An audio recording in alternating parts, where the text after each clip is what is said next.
Why are you in my head? We're on stream. We're on stream. Hello, they can hear our comms, brother. He's They muted. muted him. Thank God. I don't know Ah, if they can hear They didn't mute it. You're He's good. getting Hello, we can dragged hear off you. to the- 岳龙，你知道叶楠，你知道岳龙刚刚跟我说什么吗？他说他老了他中年了一定很性感，他的络腮胡。捧个捧个。 누가 더 예쁘냐 어 눈부셔. 화이팅 화이팅. 이게 왜? Let's go. Let's go. Let's go. Hai thằng, một thằng chó tao, một thằng đang hiu nè. Hai thằng ở dưới luôn. Dưới ngay sát tao luôn á. Ngay cái xe. Hai cái đó luôn đặt, một cái đó nữa. Flash đạt, có flash đạt.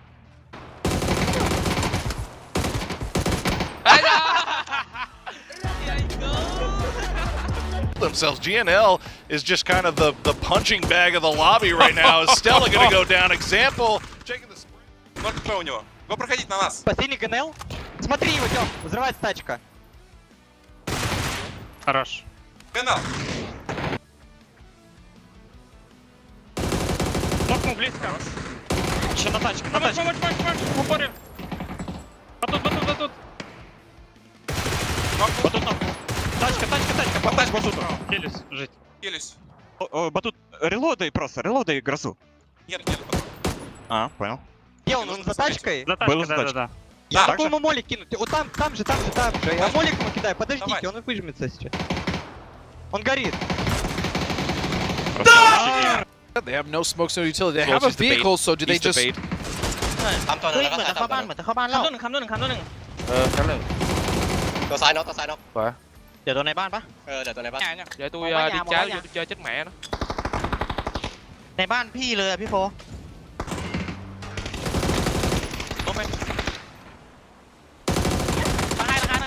Mày đụng má chìm mã. Phải, phải. Một thằng thôi bên trái hai thằng. Nhát cái lùng má mình nhớ hoài. Ai ngoài nhà xanh, trái nhà xanh. Leo mấy nhà này xanh. Chấm á.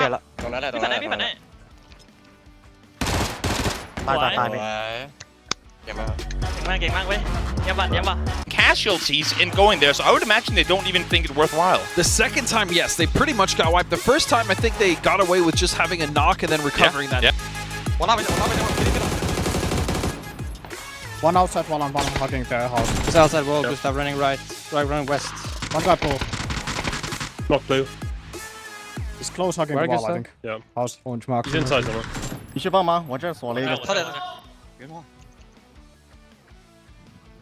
在哪？围墙两个。围墙一个，然后楼后影。别打，别打。 North of you. Coming I down. help. I him. No, I have a flash. Wait. One active. Last Last guy south. Somewhere orange mark. Could be that's flanking last guy out. Helmet fast. Comms. He was running west, Gustav, when I saw him like 2 minutes ago. He's full running Okay. around. He can be anywhere. Yeah. He's Careful, probably safe. already like... Yeah, Yellow. Get the flushes, guys. You're safe to take all the flushes. 好绝。楼下跳下一个，这一滴，对面没注意看。楼下跳下去一个，这里跳去了。我这边补了。然后这里，南边有一个。拿位置。哎，我操！ค่อยๆนะไม่โดนอยู่ขวาตัวไม่นึ่ง哦셋 천천히 해봐 내쪽 끝방이 끝이야 얘들아 나 오른쪽으로 같이 해줄게 이제 빙거 계속 올라와. 낚아줄 수 있는 길아 올라가. 갈게 민기야 바로 앞에 야 바깥만 잡을래 북쪽 바깥 바깥. 옥상 하나 해봐. Lucky, I suppose legacy is. He's dead to blow. One standing.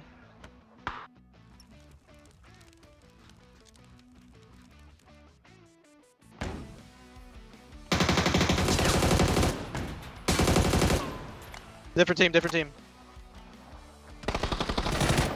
How dead? Let's go, brother. You can go to zone. Can play right ahead of them, but that's going to put them stuck and set in between 3 separate teams, and so... chấm hai thằng rồi nha chấm hai thằng ơi đón vô cho em全是眼啥也看不到别乱剁别乱跑啥也看不到我等圈到了我再丢左边哪里呀？左边图片趴着。人呢？给个标。我操！开始死一个。Có đi á. Đi rồi, đi phải, đi phải. Đâu, đâu cho ba tao. Dùng nó được em. Đây, nó chạy qua cứu, chạy qua cứu rồi. Một cái xe. Đi rồi. Lên nhìn thằng này cho. Lát phải nè. Có một nè. Còn một nữa tay. Còn một đứa với thằng kia trong xe. Phải lát tiếp rồi. Chứ bằng em này nè. Đến này tay. Đâu rồi? Rồi còn chạy cuối. Phải không?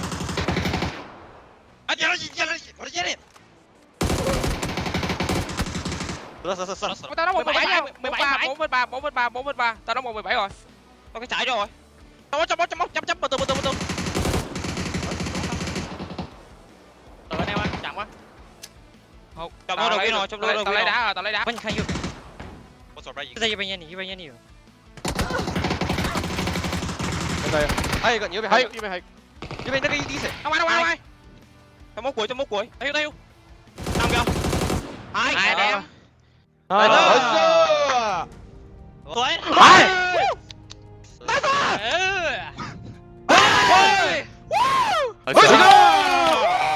Hai mà tuổi rồi. Hai sao?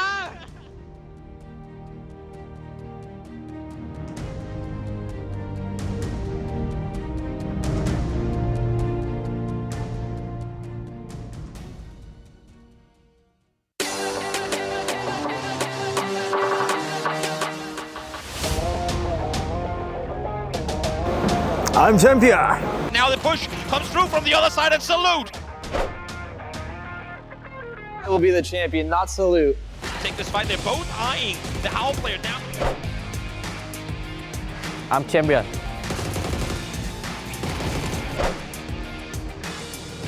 Let's get it. The rest of the people.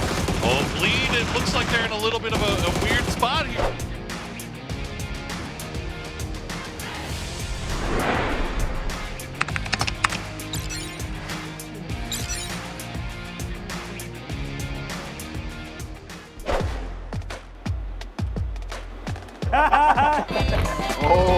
Oh, it's Muslim.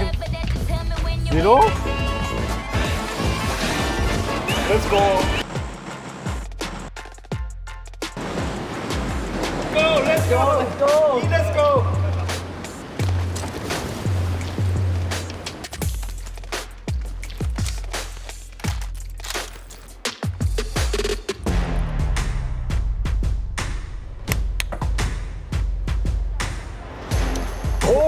Okay.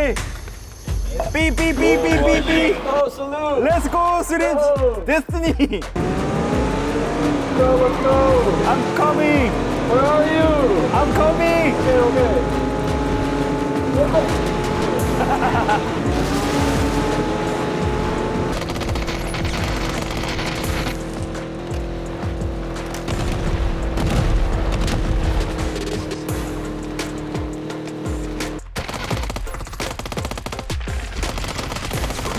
Nice. Okay. Okay.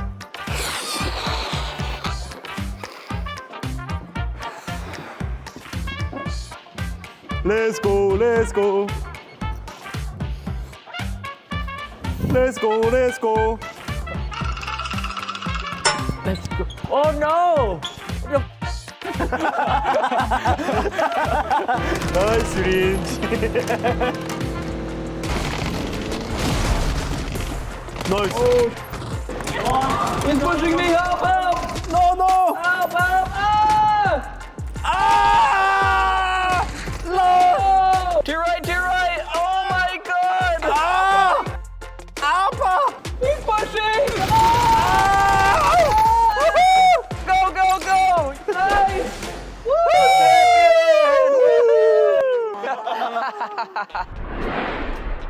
The main thing, I think, it was to get fast as you can to the spot. 일단 저의 전략은 일단 뽑기에서 시림지와 저와 한 팀이 되는 게 일단 목표였어요. 일단 거기서 끝. 그거 된 순간 끝이에요. 그 이후로는 이제 알아서 다 잡고 다 죽이자. 그 작전이었던 것 같습니다. I think we all figured out the best strategy. It was to get all the loot you needed and then drive in between the two locations so that you could be, equal distance to both and have good timings for both. Rồi kế hoạch thì bọn mình không có, thì bọn mình chỉ cứ vô cầm súng rồi bắn thôi. Yeah, Shrimsy is dead. He surprised me by the bot. Unforgettable. 쉬린지 혼자서도 잘해요. Obviously, I know how impressive all these guys are, but I was most surprised by Salute's energy. I think that outside of the game, he was very energetic and, very loving and caring, and he was just fun to be around. So it makes doing stuff like this with other players very fun, and having a guy like that is very important. Còn điều ấn tượng đó là Srimji vì anh ta vừa mới vô anh cho chết. Yulian is pretty good spot for me. I like it pretty much. 방금 같이 이제 했던 컨텐츠 중에 이제 마켓 컨텐츠가 좀 신선했고, 그 다음에 새로 나온 장비들 스턴건이나 긴급 엄폐 신호탄 그런 것들이 좀 재밌는 요소가 될 것 같습니다. I really enjoy Meiran, the city. I think it's very fun to fight in. I think they did a great job making the city. All the crosses are very short, and you can get onto some small roofs, but if there's no super overpowered angle, I think that it's a very fun city to fight in. Có lẽ là factory ở giữa map ạ. Mình nghĩ các bạn nên trải nghiệm map về đồ họa thì còn phải bàn, cũng như map rộng thì có nhiều khu để nhảy, nên là mình nghĩ các bạn nên thử. Just take JS9, do your best, and get fun. 원래 좀 새로운 맵이 나오면 저 같은 경우에는 좀 거부감이 드는데, 이번 새로운 맵은 거부감이 저에게 들지 않을 정도로 재밌는 맵이니까 많이 해보시길 추천드립니다. I would say just enjoy it. I think it's a very good map. I really enjoy all the terrain. I think they did a fantastic job making it. Mình nghĩ các bạn nên thử cảm giác trải nghiệm một lần ở map này, vì có những tính năng hay và có thêm một cái súng mới, đó là CS9. 좀 나온다면 재밌을 것 같긴 해요. I've never played it for esports yet, so I don't know particularly well, but I think that it's a very good map and I enjoy it, so I think that it's going to be pretty good. Theo mình nghĩ là có, vì map rộng với cả mình thấy hợp lý. Let's go!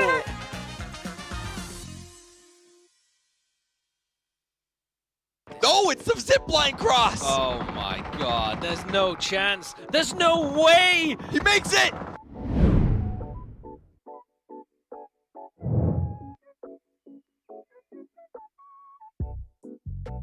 We usually insta-go north on these when it's not a melee game, just to get away from the bridges. We hate to get camped. And the loot density in South Georgia is just way better for us, so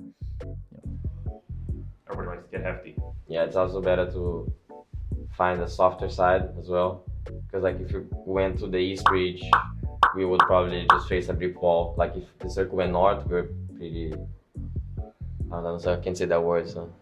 A lot of teams blocking the way. Yeah.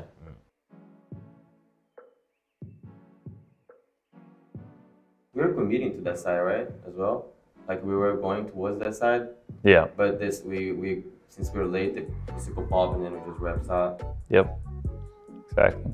Because the center of the circle is more east there, and a lot of teams would have been moving in towards the center as they normally do, and we're already prepared for a wrap on this zone since we're coming in so late.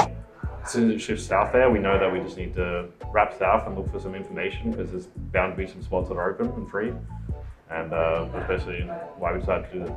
I'd say it's pretty common fundamentals, just scout in, just clear space together, and that's just what we believe in, so that's what we did, and we trust the process, and we ended up finding a good spot in the zone. He is alone. He is by himself. If he can get a knock, he can maybe convert for the kill. Shots coming out. Can't. I spot them in the totality compound, and then I even say to myself, guys, I think they have a guy close because they're looking at us, but we never saw him, never heard him.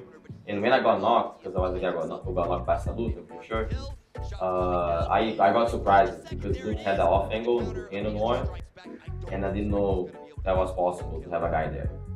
Yeah, we got surprised. I just told them to smoke me and it's just delay, because that's a fight that neither them and neither us would like to take, because they can also have a good spot in circle.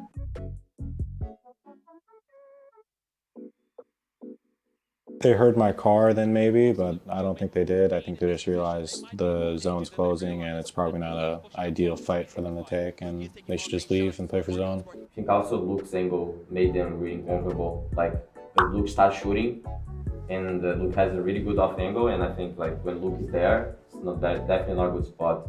Maybe if Luke isn't there north, they could still try to like get some kills on us, I would say. I think it's a game of odds. They had a lot of space control on that north and they were pretty happy with it. And they'd have to commit a lot of resources down to the south if they wanted to stop us from doing that wrap, and we were just faster. When that new zone popped, we were faster and prepared to go take the shelters, and we were aggressive taking all the space, so it ended up just not being a play that was worth it for them, and it ended up with the circles how it went, they just kind of got screwed over by us.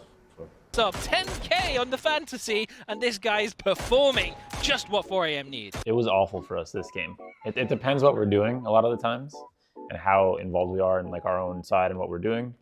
But we were busy, so when it came to late game, we were pretty awful with kill feed, to be honest. We had like the legacy info in the tower was good, but we thought we were fighting like E-Arena in the late game, not 4AM, and just, we had like no real numbers, to be honest. So it was quite difficult for us. I mean, he's playing with fire, but it's all that he has left. He's done very well to get to the top 3 from this position. I would say that we have a free win. We're 4-man against a 2 duo and a solo. There's no real world we should lose this. We have zone control. They have to push out from edges as a weak team in the complete open, and we have all the power, basically. That's how I see it. It's a free win. Hill as well. He knows his days are numbered. Whoop! Tried to pre-fire the peak. To be fair, I never knew he got an arm. When he was shooting an arm, I thought it was a different player. It was an enemy. So I don't even know where the crate was, and I never heard it once. I was just lucky he had the arm, you know. Usually Sparking's the greed of the team and wants like every crate possible. And Luke and Ayla don't really like the arm in general. If it's like an MK or something, they'll want it. Or if it's like a Groza, I'll just literally give it to him if I loot the crate. But basically nobody likes the arm for some reason, other than Sparking. He's greedy. He's greedy. Bobo, I beg you don't peek, but he does! And what is that from Bobo? The orc spray! Well, we were just saying like we don't want them to deny the kills, and we wanted the kills, and pretty simple. I was in the middle, I was like, hey, look, cover the right, someone cover the left, and I'll just run straight at them, and then I've got all the util to flush them out, basically. Yeah, I think it kind of naturally happens for sure. It's like, I'm deep south because I'm trying to make sure we get the legacy kill and getting close for that. And then once that kill is gone, I'm already set up and just naturally kind of progresses the way it's going.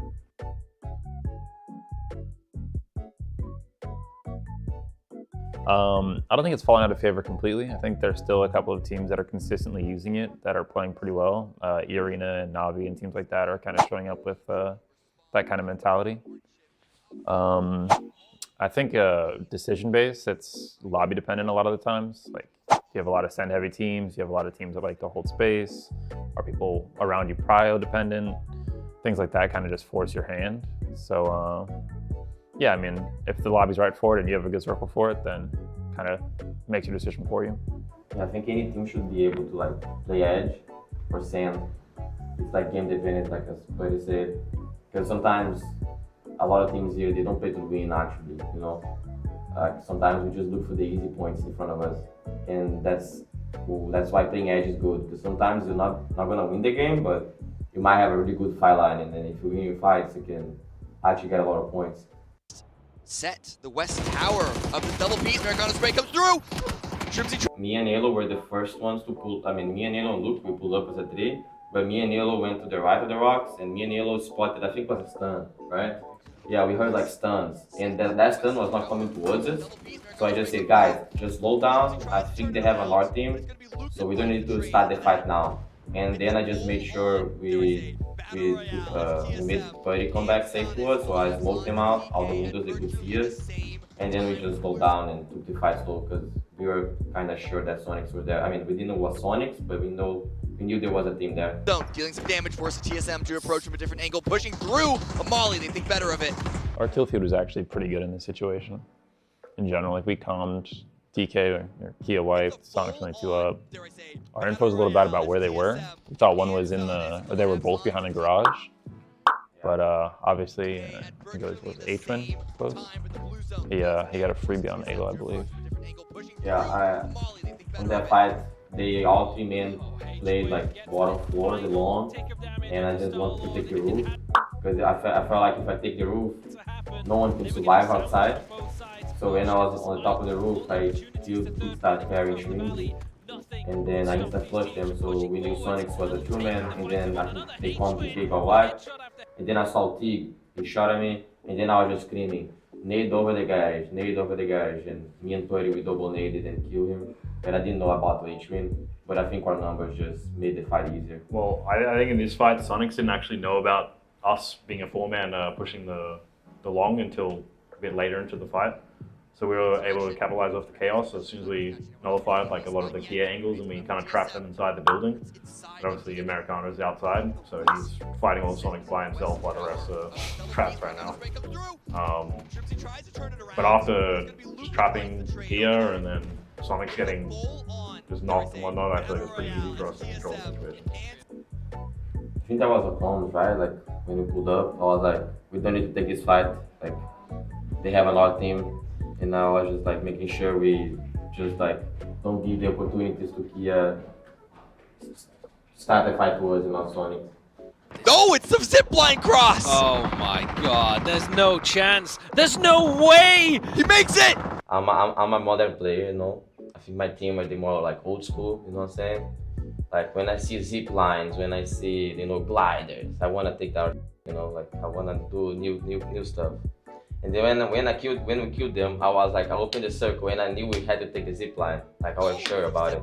And then I scoped because I was in the roof and I could see Valita not even looking towards us. They were like looking south and like shooting the guns. I saw them turn with you and I said, guys, I don't even loot. Just take the zip line right now, commit and kill us. And we went there. I think if one of us made it alive, it was worth it. Because if you did anything else different, like we just drive down the hill or parachute down the hill, we'll just die. And if just one of us make it, it's like 100% extra placement points and maybe extra kills. Like they could also just like, we could kill Valley Type, we could kill the solo from Bleed that was more south. We could have like an extra 4 or 5 points on this play, so it was pretty worth it. And I got surprised that 2 of us make it. Luke also almost make it. I was destroyed right away, so my head is so big. You know. We're feeling real good. We won 3 games. We're ready to take that trophy home. I don't think it's about the 3 wins, more so it's just kind of playing well in general as a team and kind of getting back on track in terms of our comms and how we're gathering info and things like that. It's not so much about the placement or the wins, it's just getting on the right track for us and making sure we have our ducks in a row, so to speak, and heading into finals. I don't know. I'd say we're feeling pretty confident, feeling good, and pretty much echoing what they were saying, Alo and Purdy, and we're just ready to play these finals.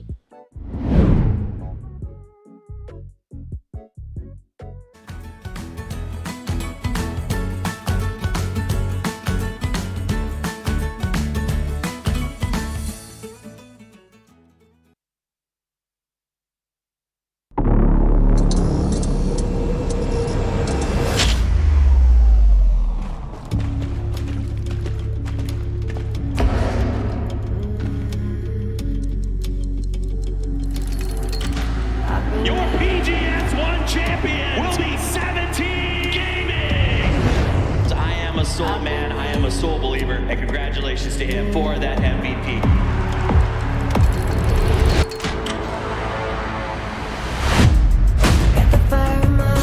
The heartbreak coming in off of this is just so close. Make some noise for your PUBG Global Series 2 champions, Sonics!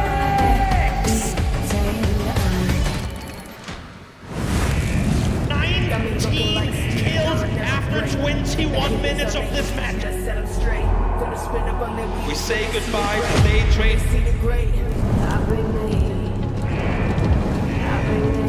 Cerberus Esports to win a major title in PUBG. Victory! Welcome to PGS Premium Man! Turn them up, get it done, ready to ignite, ready to ignite.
Good morning, good evening, good afternoon, wherever you're watching around the world. Welcome back. It is the final day of PGS4, co-hosted and brought to you by Crafton and VSPO. Also, we'd like to thank the official Tournament Gaming Chair Onto Seat for their great support of PGS4. And the Zowie 2546X gaming monitor, the choice of PUBG professional players everywhere. Now, we've got some good news for you guys that we can announce right now. The Esports World Cup 2024 will be taking place from the 21st to the 25th of August in Saudi Arabia. But that's not all the news that we have. We have another event to announce right now. It is the PUBG Nations Cup 2024, September 6th through September 8th in Korea. So 2 big events just out of the line of sight. But first, you got to get the championship. Got the final stage that's going on right now. Yep. E-Arena, Twisted Minds, neck and neck on the leaderboard. It is going to be a big race. We're going to be covering that all day today. Which of these 2 teams are sort of surging to the front? But we also have the question of, can any of the other teams on the chase get there? Is there a team that you're keeping an eye on to maybe close that gap and make a 3-horse race? I mean, we're starting off on the day on Miramar, right, and FaZe has been playing on Miramar really, really well. And it is so Sunday. there is a chance, but I know you've got your eyes on one. Right. Well, while I do believe in FaZe Sunday, we've been seeing it for a very long time. VP is another team that if they come out strong in the first 2 games, they could be back in the hunt. And I may remind you, they have played 5 days. This will be their... Yeah, they played 5 days total. They've won 3 of the 4 that they took the field. This is their 5th. So there is a chance that they will win the first game statistically because they've done it so many times before. So if they take that win, it could be the push they need to get back into it. Let's take a look at the schedule. Guess what? Last day. Final stage. Makes it easy, right? Right? Easy done. Look, hey, it's the 9th. We're right there. Yep.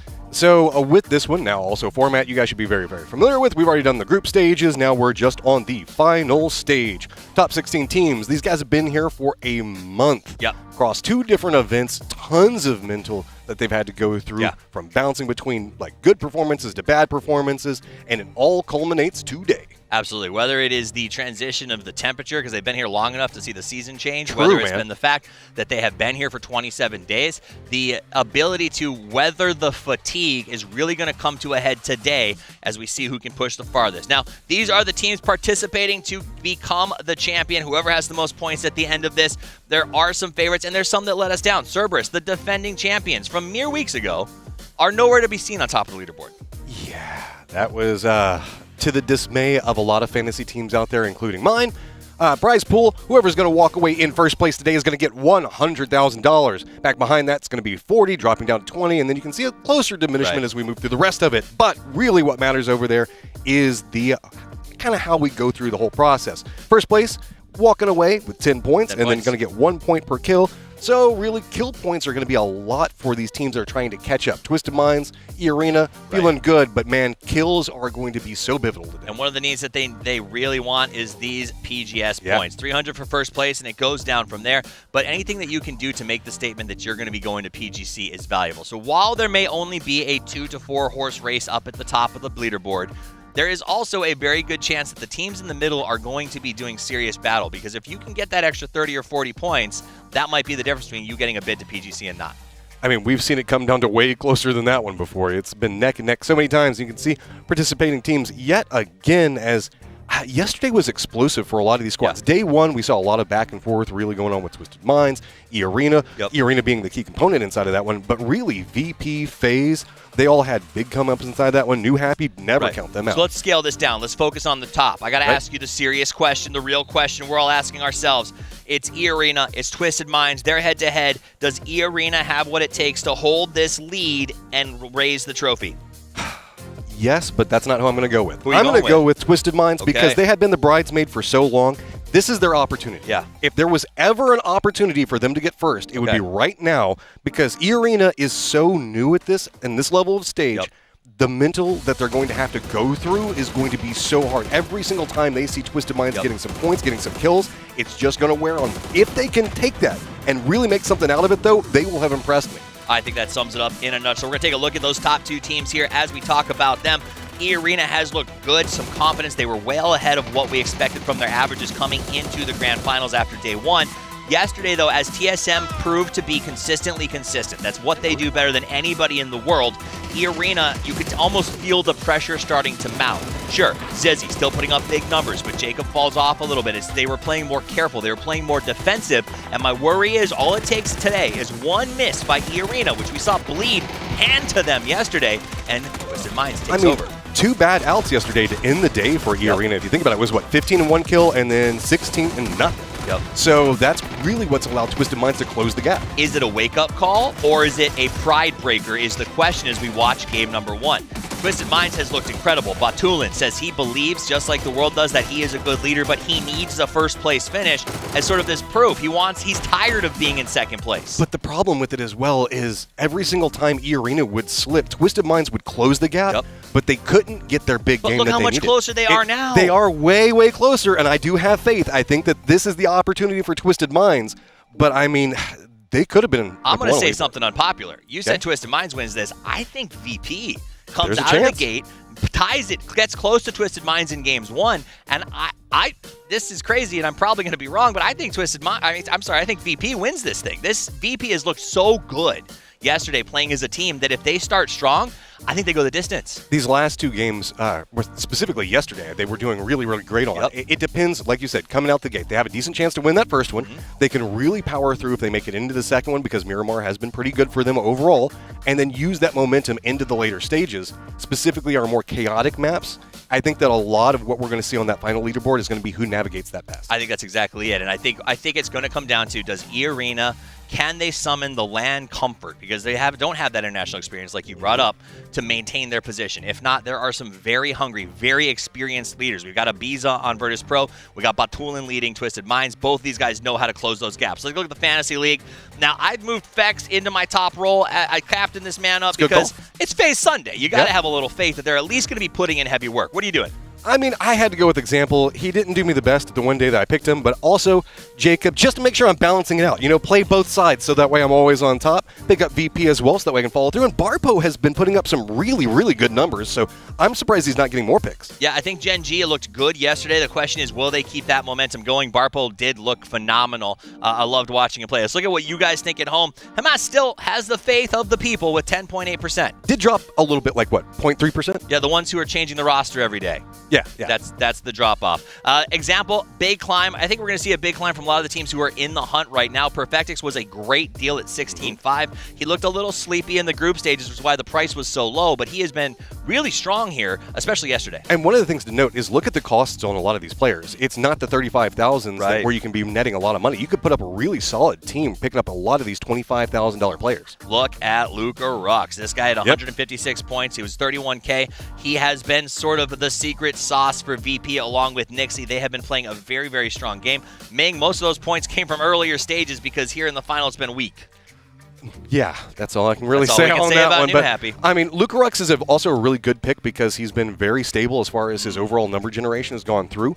Also, just being that little bit less than the 35,000 gives you a lot more playroom in who you want to pick. Let's take a look at the leaderboard right now. Elfish Guy is leading at 697. Cameron right behind him at 685. And then the rest of us at 622 to 591. Saga, it will not be on the cast today because he's in last place, so he's going to have to watch from the green room as Elfish and Cameron It's Twisted Minds, E-Arena. Look, Elfish Guy even has like an E-Arena-esque background that's going on, and then there's the rest of us saying, maybe we could have our day today. That's a face of a man who dominated us. Cameron had a really good climb the last 2 days, so I will give credit where credit is due, and they will be chasing throughout the day today as we start in the dusty dunes of Miramar. Now, you say that's going to favor some of our teams? Yeah, I think it's specifically going to favor FaZe as well as VP.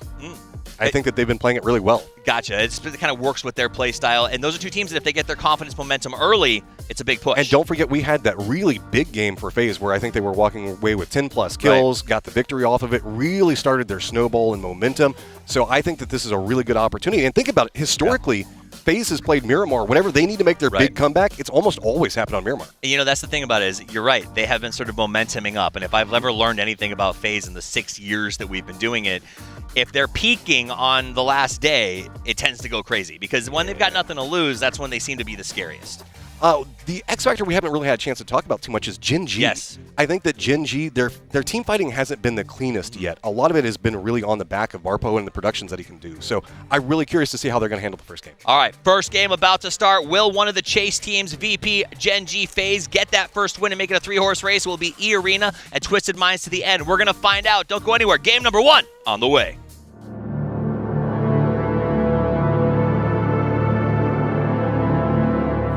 Bọn mình cần cải thiện tâm lý cũng như phong độ ạ. Vì ngày 2 vừa rồi bọn mình đã có một phong độ không được tốt nên là bọn mình đã hơi thụt lùi. We had bad communication, bad rotations and bad team fights. And we've basically gone through some serious changes just to try and make sure that doesn't happen in the grand final. We're here to redeem ourselves for our performance in PGS 3, and ideally a top 8 would be fantastic, top 5, and then winning, of course. That mini 14, so he's going to make good use of them. A lot of headshots coming through there, as well as now the grenades onto Twisted Minds are perfect. The final stage is a different beast for us, but I think we can be there at the top. 경기가 명성 있는 팀이기도 하고 이제 부담감도 좀 크긴 한데 그래도 잘 적응해 나가고 있고 앞으로 남은 세계대회랑 PGS4 더 열심히 해가지고 좋은 선수 되겠습니다. I think we are confident right now coming to the finals because it's a completely different game, and with how we played the group stage of the PGS4, I feel like we're pretty confident and we're gonna be pretty confident in the final. I think we can grab our wins and the top placements as well in the leaderboard.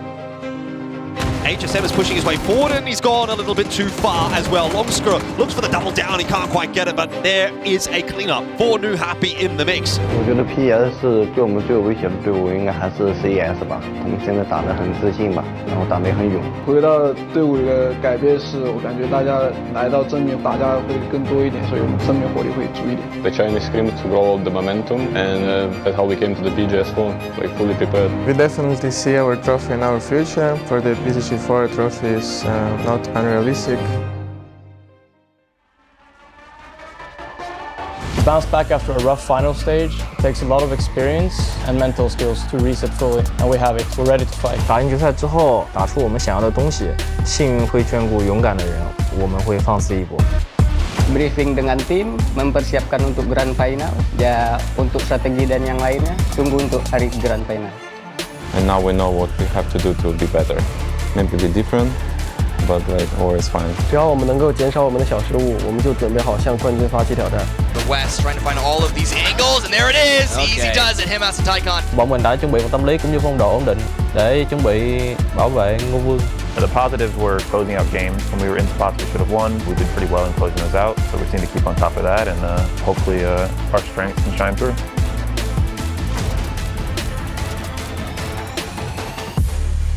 At this stage where legends are born, it's our turn.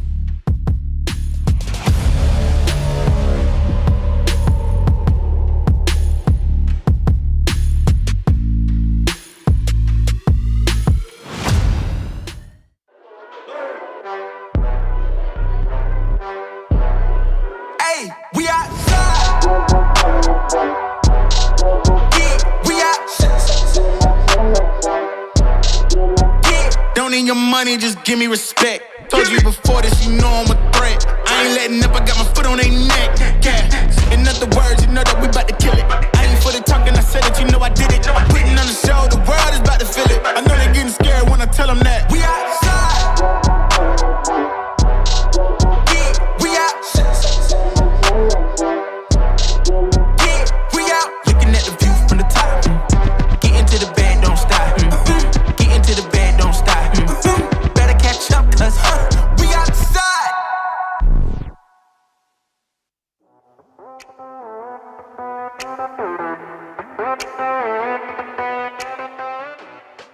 Well, here we are at the end of 3 weeks worth of competition, and sitting atop the pile, E-Arena and Twisted Minds for the final day of the final stage of PGS. For Cami D here on the desk with me, and I have but one question for you.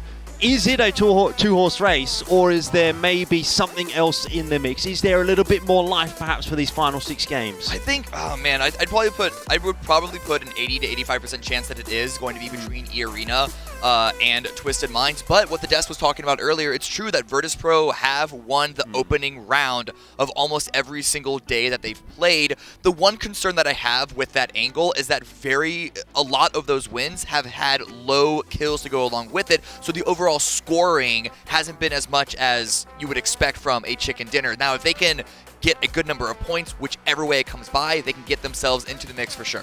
Yeah, it's a pretty difficult argument to be making, I agree. Obviously, E-Arena and Twisted Minds, without a doubt, have been the two most consistent forces and two most dominant forces here in the final stage of PGS 4.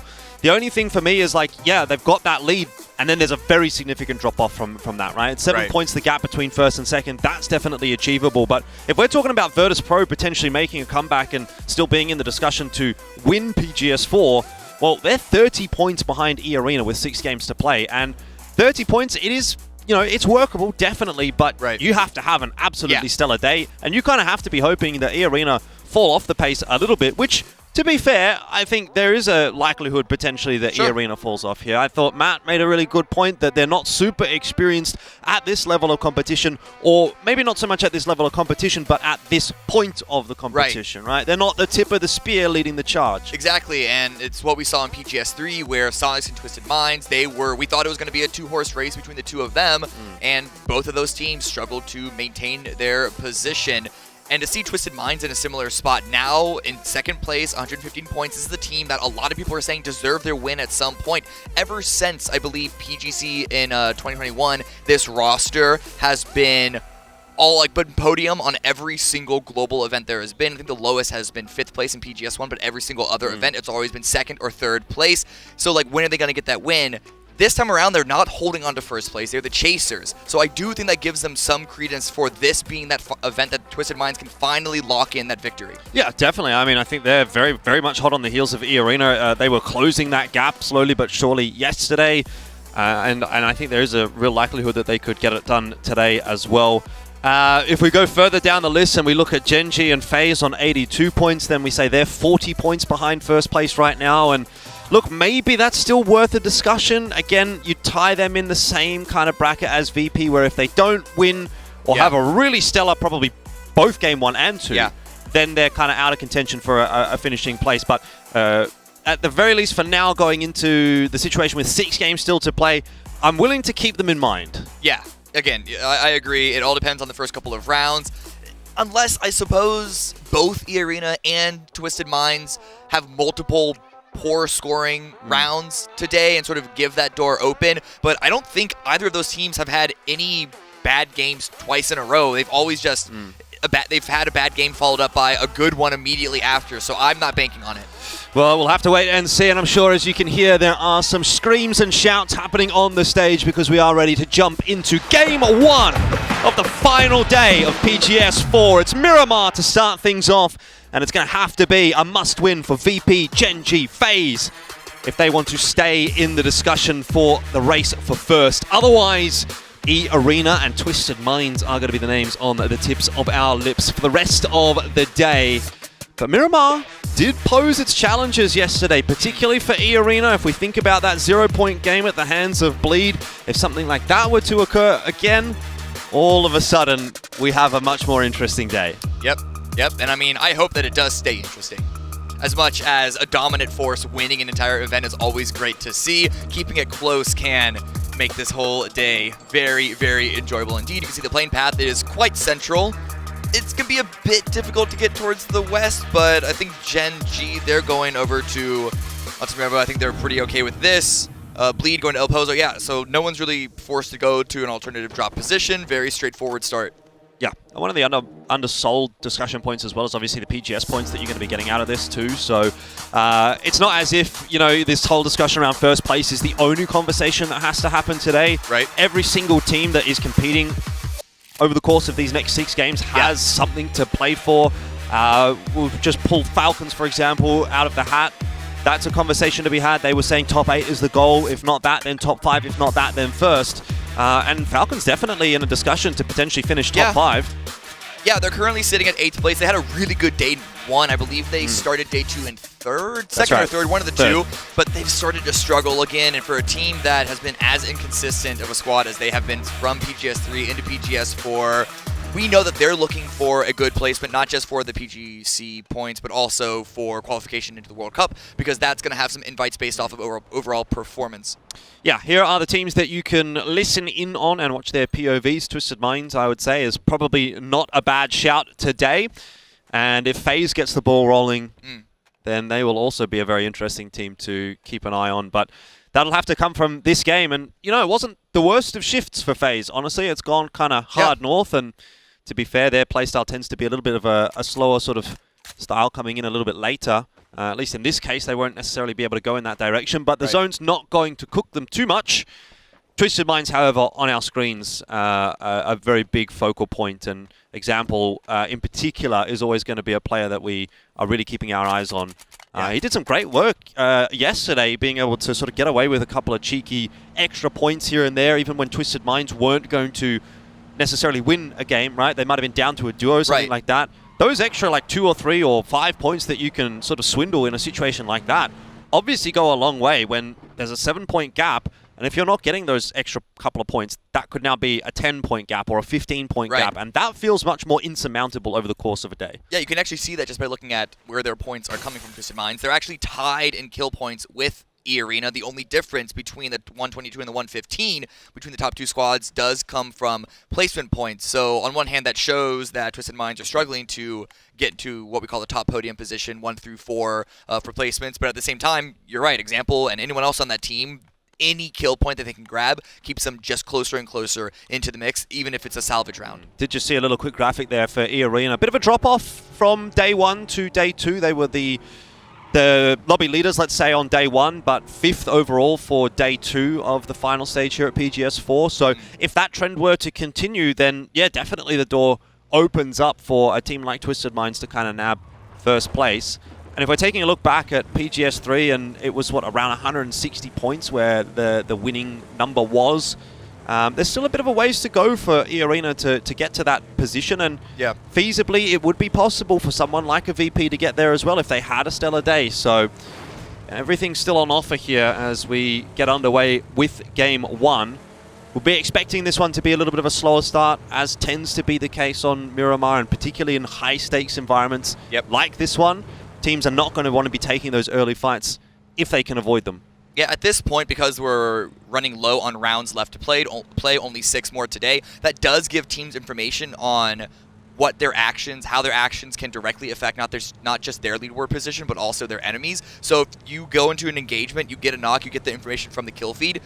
Unlike Game 1 and 2, where everyone's starting on the same playing field, if you know that you're in a fight against someone that you are directly contesting on the leaderboard, someone that is within 1 or 2 positions for you, your teams are likely to go more aggressive, look more opportunistic in that situation. Whereas if it's a team that's on the opposite side that doesn't really impact your position, sure, you're going to go for the kills, you're going to go for the placements, of course, but as far as there are decisions that are inspired by the leaderboard beyond just the game itself. Right, the circumstances would be something like if a Twisted Minds gets a knock onto an E-Arena, they might try to push the issue a little bit more, where they otherwise wouldn't on day 1. Yeah.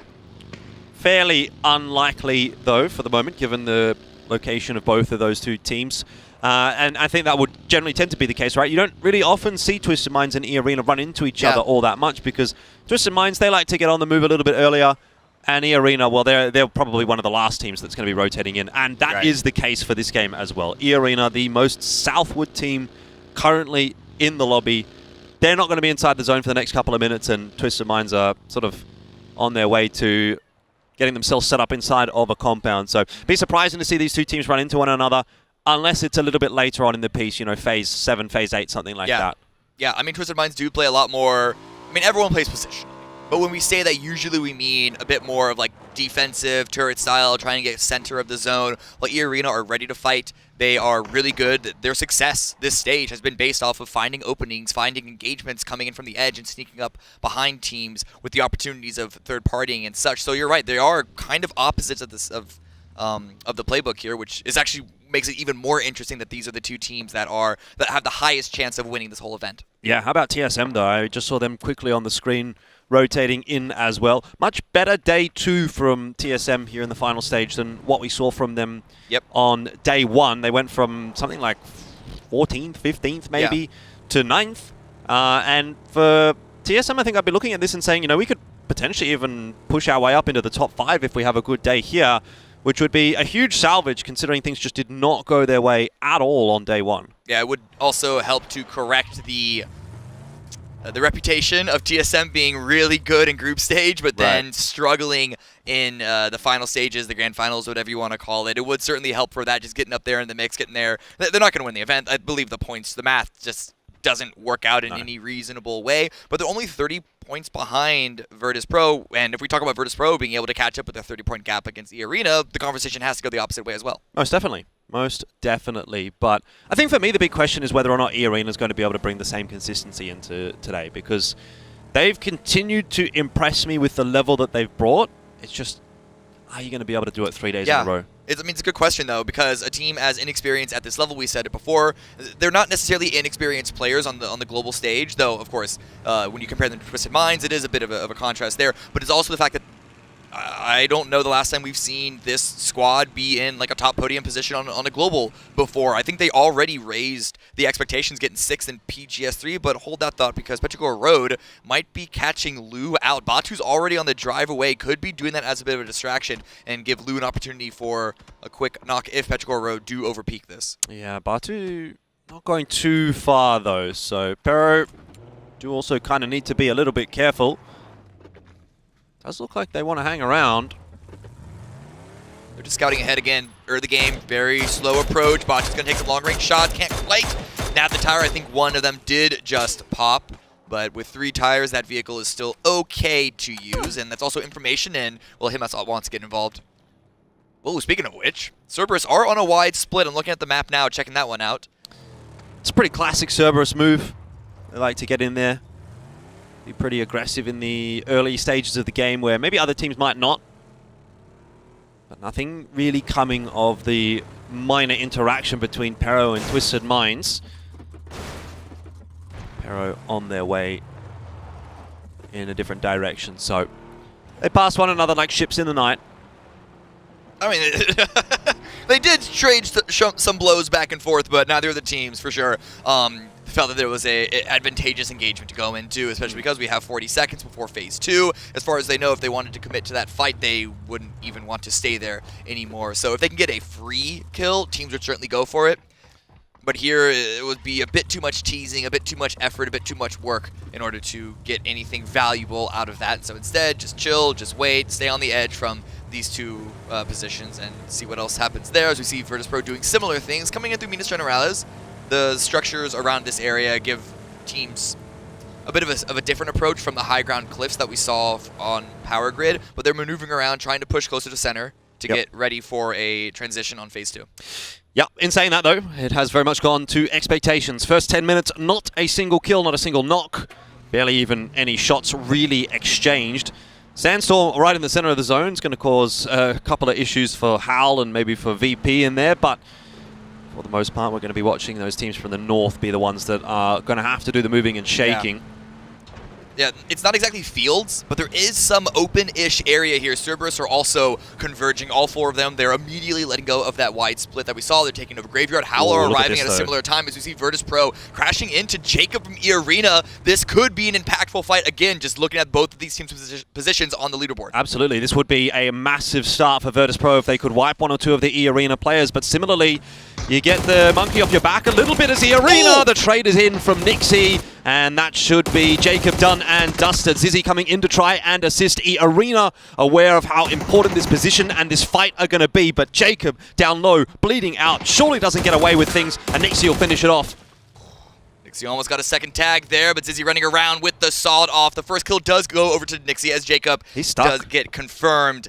And with Larrick swinging it all the way from the side, has to come and arrive fast, but Nixie is being an absolute dominant force here for Virtus. Yeah, this is not the fight that you want. I feel like they've actually kind of stuck themselves in that one. Zizzy coming in to try to assist Jacob has almost put all the eggs in the basket, and E-Arena probably at that point didn't even want to take that fight anymore, right? If Jacob was done, there was no getting him back. It might have been better to just concede defeat but ultimately they overcommit, and now they've given up 2 players at the start of game 1, and everybody in the lobby rejoices as it's a big opportunity to catch up on points. It's kind of exactly what we were asking for, right? E-Arena doesn't just continue this tear, they keep it close, they lose 2 people early on, and it is Virtus Pro, the team that needs to have a good game 1 to start being considered part of the race. It's almost the worst case scenario, to be honest, for E-Arena, right? Not only have you lost your 2 players at the start, you've given those extra points over to the team that is chasing you as well.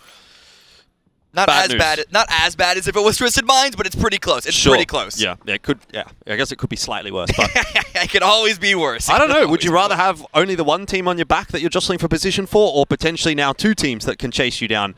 Either way, look, a conversation to be had. That is an interesting question. I haven't thought about that. We'll see how big of an impact it really makes, because if VP just capitulate here anyway, maybe it's a non-factor, but certainly the start is good for Virtus Pro and for the rest of the lobby if your name's not E-Arena.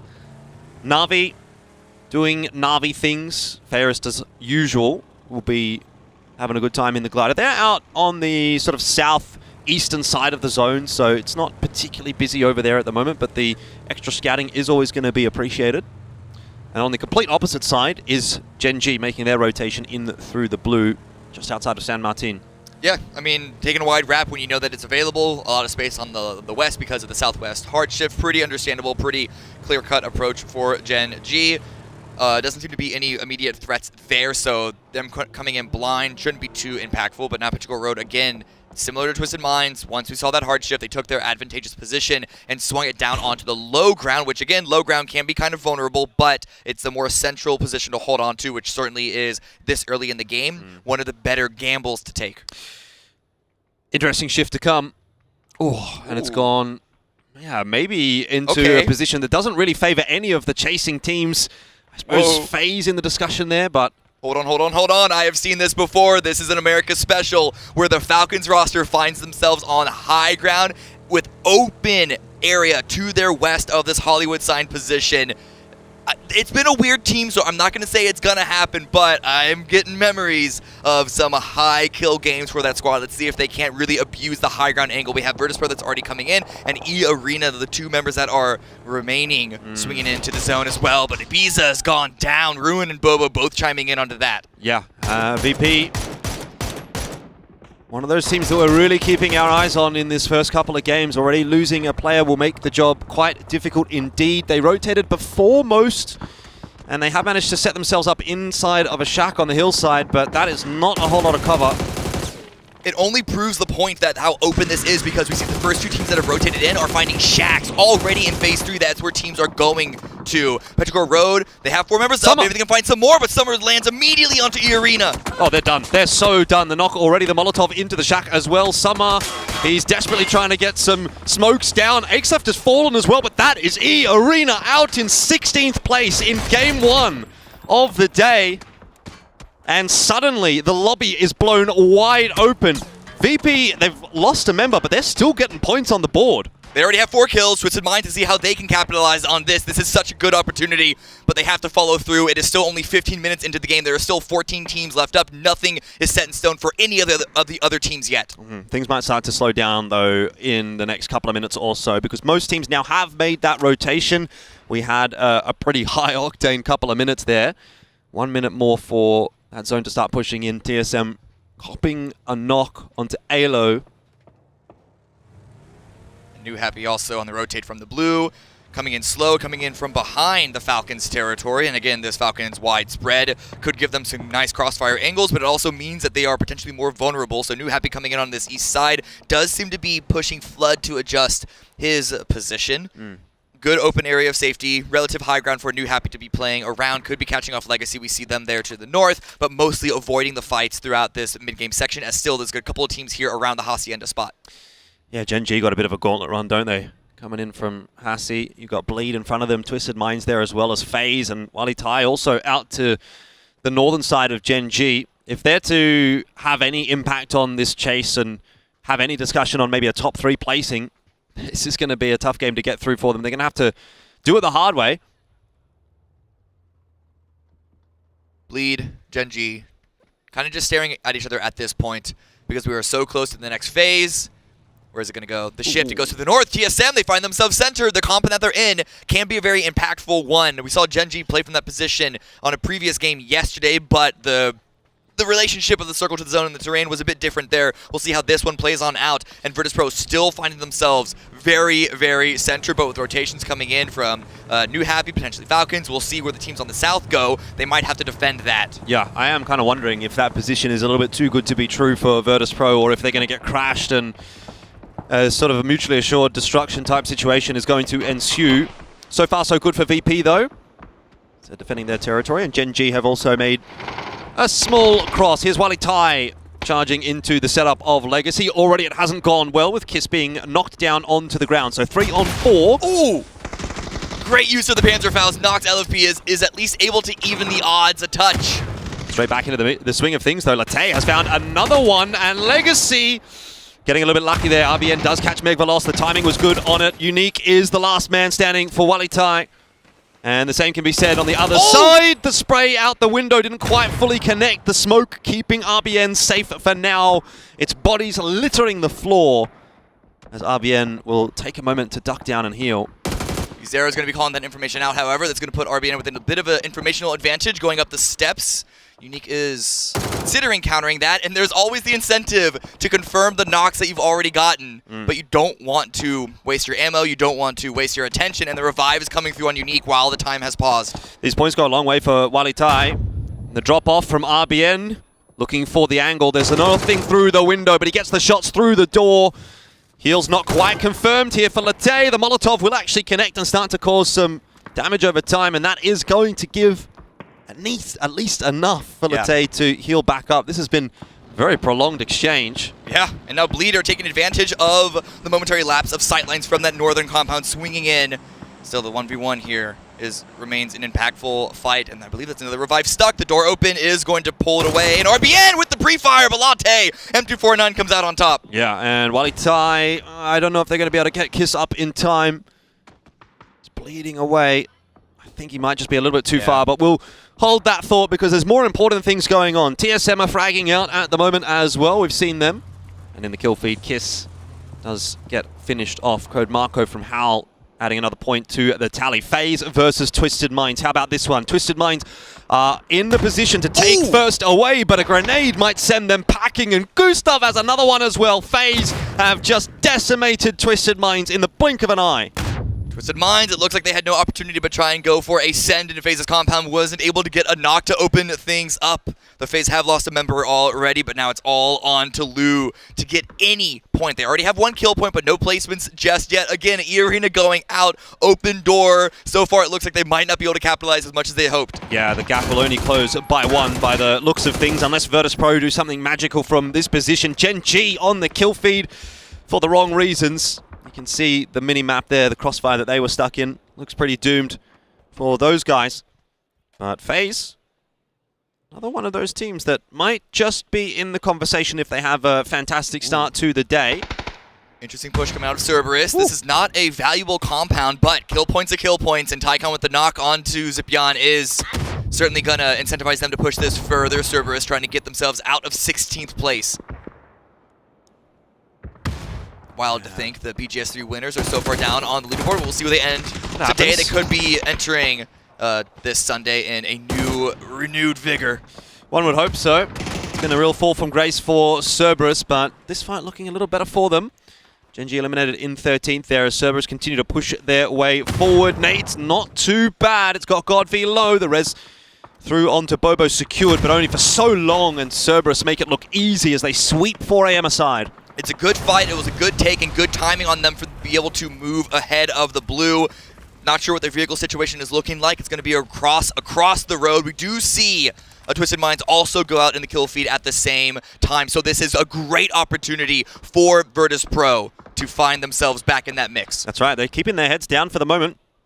Still got the 3 players alive, and if they can keep that for the next 10 minutes, then they'll be in a very good position to close the game out. Though there are some dangerous-looking squads around. Bleed, of course, not one of them, having now been knocked out by Wally Tai, who are just kind of shredding through a couple of teams and popping themselves further and further up the standings. I dare say they might have run into one too many, though, with this fight against New Happy.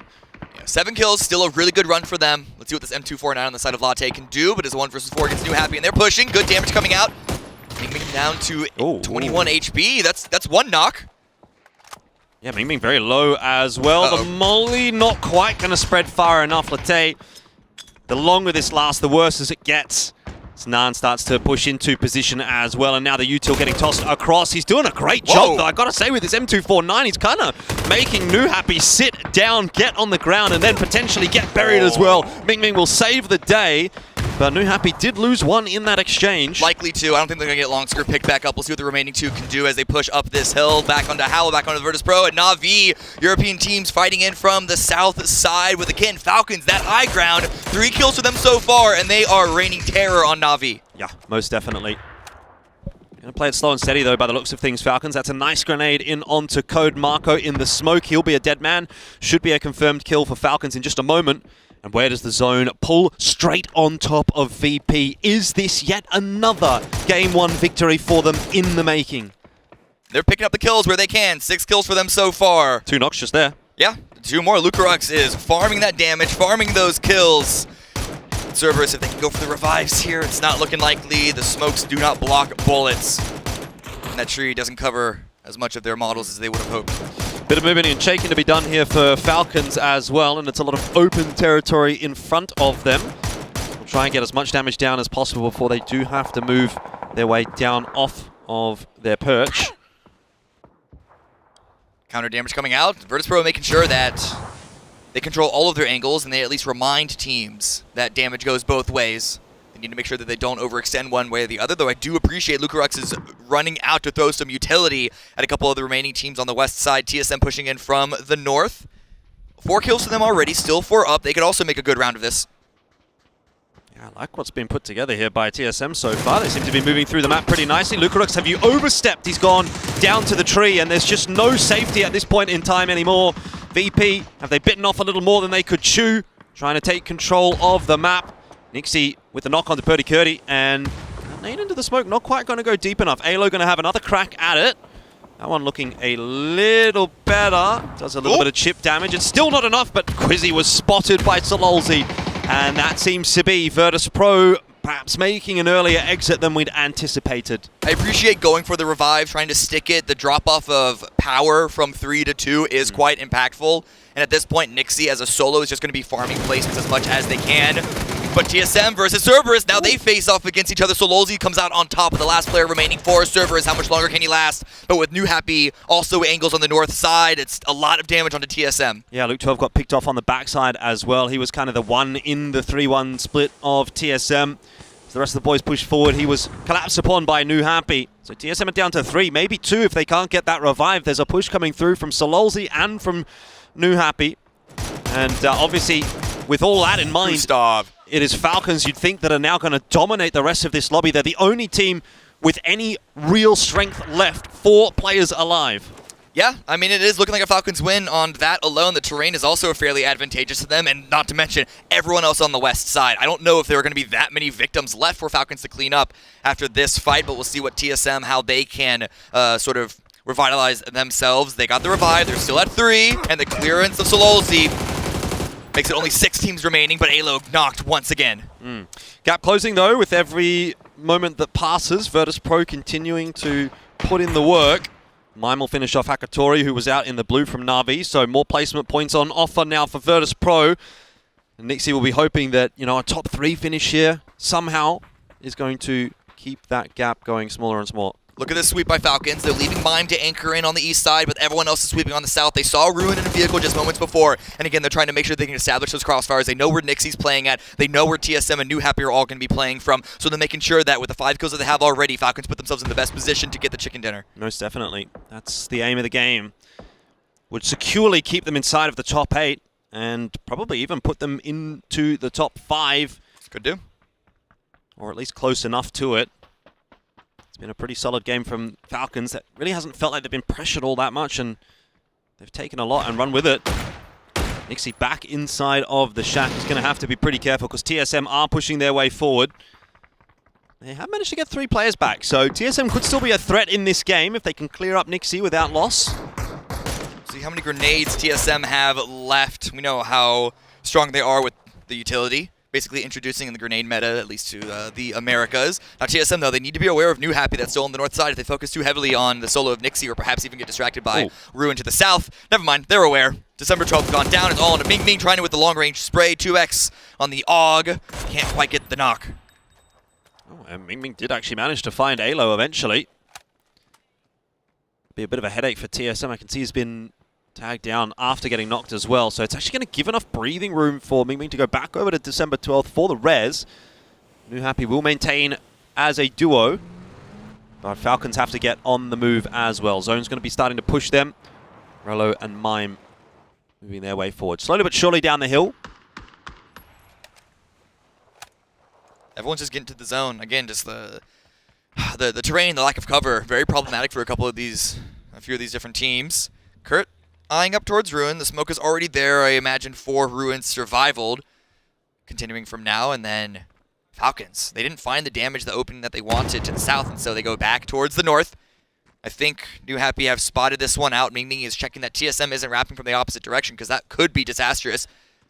But at least here, even though it would be a 2 versus 4, if they can get an opening knock or two, suddenly it's game on for New Happy to spoil Falcons' round. Yeah, most definitely. Falcons are not going to push the issue just yet. Everything's gone quiet, so information is a bit of a premium at this point. Circle centers up. It's phase 8. Stays mostly where you expect it to be. Doesn't really ever go too off of center this late into the game. But now the stuns are coming out, but the grenades are at the ready for the Falcons. They haven't had to use too much of that utility, so they should still have a lot left. The damage is coming through. The knock hasn't been finalized, but they're opening opportunities up. Oh, there you go from Snakers. What a toss onto Ming Ming. December 12th had pushed off in a different direction and has healed himself back up, but getting shot in the back now by Sparking.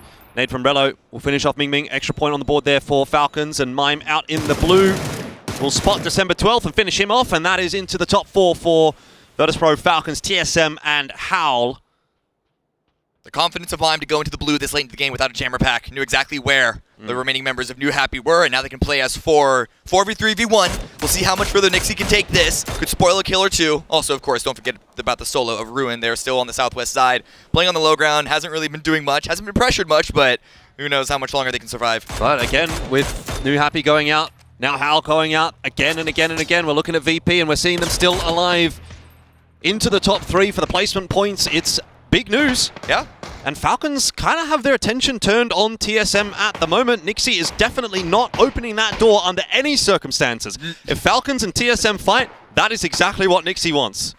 He's like, please, you guys play together. I don't want to be involved. Let me just read my book inside this shack.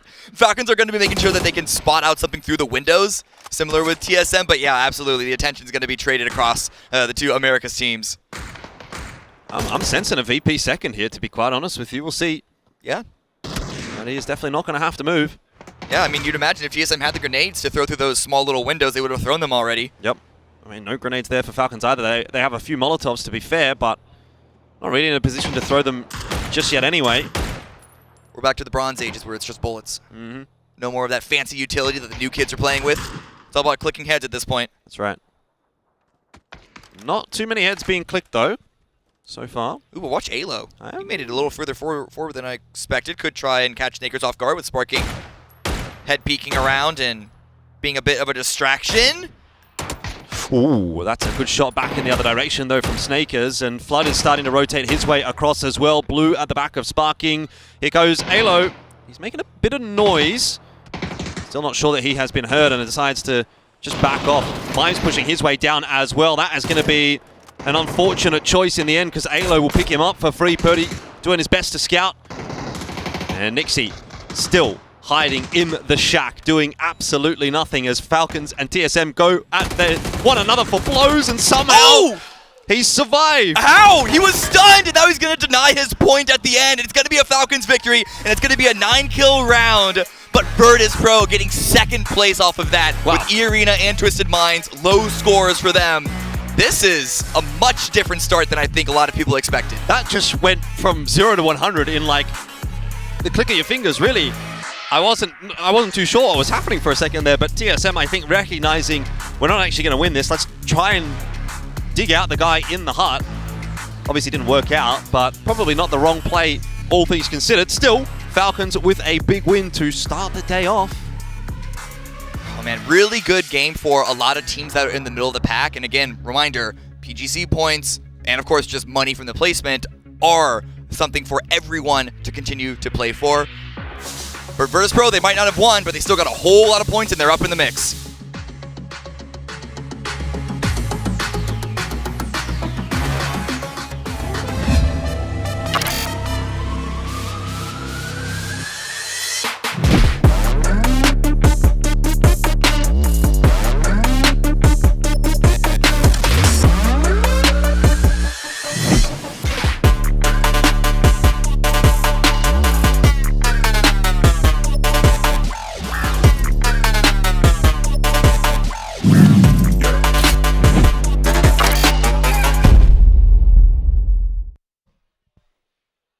When it comes to the Desert, Falcons are an apex predator, and they come out with a big win on game number 1 of our final day.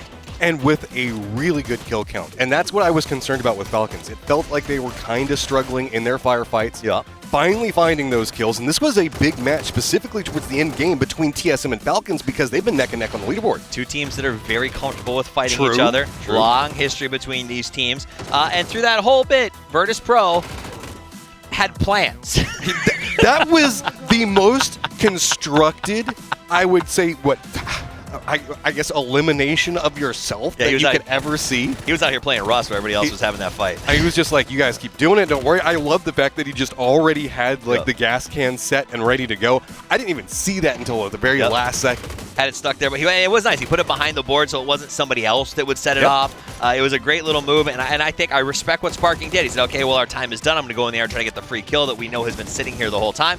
But when it comes to Virtus Pro, no kill is free. I mean, great for Virtus Pro managing to make it this far into that one because they had a really difficult rotation getting into this stage. So Nixie's just going to death grip it, try to get those placement points because Arena, Twisted Minds both kind of stumbled in game 1. We said if that happens, if the stumble happens in game 1 and VP and FaZe, these are two teams that we expect to show up big on the final days, have a good game 1, then we're into a multi-horse race. Now, Virtus Pro did not win that, but second place, right? Second place. A whole bunch of placement points. They're now going to be right there with Twisted Minds, and because ER ran out so early, it is going to be very tight. We said this got to happen in game 1, and here it is. It's at least it's wild. It's within distance now, right? There was a big gap to try to close. If you're a VP fan, you were like, man, that's a lot of points to try to catch back up on game 1. Both of those teams going out early. VP managing to make it in second place, getting some decent kills out of it. Not like the highest kills, but enough. More than enough, right? Because they're going to get that high average. They walk away with 8 kills still. So that's going to be a big point total for them getting their second place. Falcons does get 9 and the 10 for placement. Will it be enough to get them back into the hunt? I think they have to win another one back-to-back to really be in that contest for top 3, but it is going to open the door. TSM will be very happy with that. And Wally Ty back up here is always nice to see. And this is all off of kills, man. Yeah. I don't know what happened with them in this game, but they suddenly got way more comfortable. I think that they're playing, they're kind of, there's two kinds of ways that teams react when you're on that bottom of the leaderboard, or you feel like you're out of it. It's the sad ho-hum, and we saw a lot of that in the back today. And there's teams like Wally Tai who are thinking, you know what, we're going to go crazy and have fun. But another team that went crazy right out of the gate, the WWCD team stats. Mime with 4 kills, Snagers with 3, Flood with 2, Brello, the IGL, not quite as heavy-duty performance, but that team, he was doing a great job of sort of running that, watching the back. They played so well. And that was a very hard territory to control. Remember how Falcons were playing over the east? They had to make sure to maneuver around the different aspects of what was going on. TSM didn't have as, I guess, beneficial terrain pieces to really work around. That's why we saw Sparking kind of throw himself into the shack, right? Man of the match goes to Mime, who, because of Cerberus's performance, is a bit of a long shot, but is the only person I think that has a chance to be a repeat PGS champion here if the Falcons were able to do what they just did in another game right afterwards. Just catch what? Trying to think about it. I mean, they got 27. So. 27, and they didn't really catch all of the circles in this one. They had to fight for it, but it's a good start. And in the finals, they have had a little bit of luck, but they had to fight for most of those positions. Will this be the turnaround? I tell you, if there is a momentum team, they are one of them. 19 for them, 14. VP actually comes away with a very big gain as they try to catch up to, remember, Twisted Minds only got 1, E-Arena 0. I'm excited about this overall leaderboard, Matt. This is going to be big. TSM also with those massive amount of points, 13 should put them in a much more comfortable position. Whenever we're looking at a couple more of the usual suspects, Hal also managing to make it in the late game. New Happy, finally just continue. Well, I can't say finally, but continuing that just right around here, picking up enough points. Here we go. E-Arena still going to hold down first place. It's 122. Twisted Minds at 116. Almost no movement there, but VP off the back of a big game is now into the hunt at 106. Are they in first yet? Not a chance. They have to have at least one more big game to really make it a race, but this looks good. 16 points on a team that has pretty much only put 1 point up in 3 games. Yep. I mean, E-Arena is in some trouble right now. VP is coming after them, and VP, I feel like they have the momentum. They know what they want to do. They're executing so clean. And that said, FaZe and Falcons also looked very good in that match. They played very well. FaZe went out there and sought some kills. So there are 2 more teams that could with the next game, but it's got to be the next game. Make a statement they deserve to get up in that. Yeah, and Falcons just continuing to climb the leaderboard, not going to be in competition for that first place position, but PGC points are so important. You say not, but I don't know, man. The Falcons on Miramar, they do some crazy things. Maybe it works. Maybe it doesn't. Could happen. All right, but I'll give you like a 1%. Our favorite adage, right? There it is. The guys with the fist bump. People said the same thing when we came in today. They were like, there's these top 2. Let's talk about these top 2. But Virtus Pro has now made it a conversation for at least more than just that. So if they can do it again, they're going back to another map, the map they are good at. And this is exactly what VP wanted. Everything, I mean, sure, they would like to have more of their members up in those later stages to really just close out the game, but they succeeded at every single one of their goals that they wanted for that game. Can they repeat it in game number 2? If so, we're going to have a 3-horse race for sure. And now we're looking at another team that's not going to be happy with how that match went, Twisted Minds. But I will say this, Twisted Minds drops very few games, and the biggest upside of that last one for them is E-Arena dropped that game as well. So if this is their one bad game of the day, that's great news for Twisted Minds. Yeah, I still also have my eyes on FaZe. This is a hungry team. Never count them out. Never count them out. Never count anybody out. It's time for the second match of the day. Let's head over to our casters. It's Elfish Guy and the Cammy D. Yes, and it'll be the last time that we get to see Miramar here at PGS 4. Obviously, a big opportunity now for Virtus Pro. It wasn't the win that they wanted, it wasn't the win that we asked of them, but maybe it was enough to get them back into that conversation. Yeah, especially with the basic fumble from both E-Arena and Twisted Minds. I'm going to say it, I think it already is a 3-horse race at this point. It was a 14-point grab for them that was halfway the distance between them and first. Yeah, I guess that's something that we're going to be hoping to see replicated as well. Maybe not if you're an E-Arena fan or a Twisted Minds fan, but just for the sake of competition, if E-Arena struggle here, then then it's off to the races. Yeah, I mean, that's the desk brought it up. That's the real question, the real focus of game number 2 here is both of those top teams had poor games. If they have it 2 in a row, things are going to be wildly different. They've never dropped more than 1 game in a row. They've always followed it up, both of them, E-Arena and Twisted Minds, with a top-scoring podium position. So I expect them to have good performances here. Again, they're playing too good to have such a bad fall-off twice in a row. But you never know. I wouldn't have said that Cerberus would have had the comeback that they did in PGS 3. So. Sure. And you think about it as well, TSM, they went from first in the group stages to one of the bottom 3 teams on day 1 of the final stage. So it's not as if teams that have been playing well can't have a bit of a drop-off. And this would be a relatively unfortunate time for that to happen for E-Arena and for Twisted Minds. But yeah, it would spice the day up a little bit. And there's another Phase 1 shift that's going to go north side, this time a little bit further out toward the east. But somewhat of a similar zone, at least for Phase 1, as what we had in the last game. Yeah. Features a lot more of the El Azahar area. Well, if it stays around that spot, there is, of course, the iconic trench, just as there are 6 iconic teams for you guys to watch their perspective on at PUBGesports.com with the multi-view.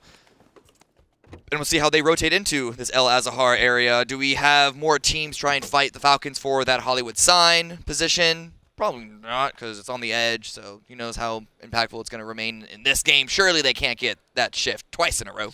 Yeah. So 6 points the gap now between E-Arena and Twisted Minds. It was 7 coming into the day. How much is it going to grow or shrink over the course of game number 2, or match 14, I guess, of the final stage? Right. Game 2 of the day, of course. And again, very much going to be expecting another one of those slow starts. And this is very true to form for E-Arena as well, right? They actually I don't think they'll necessarily mind the fact that the zone has pulled away from them. That's almost where they tend to do their best work. Yeah. They didn't get it right in the last game, but and I will say there have been a couple of times we're seeing more and more teams committing to camping them, not necessarily in an intentional way, but previously Cerberus was able to sort of take space by just arriving. Now that we're getting deeper into the tournament where every single point matters, teams are trying to really fix their positioning on the leaderboard or hold on to it, whichever way it could be, they're more likely to stick around and try and fight them out for things. We saw it happen actually on a similar circle, I believe it was yesterday, E-Arena driving into, I forget which team it was, but around Impala area, and that could be a featured rotation by that squad. So point is, you know, you can't necessarily expect them to be getting the edge space for free. Well, Ibiza was the first one out of the picture in the previous game for Virtus.pro. You remember that rotation that they made pretty quickly, pretty early in toward the shack. He just got picked out of the vehicle. Unfortunate start for him, but for Virtus.pro, the call was a good one. Right. And once again, he's going to be putting his body on the line, his life on the line, to be the scout that will lead the squad forward. And Virtus.pro, one of the earlier movers. TSM doing the same. TSM not too far behind 4 AM, and these two teams, Looting and San Martin and Hacienda, should be intimately familiar with each other with their rotates, kind of planning this stuff out. You can see TSM actually go towards the north to perhaps try and wrap around them, where of course we're going to see Wally, Tai, and FaZe play around each other. But these rotates into the zone, we'll see if anyone comes across each other, if any sort of rotational kills happen in play, or if we get another 64 alive phase 2. Howl on the move here from the south, driving over some open road. They're kind of leaning a little bit more towards the east side where there's the water and, of course, the border ridge. It does give them more space to play around, whereas 4 AM on the opposite end of things, trying to go dead center. No one's contesting them, but there is still FaZe and Legacy if this Bronco goes too far. Okay, it's going to the north. I thought for a second that they were just going to send it all the way down this trench. Yeah, Sloan said he wins the race at this point in time. I think you know, you're sort of spot on in regards to a deathless phase 1 being a pretty good possibility here. I'm looking at the map stream and I'm seeing so many teams still quite far out, right? You got Gen.G out by El Pozo, and E-Arena are miles away from the zone. So are Pero. VP still taking their time as well. So it's not even really that congested in the zone at the moment. Oh, hey.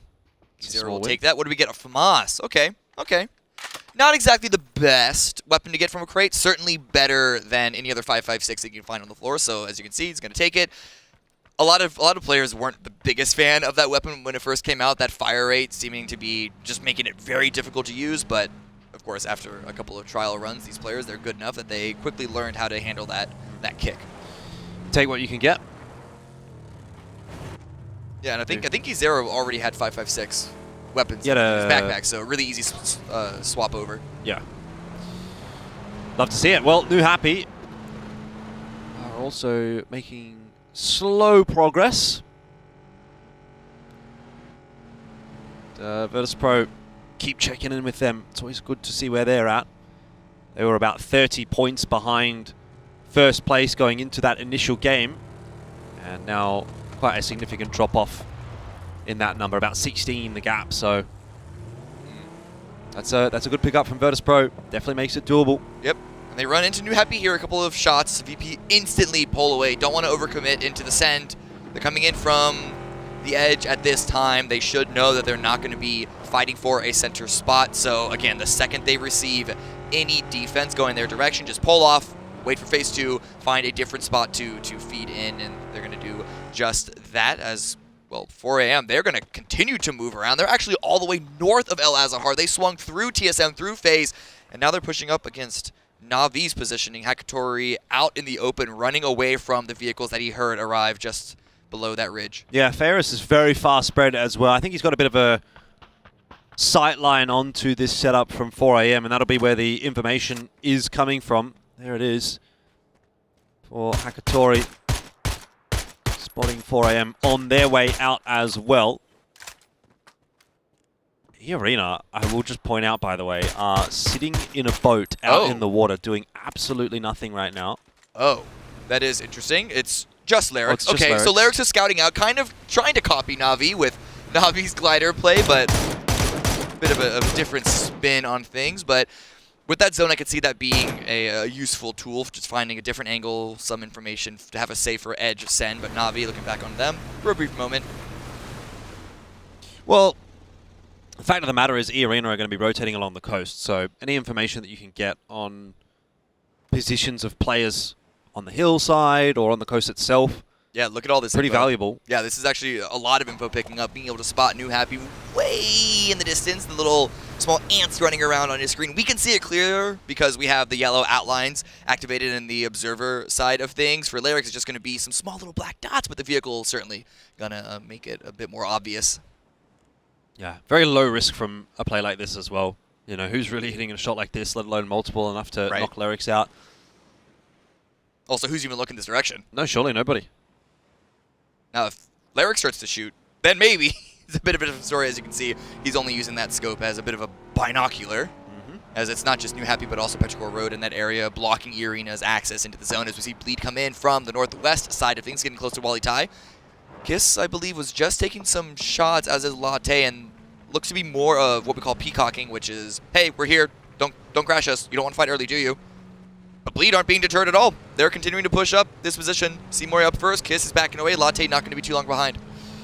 Just ahead of the 10-minute mark. But, as expected, Wally Tai not interested. They're just going to back off. They hear the vehicles coming.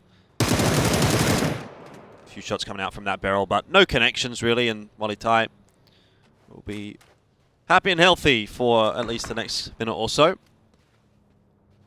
But this is where things start to get interesting. Yeah. Phase 1, you know, out of the way. Not really seeing too much action, but this Phase 2 pop could tell us a lot about how the rest of this game is going to play out. This crash as well, not to mention where Wally Tai, it looked like they were going to go into phase immediately, but they're preparing to commit to El Azahar. But it is going to be a southeast hard shift. The water, it wasn't a lot in the first phase, but it could be more impactful now. Phase also following up, Legacy also all going into El Azahar from the north. It is not going to be a premier position, but perhaps it could be a good spot to sort of lead through as we see Howl and Legacy, New Happy, and Virtus Pro with the 4 most central positions in this circle. Yeah, this starts to get very scary. There's no sort of obvious compound that you set yourself up in and go, all right, we can play here for the next 5 or 6 zones. It's a fairly open hillside on the coast. Sure, there's defilades here and there to play, and there's going to be positions that are playable, but you make one wrong step and it's going to go pretty wrong pretty quickly. So all that information we were talking about for E-Arena with Larix out on the boat really actually does now come into play in an even bigger way.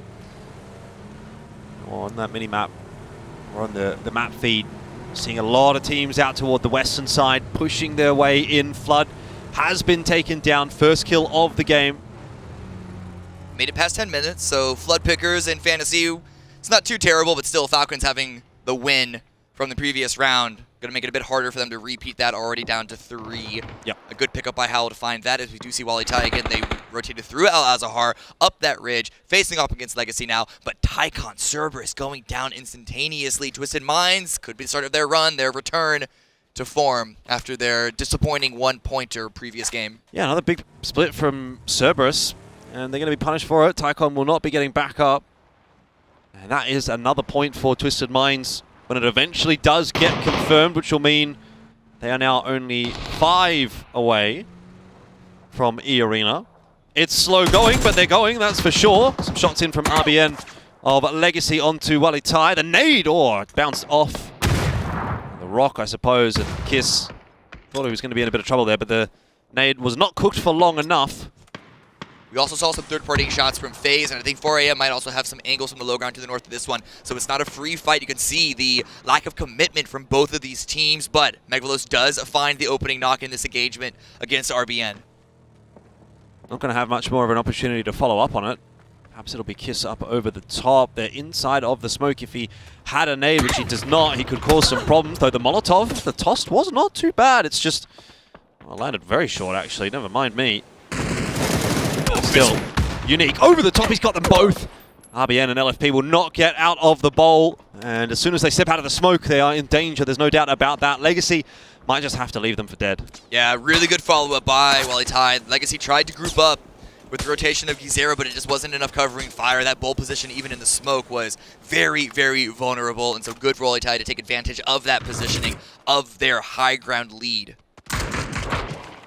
No one's been confirmed yet, but RBN is bleeding out quite fast. Yeah, I don't really see the way back in here for Legacy, and Unique is going to push forward as well with the vehicle, so that'll be pretty much that. Not long for this world. Olitai, though, kind of keeping that scoreboard ticking over today. It hasn't been a terrible start, and again, yeah, they're down the bottom of the scoreboard on 14th, but if they can pop their way up into, I don't know, let's feasibly say maybe the top 8, that's a lot of extra prize money, and obviously PGS points as well, which definitely come into play later on in the year. Zone shrinks fairly central, and E-Arena on the move. You can see that they still have Lyrics out on the water with the boat, keeping an eye on things. Yeah, the circle is center in the zone, but east on the land mass. Doesn't cut off too much of the west, but there are a couple of teams out there that need to try and find the eye of the needle to get into the zone, with New Happy holding at the center. Olitai, though, still holding the point, and Gizero holding the angle with the nice shot onto Unique. Doesn't even the odds quite a lot, but the grenades flying in their direction, and VHC with the team knock, and it's not what you hope for. Yeah, what has happened there? I mean, if it couldn't get any worse for Legacy, then I don't know really what the storyline would be. Meg Veloz will finish off VHC, and that is Olitai to get the clean wipe onto Legacy, the first team out in game number 2. Now, the dinner bell has, in a sense, kind of been rung. FaZe are having a bit of a look. Unique yet to be rezzed, and the timing's looking pretty good on this push from FaZe. Needs in, not landing yet. Yeah, but it's limiting the angles that Olitai could be in, so it's going to give FaZe a little bit of a lead on what angles to peek. A bit of damage on that last one against Kiss, but now Correxi's going to be trying to take point with the stun. We see a little bit of extra action coming in from Twisted Minds in the kill feed. We'll check in on what's happening over there after this, but still FaZe on the push. James with the lineup, and Kiss haven't gone down. A couple of zoning Molotovs getting tossed out by Olitai, but Kiss is in the molly himself, and so burning alive. We finished off by a nade of Gustav, though it wasn't long on the bleed out anyway. Olitai are holding position, waiting for FaZe to push their way forward, and sooner or later that is going to happen. Oh, wait a second. What's that on the minimap? Falcons, what remains of them, are rolling up. They're getting punished on this, and we do see TSM also potentially backfilling FaZe's push, so suddenly the Hunters are becoming in part of the Hunted, with so many teams all converging on this one warehouse. Definitely need to be getting this one done clean as FaZe. Can't afford any more than maybe the one knock, but Olitai are not giving away their positions at all. James almost gets caught in a traffic jam. Unique was finished off by 4 AM. That job gets a bit easier for FaZe now, though. They have got to be aware of these extra opponents coming through. They will be. Kill feed is showing them that much information, at least. It's 4 AM and TSM now that have gotten knocks and kills onto Olitai. And so FaZe know there's 2 other teams that are watching this exact engagement. Yeah, Olitai certainly had a good position. Megvalis there on the north, but again with the third party, the fourth party, the fifth party all coming in to join the party. FaZe now in the more defensible spot inside the warehouse, though that doesn't stop Gustav from peeking outside just to make sure that they don't get surrounded too aggressively, too heavily. We got 10 seconds left. See a bit of a replay of Legacy's downfall just a few moments ago. But where is FaZe 4 going to send? It can't stay on the water. And it's going to go towards the west quite aggressively. Howl now holding a nice center spot. New Happy's compound, however, I'm looking at that to be the potential game-winning position. Yeah, maybe. TSM won't be too disappointed to see it, though. They'll be able to stay up on that high ground and keep playing those angles. Farm a few more points. Pero doing much the same against Bleed. What is also important to consider is that E-Arena, they've got a tough run in here now. They've got to keep running uphill. They've got to keep pushing their way in off of the coast. And yeah, they've got 4 players alive, but it's not a particularly tenable position to be playing from at the moment, so could see another rough game for E-Arena. But we know how comfortable they are coming in from the edge. So if they can get an opening knock here on the east side, if they can third party this fight between Na'Vi and Gen G, suddenly it's all opened up. We know that the second they hear bullets, they see it in the kill feed, E-Arena are going to be going on the push. Jacob, you can see on the corner there, waiting for an opportunity to reveal itself. But Na'Vi just going to back away. They're not going to overcommit onto this one. They should. I imagine they know that E-Arena are here. So the threat of that third-party collapse, the threat of them being sandwiched in between two separate teams, instead it looks like they're going to be pulling away and get to a more central defended position. But we'll see if what that does to Na'Vi, as that only puts them closer to other teams that could be looking their direction. There goes Bleed. Another point on the board for Twisted Minds. They've got 4 in this game, and Fairest has been spotted by GodV. Information, of course, for Na'Vi, but it might come at too big of a cost. In the meanwhile, while Itai finished off, the nades were so nice. What a dunk onto Fairest, and a bit of extra damage onto Hakatori, who was trying to come up and assist. He's actually been spotted out as well by December 12th. It's gone from one thing to the next for Na'Vi, and all of a sudden they're in a shambles. 4 AM, they're going to push their way forward. Another nade lands right on the head of Sosed. And I said maybe Na'Vi might be done after that, and I think I'll be proven correct in that assumption, with Diffex being the last man standing. There are way too many members heading in that direction. Car almost lands on top of GodV. He'll be fine. Somehow, Diffex still alive inside of the smoke, but wishful thinking that he's going to get away with this one. Grenade, not cooked too aggressively, but the vehicle doesn't make it. The Ghost Rider doesn't make it, but it is a molly from GodV to finish Na'Vi off. But look at Genji, look at FaZe now, having just cleared out Walitai. They want to continue to push their own third-party wrapper on the north. They're going to run to HS, but that from Moz gets a double knock. Might get another one as well. 22 HP. It's not going to stand up against Jeems, though. Jeems will very quickly be knocked back in response by Bobo, and 4 AM are going to convert this into a couple more points. Genji are having a little bit of a look as well. They can't be too aggressive. Xinfian with the covering fire, just to make sure that his team is the one that confirms all of these knocks. There is still Gustav left for FaZe on the north, as the circle does go that direction.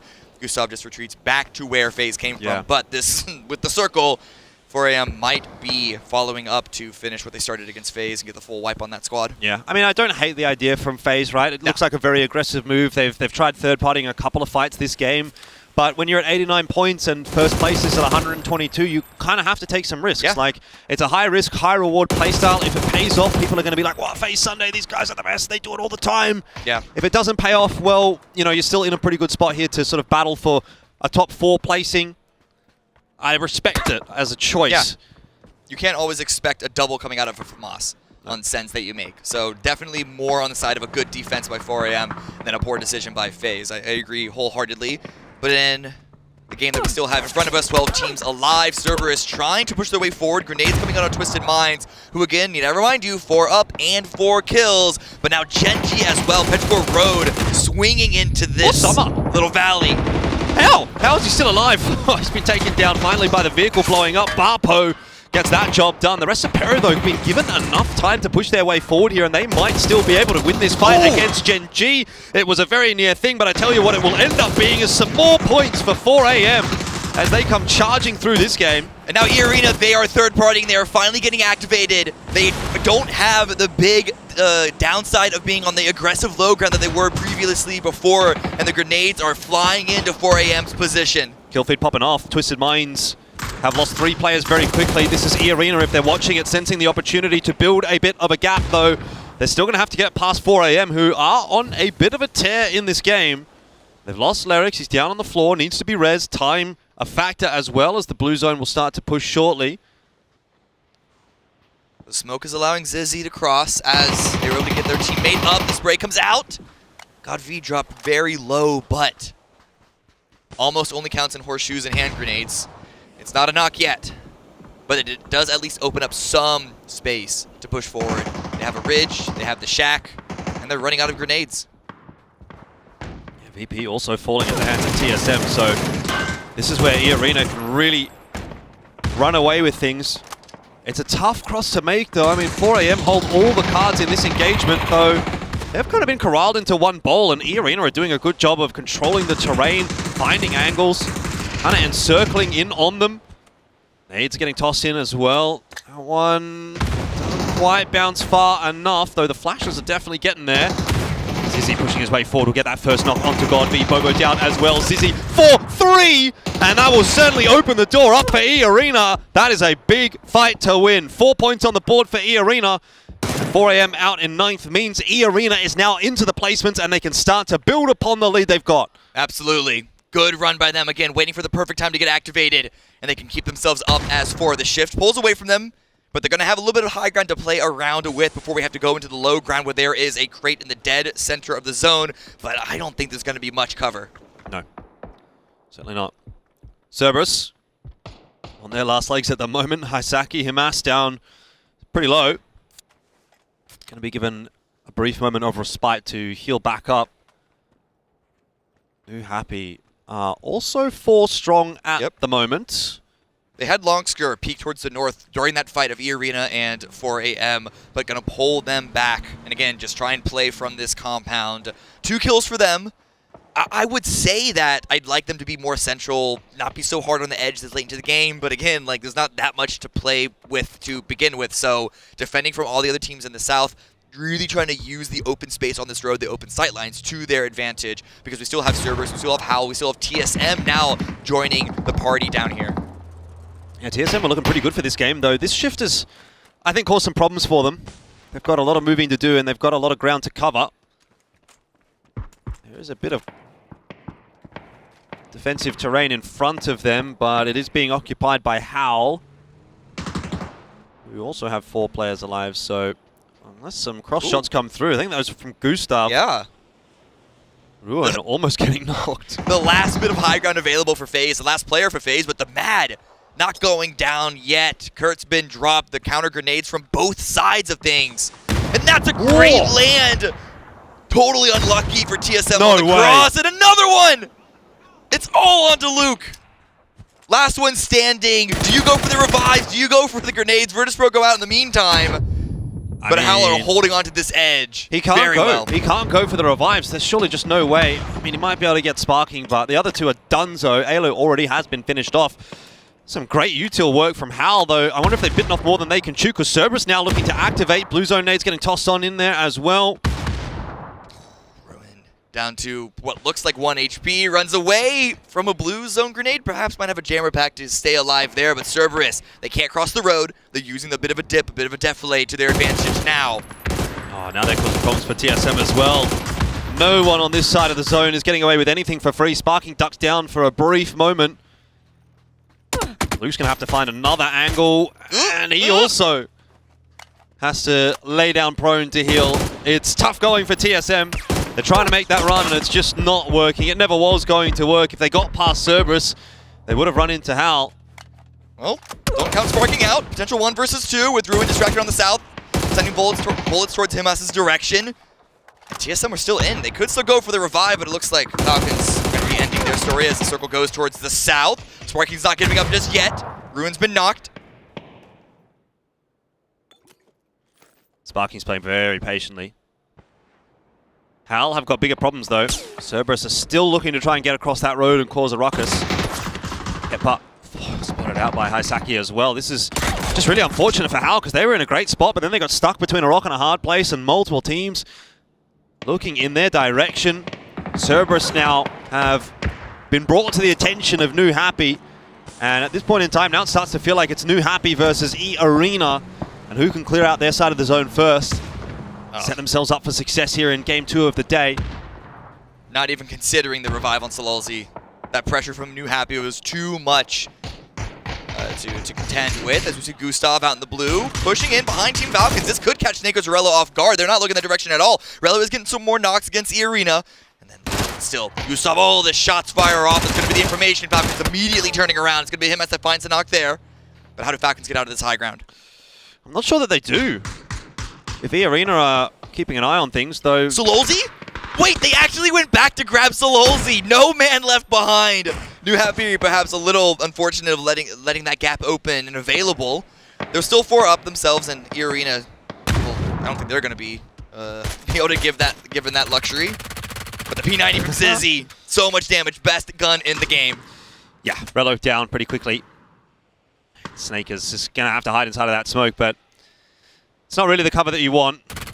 It's been spotted out now as well, and that'll be an easy couple of kills for Zizzy. So even if they're not going to win this game, E-Arena, they've put 6 kills on the board. They're inside of the top 4. They're doing what they need to do to hold on to first place and, in fact, build upon their lead as well. Cerberus looking to put that to an end, but Longsker has found the knock already onto Sololzy, and Cerberus might just get slowed down as a result. Lyrics spotted. Himas, he wants to have the impact, but he can't. It's that P90 again that is going to be singing in the hands of Lyrics. And Zizzy, of course. The fight looks so close. The damage looks so low for Zizzy, but just not enough for Cerberus. And now New Happy are collapsing onto this fight. Look at the amount of space that they have taken. Still 4 up, only 4 kills, but do they clean up the rest? It's going to be a good grab for them, but not quite so much. Longsker up in the air, blinded as well. Cerberus go down, point denial, perhaps accidentally so. But what can E-Arena do off the back of that Longsker knock?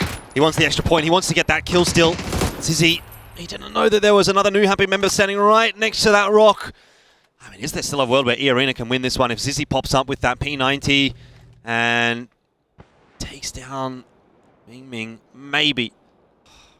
With the revive, it's not quite as likely. Blue Zone Grenade pushes Zizzy away. They have a couple of Molotovs on the side of E-Arena, but the fact that Zizzy was able to retreat so far to the north certainly makes things look a little better as long as Lyrics and Zizzy play around each other. Yeah, felt like there was maybe an opportunity for E-Arena there. A very brief one and obviously not a high chance possibility, but now that you're back to the 4-on-2, you really don't see these converted all that often. Especially not when New Happies have such control of the zone as well. I mean, this position from December 12th is kind of putting E-Arena in the ground. Oh, wait a second. Look how close Zizzy's got. Do not count the P90 out. And now Lyrics has to hold off the sweep from the left side of things. December 12th now locked in a 1 versus 1. Zizzy instead going to go for the heal. Might not be a bad call. He's actually been given time for that one. In the meanwhile, Lyrics kind of stuck in his own 2-on-1, but his head pops up, so does Zizzy's, and surely this is now the end. December 12th pushing his way forward, and that will give the confidence for New Happy to push on the other side as well, and they get themselves the dub. They deny a couple of extra points away from E-Arena, but all things considered, E-Arena very happy with that, and they have gone a long way in locking themselves into first place for the day. Yeah, absolutely. We still have 4 games left. We still have changes that can be made, but good game for New Happy to win. A team that I think not expected a lot of people expected them to be low on their leaderboard. Good secure of that win. Not a lot of kills, but with the open field that we saw at the end there, they wanted to make sure that they could convert to the chicken dinner and not accidentally give things up. Well, that is the end of Miramar, and 1/3 of the day done. We've still got 4 more games to go, and it could still be anybody's tournament, but the storylines are starting to come into play, and E-Arena are looking pretty good.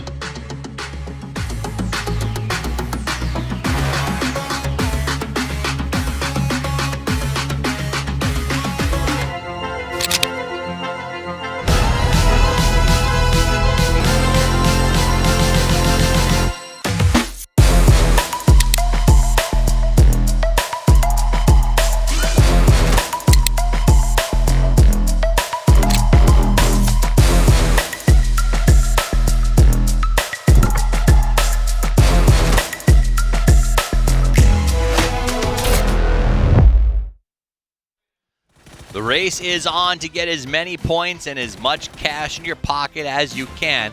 New Happy comes in big with the win during our second game.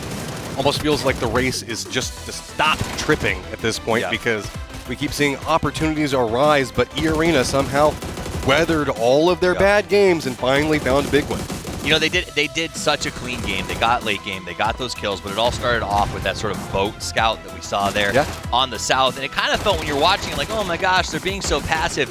But that's not what it was. They sort of saw New Happy, remember, had a chance. They were kind of like holding them out. I think Petrichor was over there as well.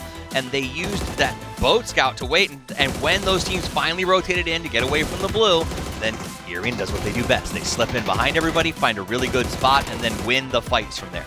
It definitely felt more like what they were playing last 2 days, right? It's more, I guess, more of that synergy. That's one of the things that I really enjoyed about watching the squad, is the fact that they really knew how to work around each other. Like, even look at that 2v4 at the end. It was a counterplay into a counterplay into a counterplay.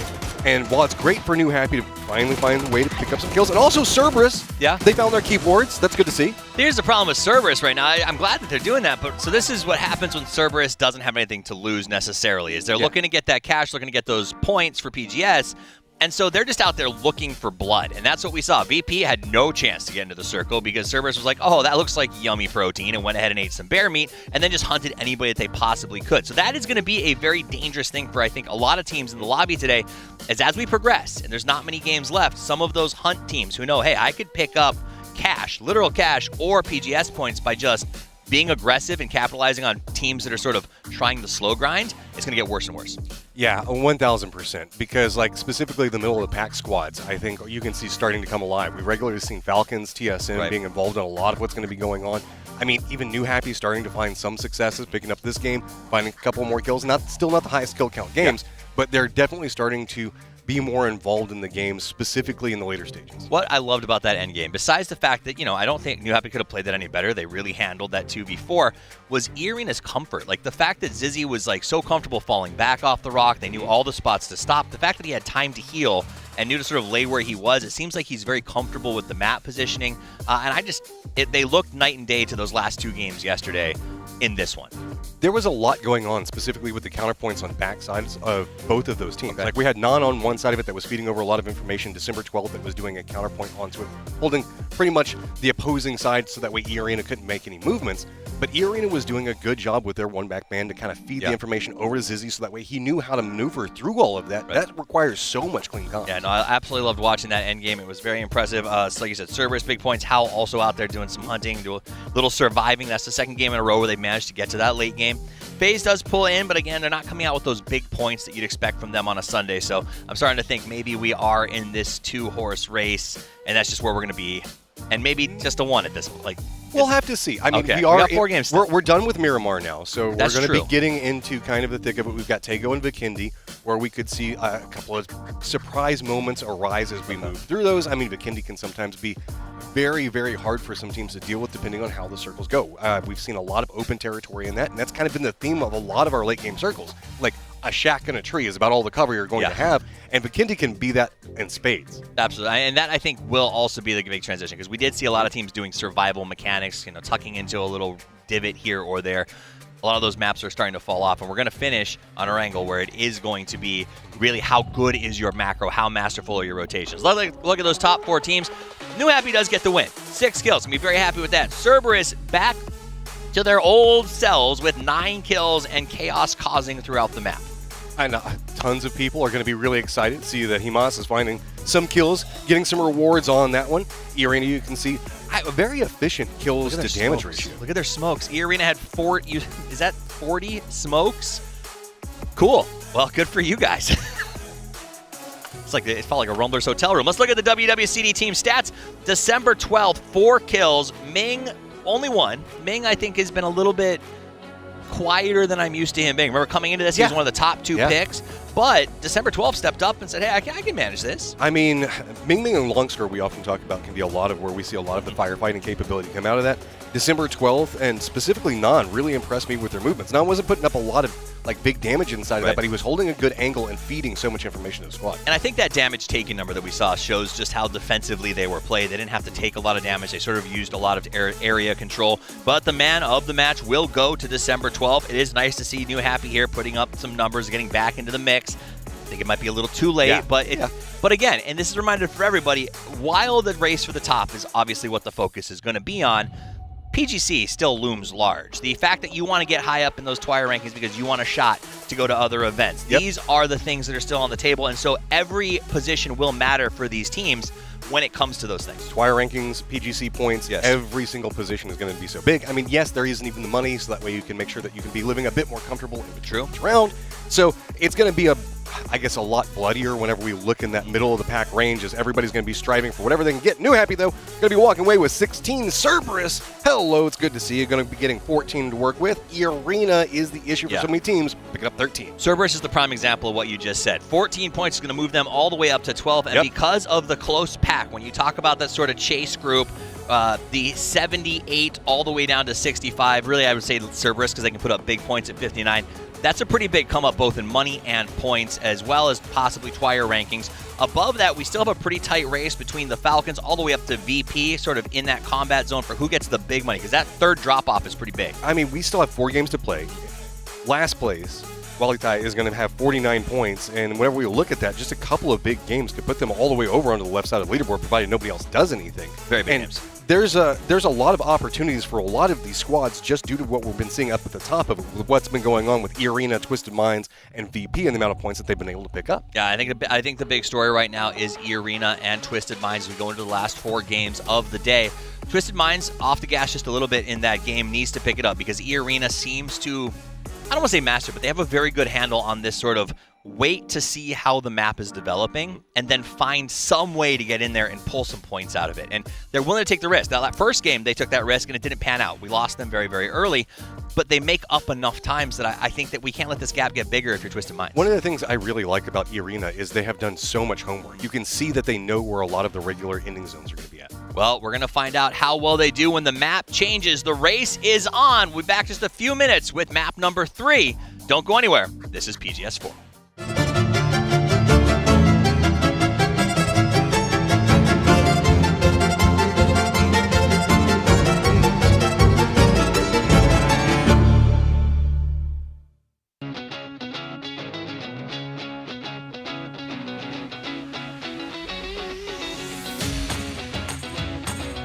Really never ends well when you see so many players in the same vehicle, and that is exactly why. It is so clean, the shots that came through. Has to make something of it. There's no way Ferris was expecting him from behind. He needs to do more, and Flood doubling down, finishing both off as well. Weibo a little bit close to them, but they backed away. Ooh. And now the push has come through. Zibian activates the off angle, and it's trying to use the shotgun. Heaven finds one. It's now to go 1 versus 1. Heaven has no HP, no ammo, had to roll out the VSS. In that mini 14, so he's going to make good use of them. A lot of headshots coming through there, as well as now the grenades onto Twisted Minds are perfect. The artillery that's getting thrown in, Molotovs, nades, everything you can possibly ask for. And Purdy, of course, will be the one to push his way forward and finish it off. Dead. Unfortunately, he had to run back in on a single hit point. Wasn't enough. Rex with a FAMAS. We'll get one. We'll get 2. Don't. Falcons, please do not do it again. No. Rex, what is happening?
허거? 시엔차의 로스맨? 그게 되게 맛있더라고요. 루로판이라는 덮밥, 대만식 덮밥이 제일 맛있었습니다. 딘섬을 넘버원으로 꼽고 싶어요. 제일 맛있던 것 같아요. 특히 고기가 제일 맛있긴 했는데 그 입안에서 터질 때 육즙 나오거든요. 그게 제일 맛있었어요. 저는 양꼬치가 제일 맛있었어요. Dışarıda arkadaşlarımla takılmayı, beraber olmayı seviyorum. Winner. 10 kills.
Your money, just give me respect. Told you before this, you know I'm a threat. I ain't letting up, I got my foot on their neck. Yeah.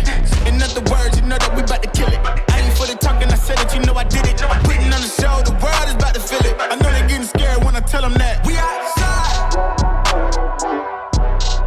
Yeah, we out. Yeah, we out. Looking at the view from the top.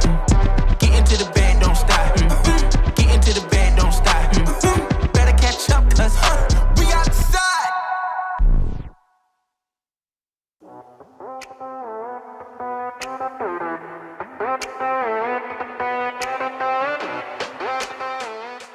Well, the storyline shifts again as E-Arena post themselves a pretty decent game. Get that lead out again. I think it's 14 off the top of my head. So time is running out if anyone wants to catch E-Arena, and arguments to be made that they're just doing enough to kind of keep their noses in front, and really, that's all they have to do today. Yeah, and it's doubly unfortunate that Twisted Minds and even Virtus Pro, because again, with that first game, back in the conversation, they didn't get themselves too many points either to counter out the solid game that E-Arena just had. It's 135 for E-Arena, 121 for Twisted Minds, and 108 for Virtus Pro. So with FaZe at 91, everyone else below that, with 4 games left, unless something miraculous happens here on Tago, it's going to be those 3 games.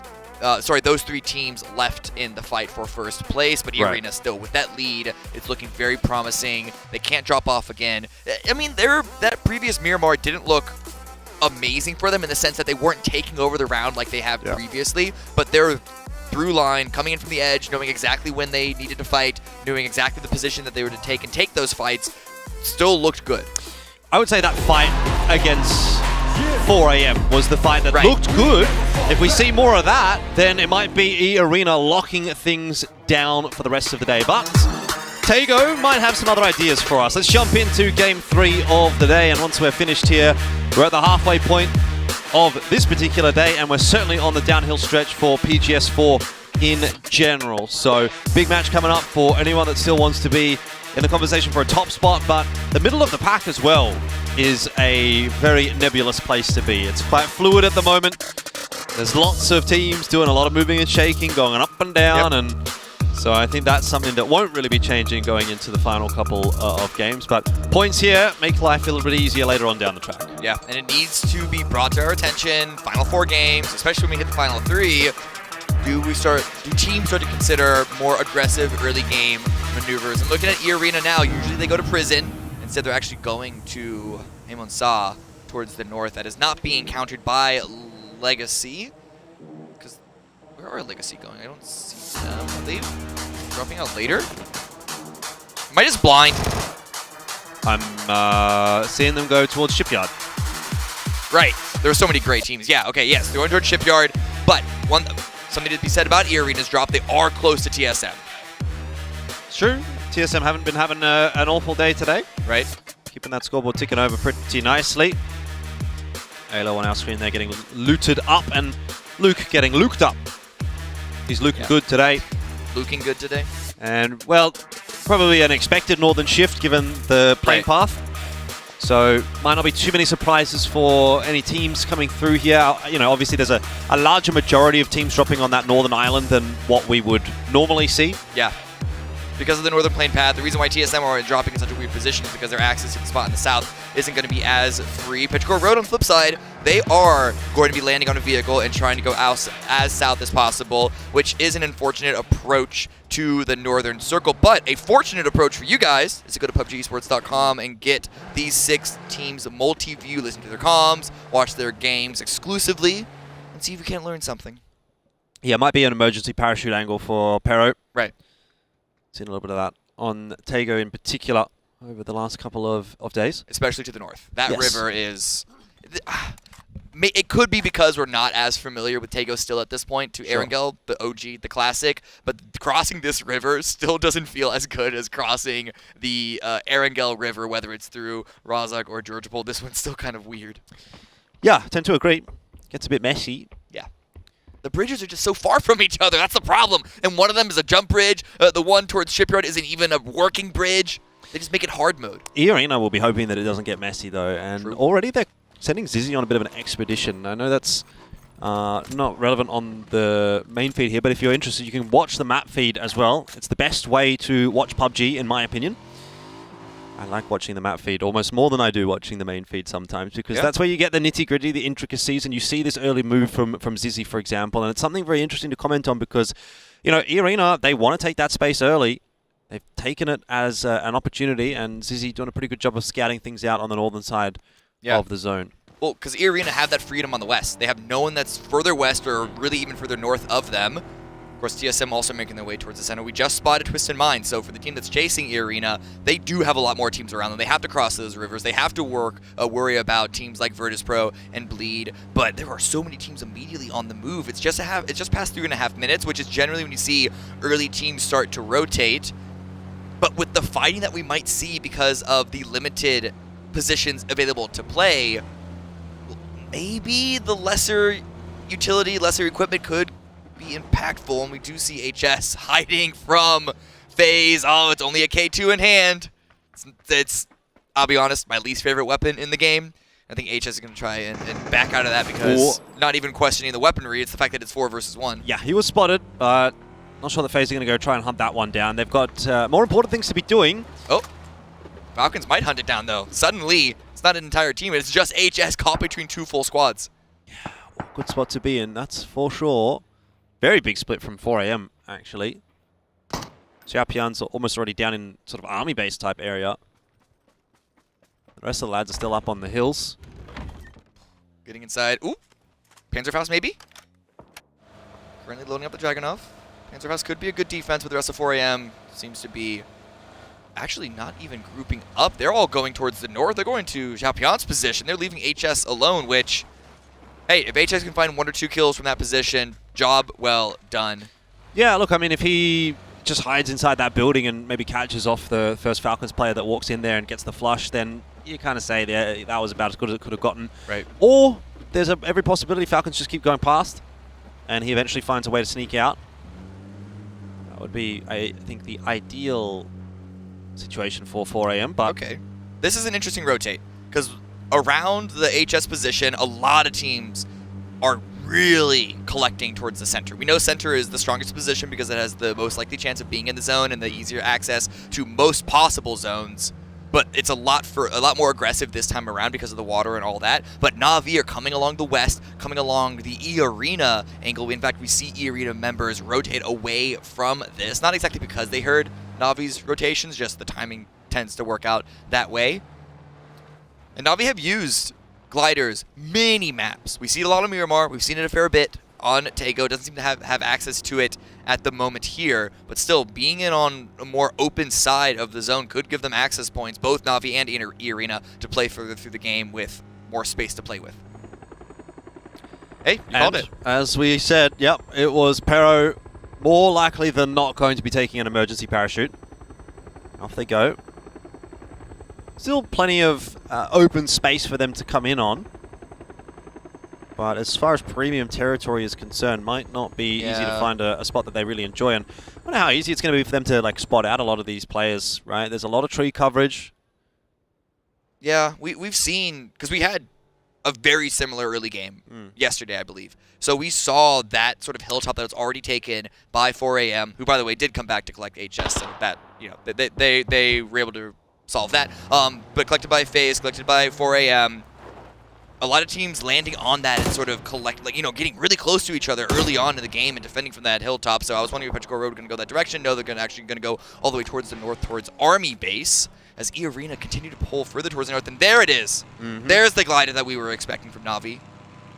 It's almost as if we've read the script. We call the emergency parachute, we call the glider, everything's happening. And Pero, I think they'll be making it to the ground okay. They get inside of that tree cover and the shots are a little bit more difficult to hit. Although, Ming. How did Tosi not see that? That could have been awkward, yes. Yeah. Good defense by Petrichor. And now things are suddenly a lot quieter here because, again, all of that tree cover, Petrichor Road now landing boots on the ground. As we see Lou go down, the first death of the round. So, again, the story of Twisted Minds trying to chase the arena. RBN is going to make that more difficult.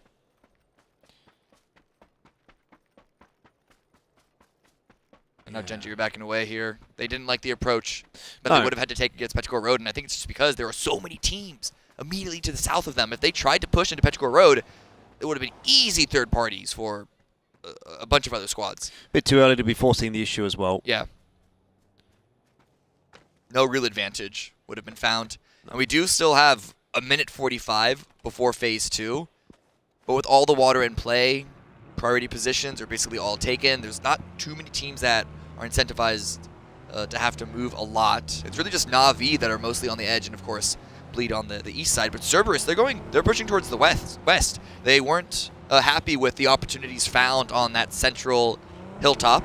Could get awkward pretty quickly because Ferris will be spotting all of that information. Here's the kill on to Lou.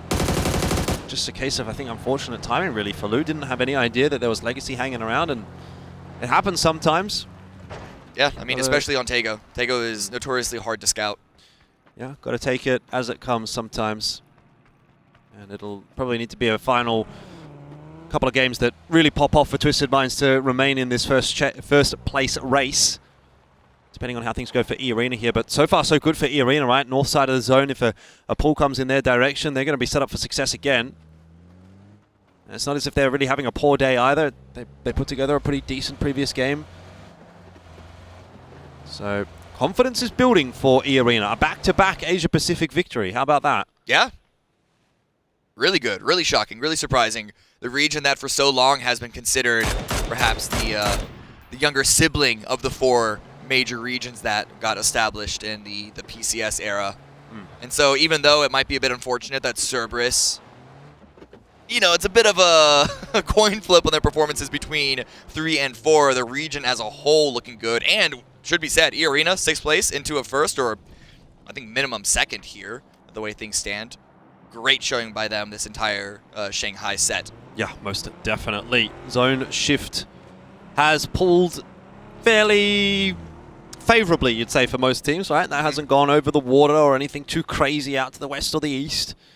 I like Howl's rotate here. You can see their positioning there on the south side. There are a lot of teams on the east of this hilltop because it does nudge towards the west. Not too far, as you say, because the center is still a good position. But them on the south side, they have first access point to east of Kodak opening. But Twisted Minds still 3 up. They're staring down Virtus Pro. This could be an impactful fight. Again, the information in the kill feed, this could be an important rush down for Twisted Minds to at least secure 2nd.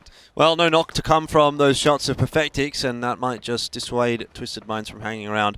It was interesting as well that we were talking about HSMM in that building, and that was where 4AM inevitably ended up rotating into, because that's like the bullseye on the dartboard right now with this zone shift. And when you think they could have ended up down near Army Base, it's perhaps not a bad call to go back up to his position. Yeah. Lucky nobody cleared him out. Yeah, right. That particular compound is one that I would consider mostly low agency, but high safety. So definitely has its own advantages to continue to play out in this game itself. We'll see how 4AM want to consider from that position as the game moves on forward. Virtus.pro trying to run out and potentially catch Twisted Minds on their own push forward. Don't have the sightlines for that. Up the hill makes it a bit more difficult. And Twisted Minds, they stop short of sending it directly into Falcons. Wouldn't want to be sending it into anyone with a 3-on-4 disadvantage at the moment. Right. Bleed are the only team outside of the next ring. Or Legacy as well, I should mention. Both teams out to the sort of eastern side, northeast in the case of Bleed. It's not really too busy on this side of the map though. Really only Gen G up near the army base. Bleed can work their way up the hill with relative safety. Well, with all of the rocks that, again, with the previous takeover that we saw yesterday, all the rocks in play, all the tree cover in play, it's allowed all these teams to get surprisingly close to each other, in contrast to what you usually see from Miramar especially, but even Erangel as well. That does mean that the fights are going to be a lot more bloody when they start to actually pop on off, but there's no real lines of sight, there's no real ways to establish splits or covering fire or any of that, which has allowed teams to try and feed in, but Gen G threading the needle, but E-Arena still had the angle. We'll see if TSM can't chime in from the opposite side. Toasty makes his way through. Rex down to half HP, but they're still alive. Still driving. Yeah. Not much in front of them, unless they keep going and run into Cerberus. Or a random car that was left behind. You ever see those on the side of the road? Just like, who is that? Why is that there? Yeah. Who did this? Yeah. Well, Gen G have pulled up nicely. Begin clearing out their little neck of the woods. I mean, we have 20 seconds left, and again, there was that one kill that we got early on, RBN against Lou. Ever since then, there hasn't even really been a knock. Not one that I've noticed, and certainly not one that's been confirmed. Yeah. 3 very quiet starts today. I mean, that just shows how high the tension is and how important the advantage needs to be for the fights to be taken, but it's another shift towards the west, this one a lot more aggressively so. Gen G's send is looking good, but with so many teams on the east, they could have to defend from a number of different angles. And yeah, Twisted Minds, they could very well be going that exact same path that was drawn by our observers, avoiding the cluster of teams on the east side, trying to find some open space outside of the city. BP setting up an emergency parachute as well. They'll look to be one of the faster rotating teams if they can, but Tulans perhaps should stick to his J job rather than becoming a rally driver, but he'll be back on his wheels. No, he got out. He won't. Okay, that's going to be really awkward for Twisted Mind. Someone's going to have to turn around and help him out. Oh, wait a second. Bleed are looking to try and catch another E-pick up off guard. We remember that play against the Falcons on Vikendi yesterday. Petrichor Road are not going to fall victim to that this time around. But, oh, no! Wait, what's going on with Twisted Minds? It's all falling apart for them. But Tulans has been run over by Perfectix. It's just horribly, horribly wrong for them at the moment, and then we turn our attention to the 4AM versus FaZe fight, which we thought we might see a little bit earlier on in this game. Double barrel from that range is not going to do too much. The K2 out, you said you didn't like it, but apparently HSM doesn't mind it. Gustav goes down to the headshot. 4AM are still kicking for the moment. 2v2. TM, Twisted Minds eliminated in 16th place. Bad news for the chase on E-Arena. See how much further of a lead E-Arena can get. Let's see. Oh, nice where that grenade lands, correct. See, sorry, I paused for a second. I was so excited for where it was going to hit. Bullseye, and it's all down to HS with the K2 in hand. The spray, man, that rate of fire is just leaves a lot to be desired. Yeah, James also solo here for FaZe. It's, again, mutually assured destruction for both of these teams. It's a busy area of the map. Lots of teams coming in from the northeastern side, so even regardless of who gets away with the better of this engagement, there's going to be vultures circling, and already New Happy are there. Oh, and that's a nice nade in onto HSMM from Longsko. Oh! Mortar, close by, doesn't connect. Wonder who that was from. I saw Mime had one earlier. Right, yeah, I did as well. I think from that angle, it looked to be a Falcons mortar. Doesn't land, regardless, but yeah, New Happy already 4 kills, and a great grenade. That's the downside to these buildings, is once an enemy gets close, it's pretty clear where to put the explosives. But speaking of grenades, TSM ratting in from the north. Yeah, a couple of quick ones as well. Alo and Purdy combining to finish off Nan. And New Happy are not going to get away with things unscathed either. This really just does feel like it's going to be an absolute battlefield around this warehouse. Yeah, no one wants to go to the open area to the west of this one. Blues and grenades come in as well as mortars. That's closer to TSM's position. That could incentivize them to push further down towards the south. Correxy, the double stack just barely misses him. Only had to survive the one. And Ixla finds Luke. Wait, how did Petrogor Road get here? They were fighting against Bleed. How'd they separate from that? I don't know. They've just walked their way out of it somehow, and they're going to get in behind TSM. So New Happy did to FaZe what is now being done to them by TSM, and that is then also in turn being done to them by Pero.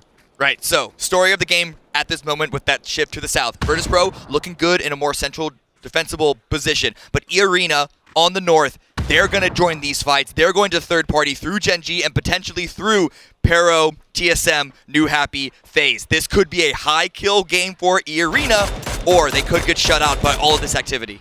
Yeah, I mean, it doesn't necessarily have to be a win for E-Arena as long as they can get 5 or, you know, between 5 and 10 kills. That's going to be still, again, a significant boost over the rest of the lobby. Ming getting the better of Sparking. Game's kind of falling apart for TSM. They just haven't really been able to find their footing here on Tago. Pero, New Happy, both substantially damaged. I wonder if there's another Falcons angle in here as well, because they seem to be doing pretty well for themselves. Longsko gets the timing in with a bit of an assistance as well. And speaking of E-Arena, you can see them chiming in on that kill feed already. So 1 point on offer for E-Arena. Means, again, another couple of steps forward. There's Jacob onto Aixler. Pero out in 13th. 2 kills for E-Arena now, but they have lost Jacob. Yeah. Instantaneous response by Gen G. Knock and flush. But still, down to 3. Could still be quite lethal. And Bleed coming in from the north. Coming in deep from the blue.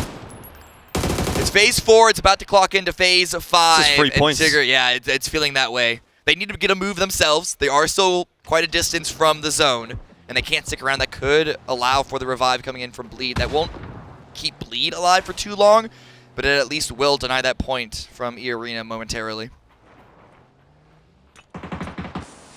Get in the car. Please get in the car. We gotta go. Bleed, stop throwing smokes. Oh, wait a second. Wait. It's a bit dangerous still. Well, Trick ended up going down to the blue, so E-Arena don't have to worry about him. This, though, bit of an awkward one. Spray's not really connecting, though, from Gen G. E-Arena have gotten away scot-free. They've gone in between New Happy and Gen G, and neither team able to land a shot. Maybe New Happy decided not to fire any shots off and try to push their way into Gen G. A little bit of a stealth mission from December 12th. Less stealthy by Longster, who pulled a vehicle in, but E-Arena was still watching them go towards the center. If they have a strong game here, this could all but secure their victory. But they need to get more points. They already have 3, but conceding the high ground, conceding better fighting angles, might be playing it a bit slower for placements this time around. We'll see how that nets them points here. 4 teams in the blue at the moment. You can see on the kill feed, not on the kill feed, on the standing, on the leaderboard. So it's rough going for a number of teams here. And that pool, maybe there's a resurgence on offer for Cerberus. We'll have to wait and see. Ada has found December 12th. Rex and Ada both going down to the blue. Ooh, Barbo again. Doing a lot of work for Gen G, but Longskers are answering back. Last one up for New Happy. It's just messy up toward the northern side of the map. Nobody seems to be able to get a footing apart from potentially Falcons, who are down a member. Mime's on the floor again. Longskers out in the blue. Oh, and 1 grenade by Barbo could do it. Could stop that res. It goes a bit further to the north than I think he would have wanted to, but it's a blind throw regardless, and it's all about staying alive. We lose Tosi. Barbo, I think, is the last one up for Gen G. The revive's coming on for the Falcons. The rest of the team are pushing down. They spot him out. Good find by Flood. Yeah. Falcons setting themselves up for success, definitely. You're aware that there's another player sort of hanging around on the northern side there, but perhaps got bigger issues with Cerberus in the compound in front of them.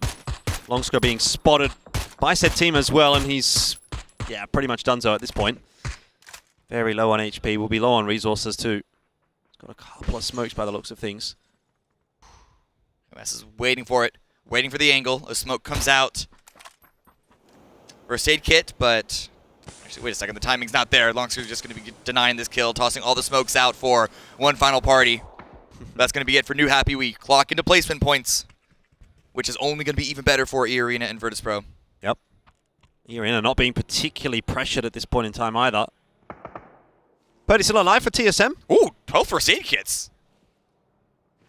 Yeah, he can just stay out here for a little while. Yeah, wait for Falcons to push closer and then just slow walk while constantly medding. Bit of a slow movement, but could be done. It'll probably net you another placement point or two because things are about to kick off with this push from Falcons. Oh, they didn't want to go into Cerberus. Instead, they find an angle to the south. Legacy are prepared, ready for it, but I think Falcons had an idea that the team was already here. You can see the grenades in play already trying to push RBN back. And the high side peek could give Falcons an advantage. 4 versus 4, we'll see what angle Virtus.pro have. Well, they'd still gone back and forth, but none of them really landing with any kind of substance. Purdy, I can see on the minimap, he's almost made it back in. Doing God's work for TSM. Could backstab Falcons as well. That's something to consider. Falcons probably won't be aware of it. They came in late to that party, to the northeast side, so not the most information on whatever has been happening up there. Yeah, a kill point or two would go a long way for TSM. Yeah. The difference between 8th and 7th at the moment is only 1 point. Mime lays in wait and strikes at the perfect time. Legacy down 2, then a 3rd as well, and that is a very clean wipe indeed from Falcons. It's the alligator play. Yeah. That's what they call it. They just prone down and wait to get tripped over, and Mime is so good at that position. Ooh. And now attention turned towards E-Arena. That's Tigger down. No way that player gets revived. 9 kills for the Falcons, 5 on the side of Mime. This could be another win, and suddenly we might be talking about an entirely different leaderboard. I mean, it would be a massive win for Falcons if they would get it from here. They've already got the 9 kills, so it'll go up to 15 or something like that. Minimum, yeah. If it ends up being a dub. It's an awkward spot to play from, though, with Virtus.pro kind of doing what they're doing. Ooh, are they aware? Have they spotted? Molotov does get tossed in that direction. The portable shield comes up for Virtus.pro as well. Well, now definitely Falcons are aware. Snakers! I think he got saved by a pan. Likely. Very low. Cerberus 1 to third party. And again, eyes on Kurt. Mime? What does he play? But Mime is never scared of a push. Nixie dropped down, and now Flood with another. Ibiza with a trade back. Spam across from Himas doesn't manage to connect onto the head of Snakers, so Falcons look like they're going to get through this fight okay. The big question mark is going to be timing from Purdy. I can see him charging his way down from the north, and so too are Cerberus. Falcons on a knife's edge. If they can get these revives in the next couple of seconds, they might be fine, but if not, it is going to be a roughie. Nade over the top. It's not a bad throw from Purdy Curdy. Straight on to Snakers. Himas catches that last remaining TSM member. And Falcons now know they've got that 3-on-4 ahead of them. Cerberus breathing down their necks. Flood's healing on up. Relo's dodging grenades. The grenades go a bit tall, a bit wide. Relo with some good damage. Flood with a follow-up. Does get traded, and Relo also goes down. Himas with a good hold. Cerberus just had too many numbers, and their timing was a little bit too good. Mime is still alive, but he's not going to be able to dig the Falcons out of this one. It's definitely not a dub on offer for Falcons, but they have gone past triple digits into 101. We've lost E-Arena. We've lost Virtus.pro. How many more points can Mime get? A swing around the side isn't going to net anything here. Tycon holding the angle. Comes out on top there. 6 kills for Cerberus, all 4 up. But still, Howl 4 up. Na'Vi 4 up. Howl and Na'Vi haven't really had to fight too much. Very low kills for both of those squads. Yeah, this is actually the least readable endgame that we've had so far today. It could still be any one of these 3 teams to walk away with the win. A lot of smokes on the side of Cerberus. A lot of grenades on the side of both Na'Vi and Howl. And we'll see what this open space gives. Diffix with that long range. Well, medium range at this point. But it feels long with the size of the zone. Shot onto Hisaki, and I think with 18 seconds left, it's just going to be a bit of a holding pattern until phase 7. Patience to virtue. Cerberus could definitely make a late run in here for the PGS 4 final stage. They've been kind of like bottom 4 for the entire time, but a win in this game, going into the last 3 remaining, could actually pop them up into the top 8. And that would be a much more respectable finish for the team that topped the leaderboard at the end of PGS 3. There are 5 placement points left to distribute, and up to, quick math here, 11 kills as well. So, good amount of points left to fight over. and that shift towards the south does give Howl an advantage because Cerberus are going to be likely pushing through an area seen by Na'Vi, with Ruin also just prone down, pitted below Na'Vi's angle. We'll see exactly what these sight lines net themselves. Everyone is spread out. Everyone is setting up crossfires. You can only do so much macro in the game of PUBG. At some point, it's all about winning your team fights. Yep. Just got to hit your shots. I do like the setup from Na'Vi, though. Very well spread. Lots of angles being covered. So said the only kind of question mark at the moment out of the next zone. We'll have to move eventually. Ooh, pedal bike. Sololzy. BMX. Would have loved to have seen him kind of send it with the bike, but... Do a backflip. Not sure that that is going to be the name of the game for Cerberus, who, to be fair, are the ones that kind of have to move a little more so. Yeah. Though, we do see Sosid still holding this northern angle, feeding information, and I think Cerberus' push, surprisingly enough, actually hasn't gotten punished all too much. And it's mostly just because Na'Vi don't want to overpush their attention towards Cerberus, because that would open the opportunity for Howl to swing around and take advantage of them with, I mean, a 1v1v1, a final three-way fight, especially with everyone at full force. You don't want to be the ones that starts, because it's a team that wraps in last that tends to win. Ruin's position as well is like kind of scary. You know, he's just proning in the grass. If Na'Vi oversteps, someone's dead. Look at him sitting there behind the tree. Akatori with a bit of wild spray into the smoke. I mean, I am very much wondering how this is going to play out if they run into Ruin. I think Howl might be the best setup at the moment. Yeah, Cerberus, they don't have a lot of space to play with. They're barely inside the zone. They're trying to hold out and get in the last second possible, just really tease forward their space. Haisaki is the furthest in with a vehicle, a small vehicle for that, and a tree. Phase 8 stays center. A slight nudge towards the north if my eyes are judging that properly. But still, it's not particularly favorable for Cerberus in that way. Yeah, I would say they are. But you're right. Cerberus and Na'Vi are about to come to blows. There's just no question about it anymore. No nades connecting just yet. They were very close to Taikon and Sololzy, though. I think they might be just short from where they're looking to land. And yeah, a couple of meters left to go. Don't roll too far, and Hakatori spots out Howl. And I think Na'Vi are pulling away. Again, they're just trying to set up in a defensible position, and we have to bring the attention back to Ruin's pitted spot. It is very much live by the Ruin, die by the Ruin. Yeah, could be. Very, very likely in that sense. A 2-2 spread by Na'Vi at the moment. And it's again on to Cerberus to really make the next move. It's such a great setup for Howl, because even if he gets into a fight Ruin, then you look at the sideline that the rest of the Howl guys have got. They could definitely help him out. Slon said he wins the race. Na'Vi and Cerberus are just trying to avoid one another for the moment. Howl kind of chilling. Extra gear picked up by the multi-drop. I think that's been sitting here for a while, so unsure how much is fully available in it. Deployable shield, a couple of vehicles, a lot of smokes deployed by Cerberus, but teams can only delay fighting for so long. In fact, Howl are now getting into the mix. Just trying to take a bit more map control. Is it too much, however? Well, you still got the Mad holding from afar. Zone control can make or break these end games. The Mad having to duck down. Na'Vi still unaware of Ruin's position, and it's starting to get really scary with Diffex kind of poking up over that ridge. Someone's going to drop to him. I have no doubt of that.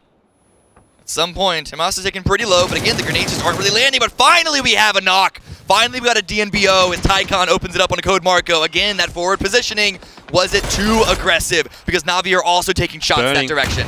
Yeah, Code Marco. Oh, is he done so? Well, the nades are getting tossed on in. You'd think that they will reach, and they do. Ferris has got Kepa as well.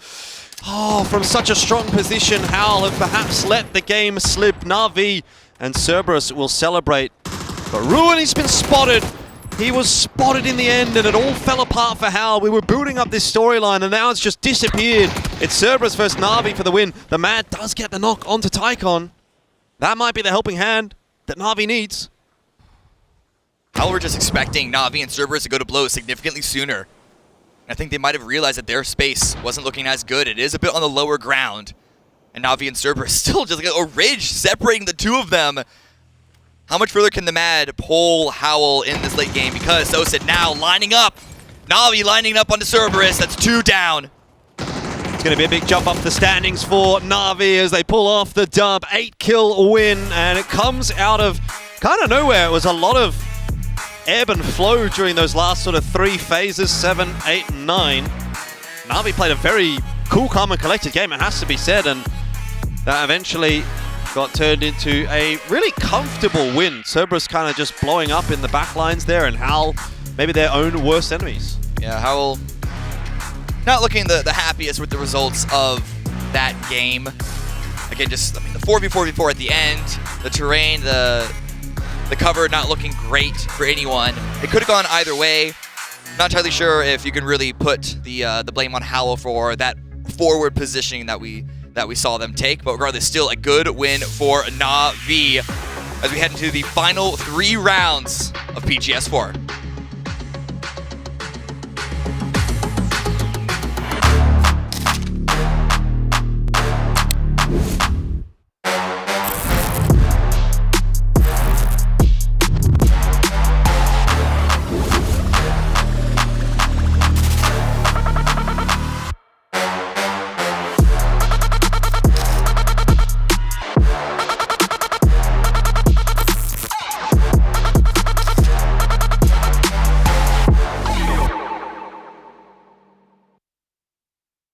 Na'Vi picks up their 3rd chicken dinner of the final stage and emerge now victorious against overwhelming odds as Cerberus, who has been absolutely ready for every fight today, falls, and Howl, who we thought for a second might have pulled this out. It was not to be. That was just a phenomenal interview. I loved everything about it. I was worried that the circle was going to lean way more into that area, like just South Army base where we saw everything in depth yesterday.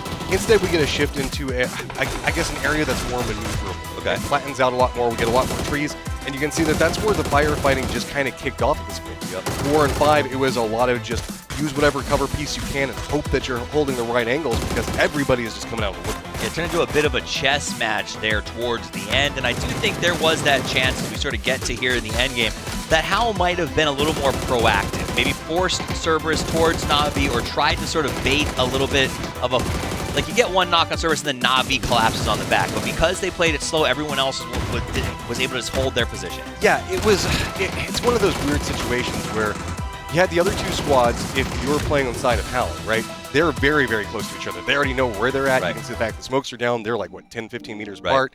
And so Howl starts creeping in because they're like, okay, everything's going to start closing in. Yep. The blue zone's going to come in.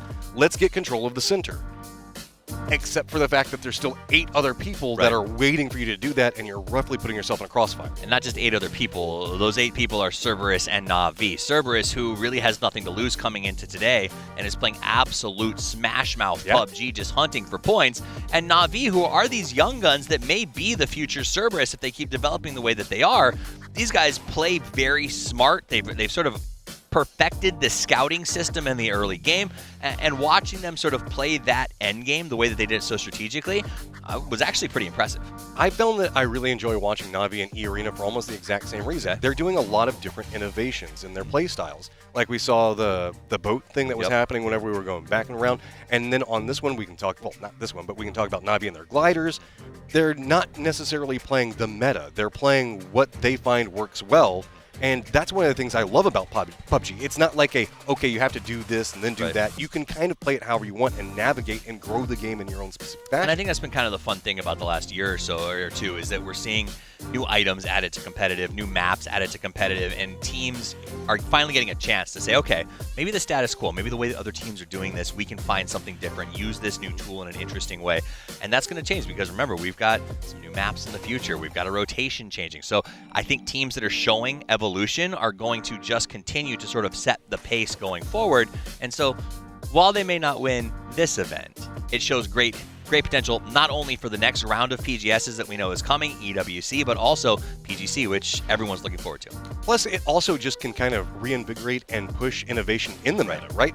If you find something that nobody else has ever done before and suddenly it works really well, everybody's going to try to figure out how to do it, but you've innovated it. You know how to do it better than everybody else, and that gives you a massive advantage. Absolutely. I mean, there's always an advantage when you do something better than anybody else does, especially when it's things like scouting or gathering information. So very nice to see. Big shout out to Na'Vi and Cerberus in there. E-Arena, though, again, gets to 5th place, puts more points on the board. And when we do get to that leaderboard in just a second, I feel like things might be coming a little bit dire. Twisted Minds went out very early in that game. Very quiet day. Very, very quiet day.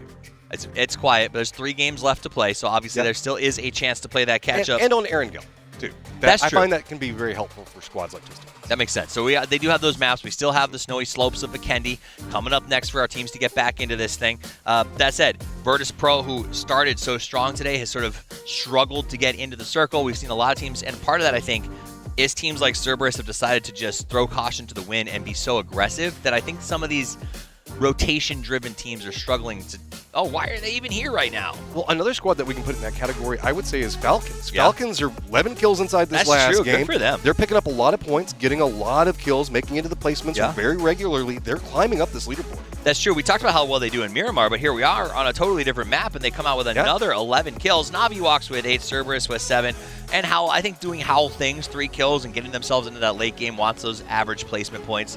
Understandable. But you're right. We even talked about Falcons just now. That is a massive performance for them. That is a great lineup for them. But of course, we've got to take a look at Na'Vi in and of themselves, and it's going to be Diffx again? Hakatori, old news, Diffx, right? Man of the match over and over again. Hakatori very popular among the staff here in the arena, but Diffx just has evolved over the last couple of days.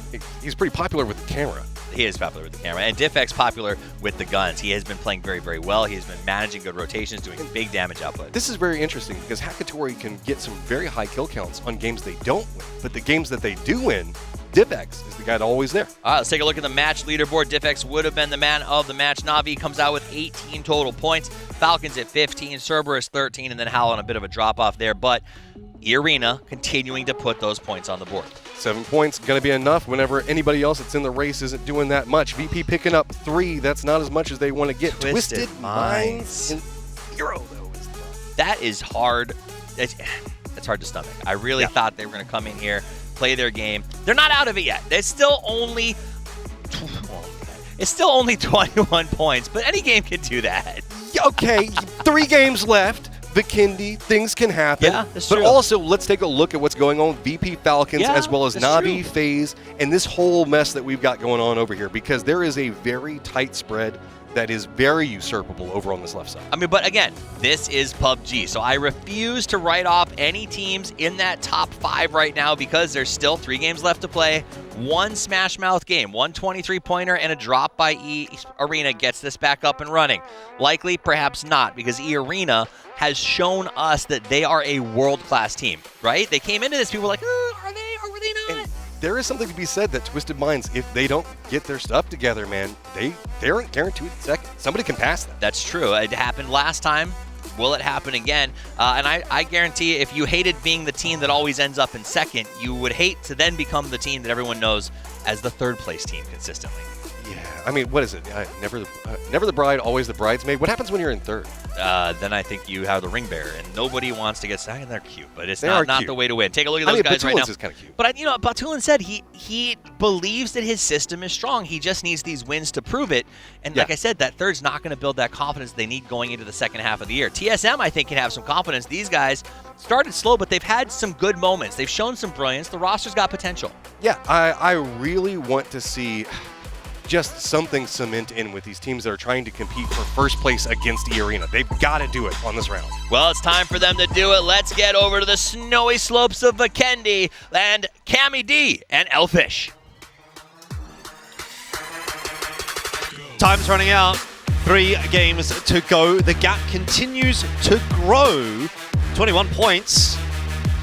I feel the analysts says they're still trying to sell the story. They're still trying to sell the dream that someone might be able to catch at E-Arena. But I mean, if things keep going in the direction that they are after this game, that might not be a story anymore. It was 7 to start the day, 14 after a couple of games. Now after 3 games, it's 21. Yeah.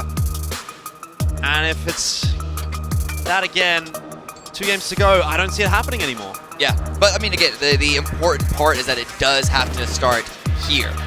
We could see, like, a 0 point on E-Arena and a 20+ point for Twisted Minds or Sure. Virtus.pro or whoever.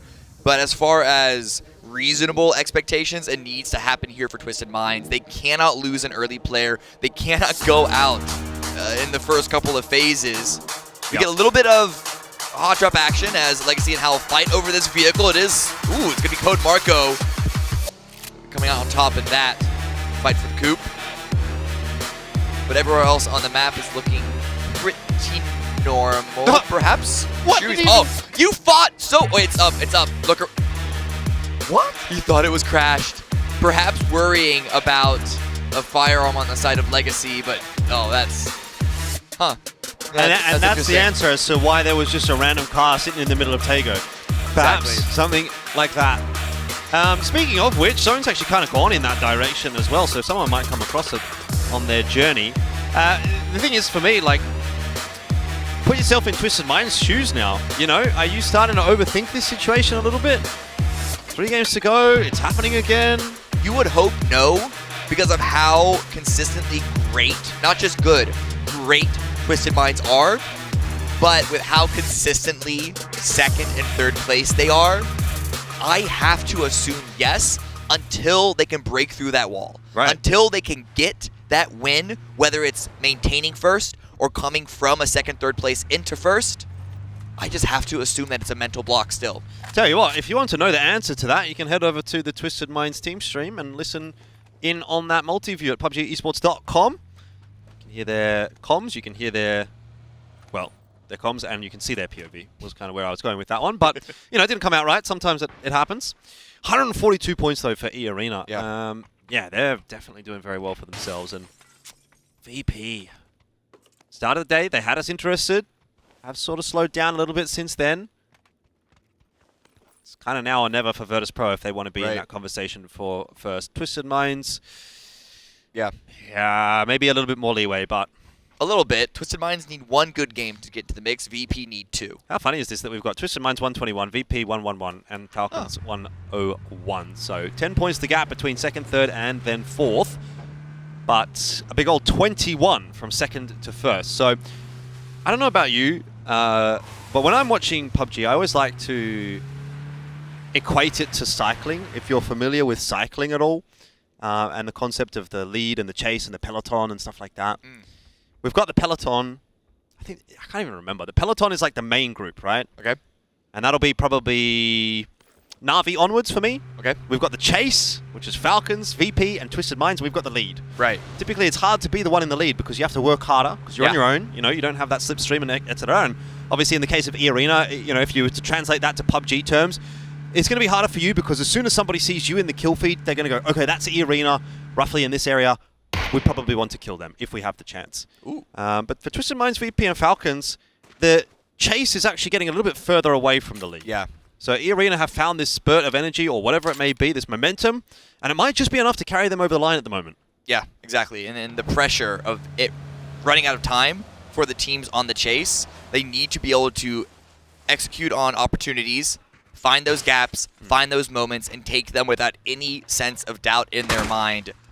At the same time, the pressure is there. While we do watch Pitcore Road and TSM fight over this compound, and Howl are not too far from it either. This could break out into something further. You know, I think TSM might be looking to back away from this one.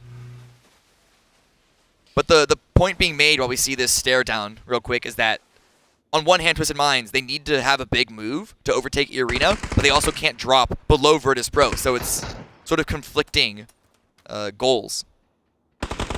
Oh dear. This could be about to get messy. But, you know, the fact that they're, like right next to each other on that scoreboard, there's every incentive for both these teams to kind of fight it out here. Do a number against their opponent, nearest competitor. TSM, at this stage, don't really know who's on the other side of that fight, but they're going to be on the move anyway. They can make an estimated guess, but also a strategic strategy to all fly away. All 4 in 1 vehicles, not looking great, but oh, great damage coming out of Alo. Must have been a headshot to deal 92 in 1. Forces Aches left back. So TSM get out of it, and they find a small little position outside of Dino Land. It's not a bad spot, honestly. It's not great. I don't love it. It's not the best. Doesn't give you the highest agency to play out of, but just going to have to close to the center. Take what you can get. Right, of course. Life gives you lemons, you make lemonade. Walitai also set up pretty nicely, and New Happy on the move. They're going to be coming in behind Twisted Minds.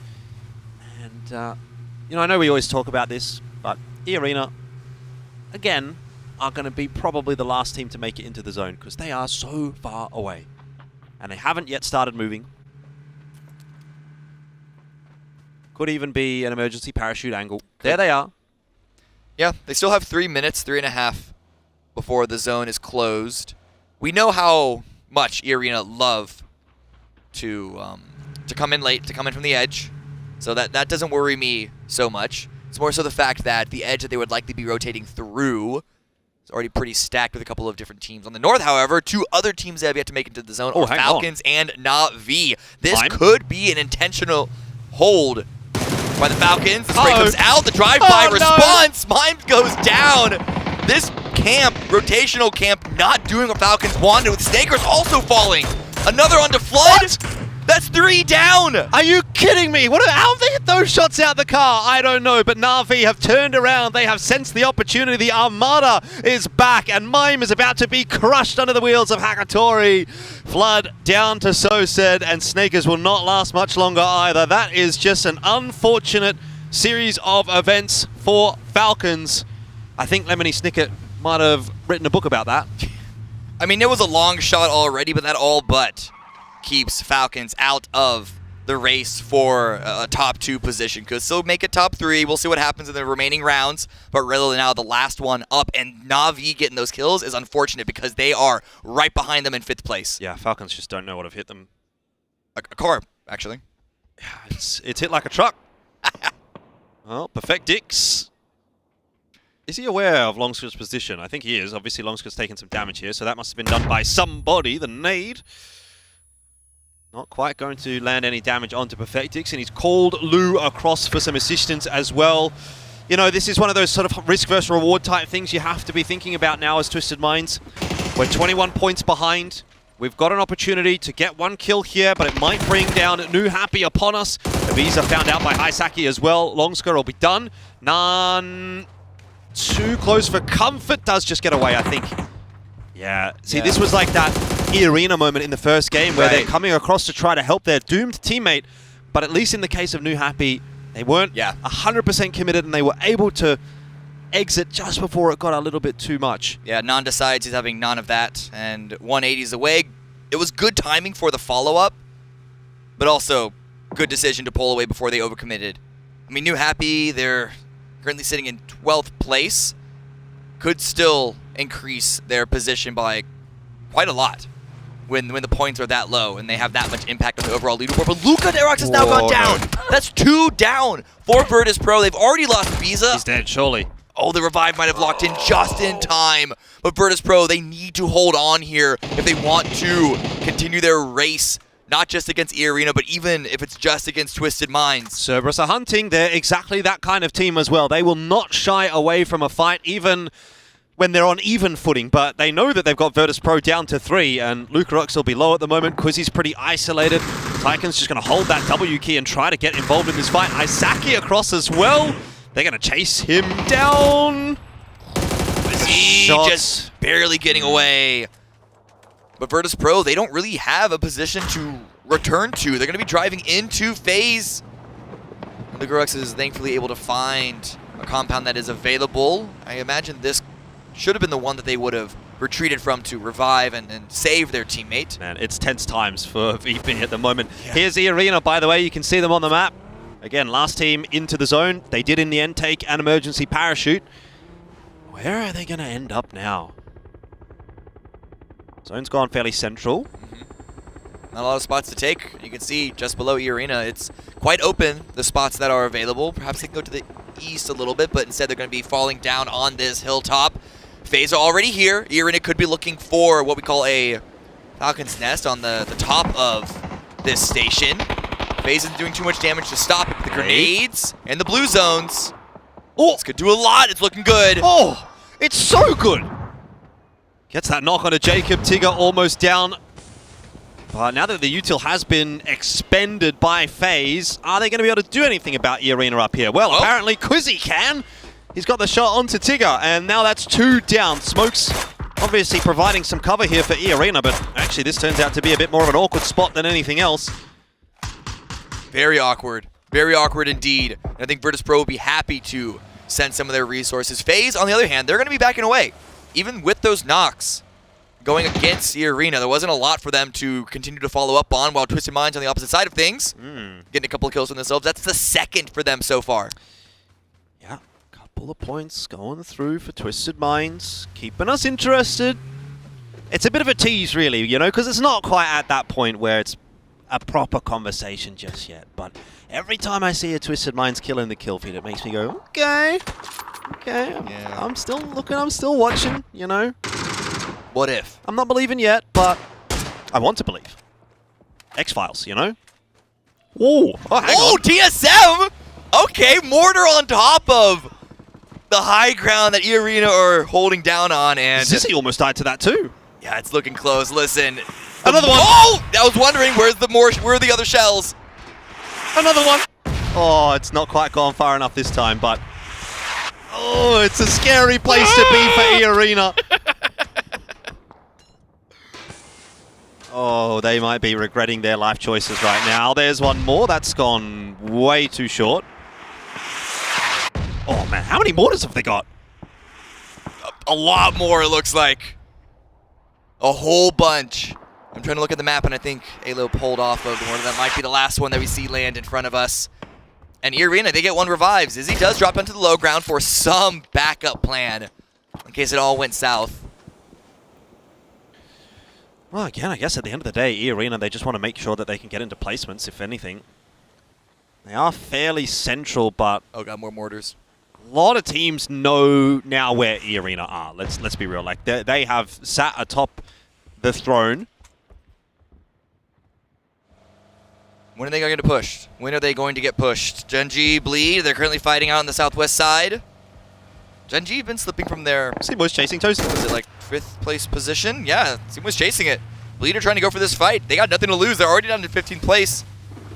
They just want the loot. Do they? Yes, they do. Alright. But you're right, yeah, Bleed doesn't really have anything to lose here. Limit testing, they can have a bit of fun. Yeah. Really get the experience. Dragging a level 3 helmet. And we see the circle. It's going to be centering up again. This does mean E-Arena can continue to play on that high ground. Someone's got to do something about it.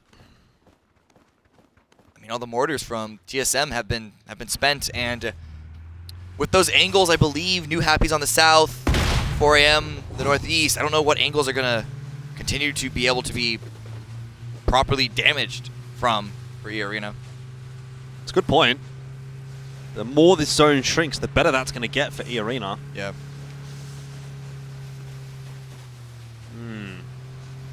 Worrisome for the rest of the lobby, perhaps, but we'll have to touch back in on that in about 10 minutes' time. And there it is, Gen.G. They pulled away from Bleed, but they pushed into New Happy. December 12th on the high ground, playing out in the tower. Got a knock on a Barpo. Some counter damage coming through, not actually from Gen.G, rather from Summer from Petrichor Road. They're not deterred. Easy kill for December 12th there. And the rest of New Happy across to try and assist. It's going to send Gen.G packing. There was a headshot in there onto Rex, but he'll be out for now unless December 12th gets one on the fadeaway. Won't happen. New Happy got to get moving themselves.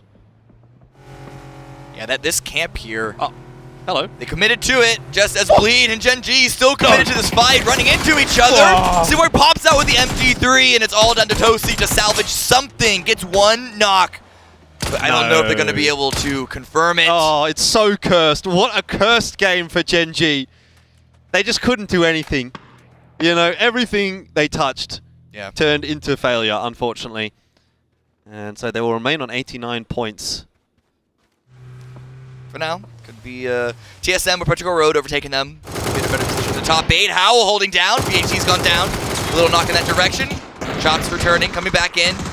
And that's going to be it for Legacy, with Na'Vi also chiming into the fight. Na'Vi are making a pretty nice run on the back end of things here, up to triple digits now as well. 15 to get there for the lobby.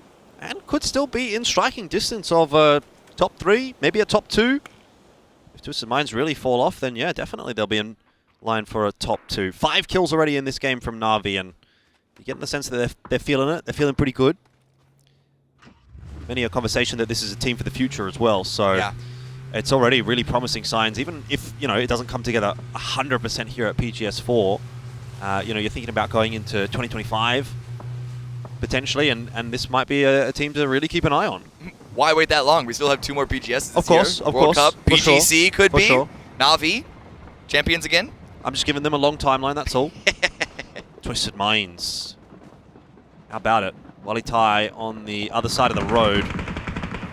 And Bleed. Their reign of terror might just start coming to an end. They've been a real pain. A pain point for multiple teams, and now they're on the move. Lost Orkaran. Zone's pushed out to the west. This could be a Twisted Minds game. It could.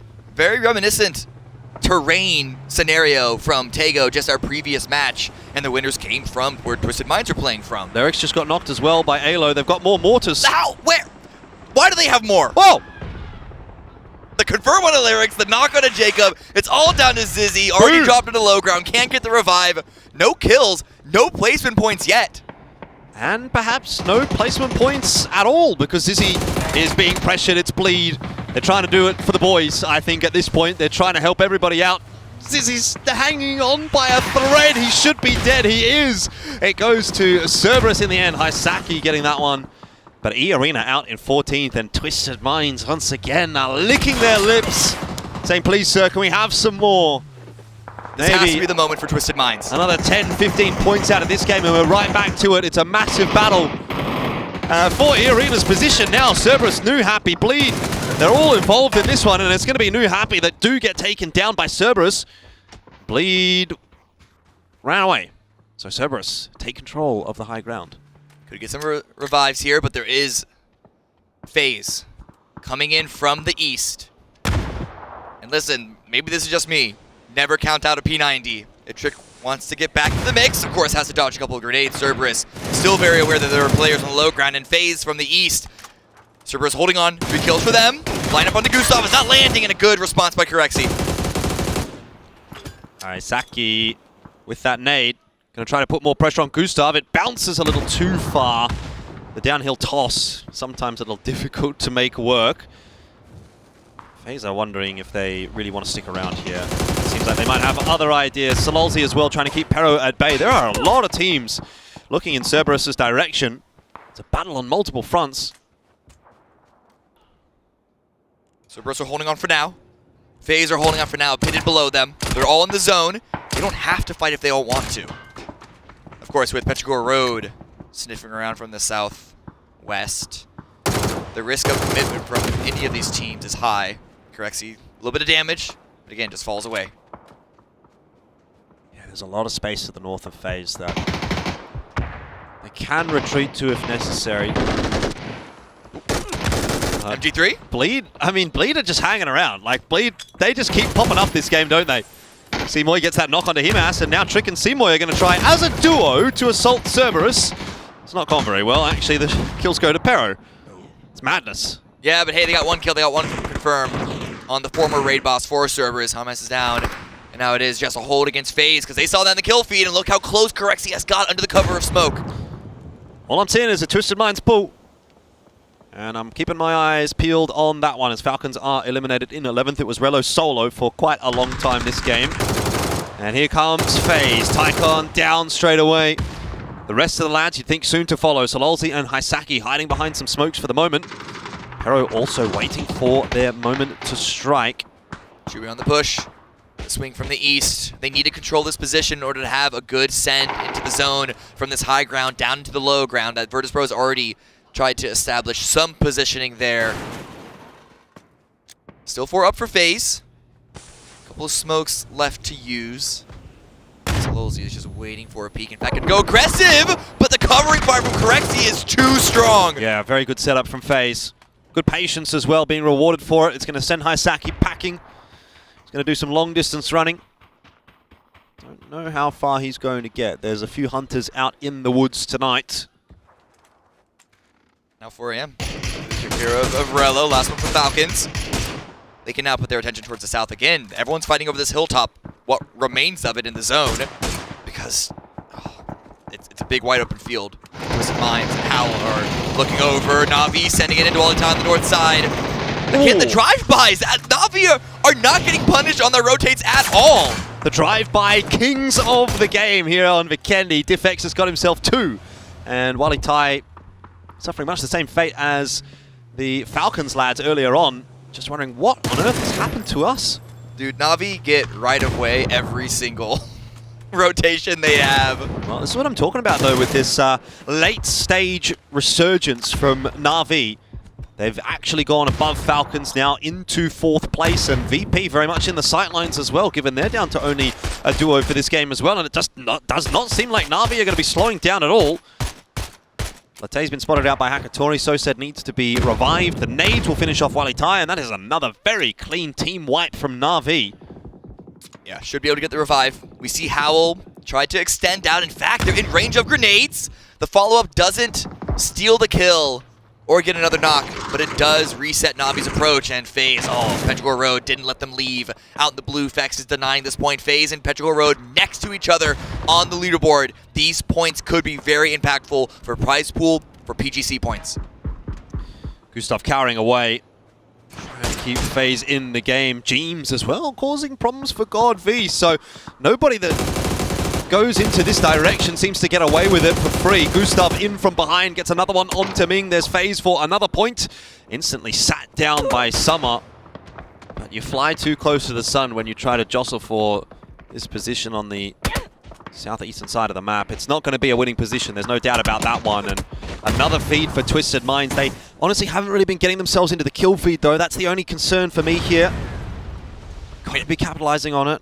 I mean, everyone's been fighting on the east side. There haven't been a lot of opportunities for them. Look at Petrogor Road. They have 10 kills because everyone's coming in from this direction. It's only 8 steps left. So that's at least something that Twisted Minds can hold on to, that the placement points are going to start really adding up now. 4 a.m. should be getting God V picked back up, but with Howl to the north, and then, of course, Twisted Minds, the angles are going to finally start to open up for them.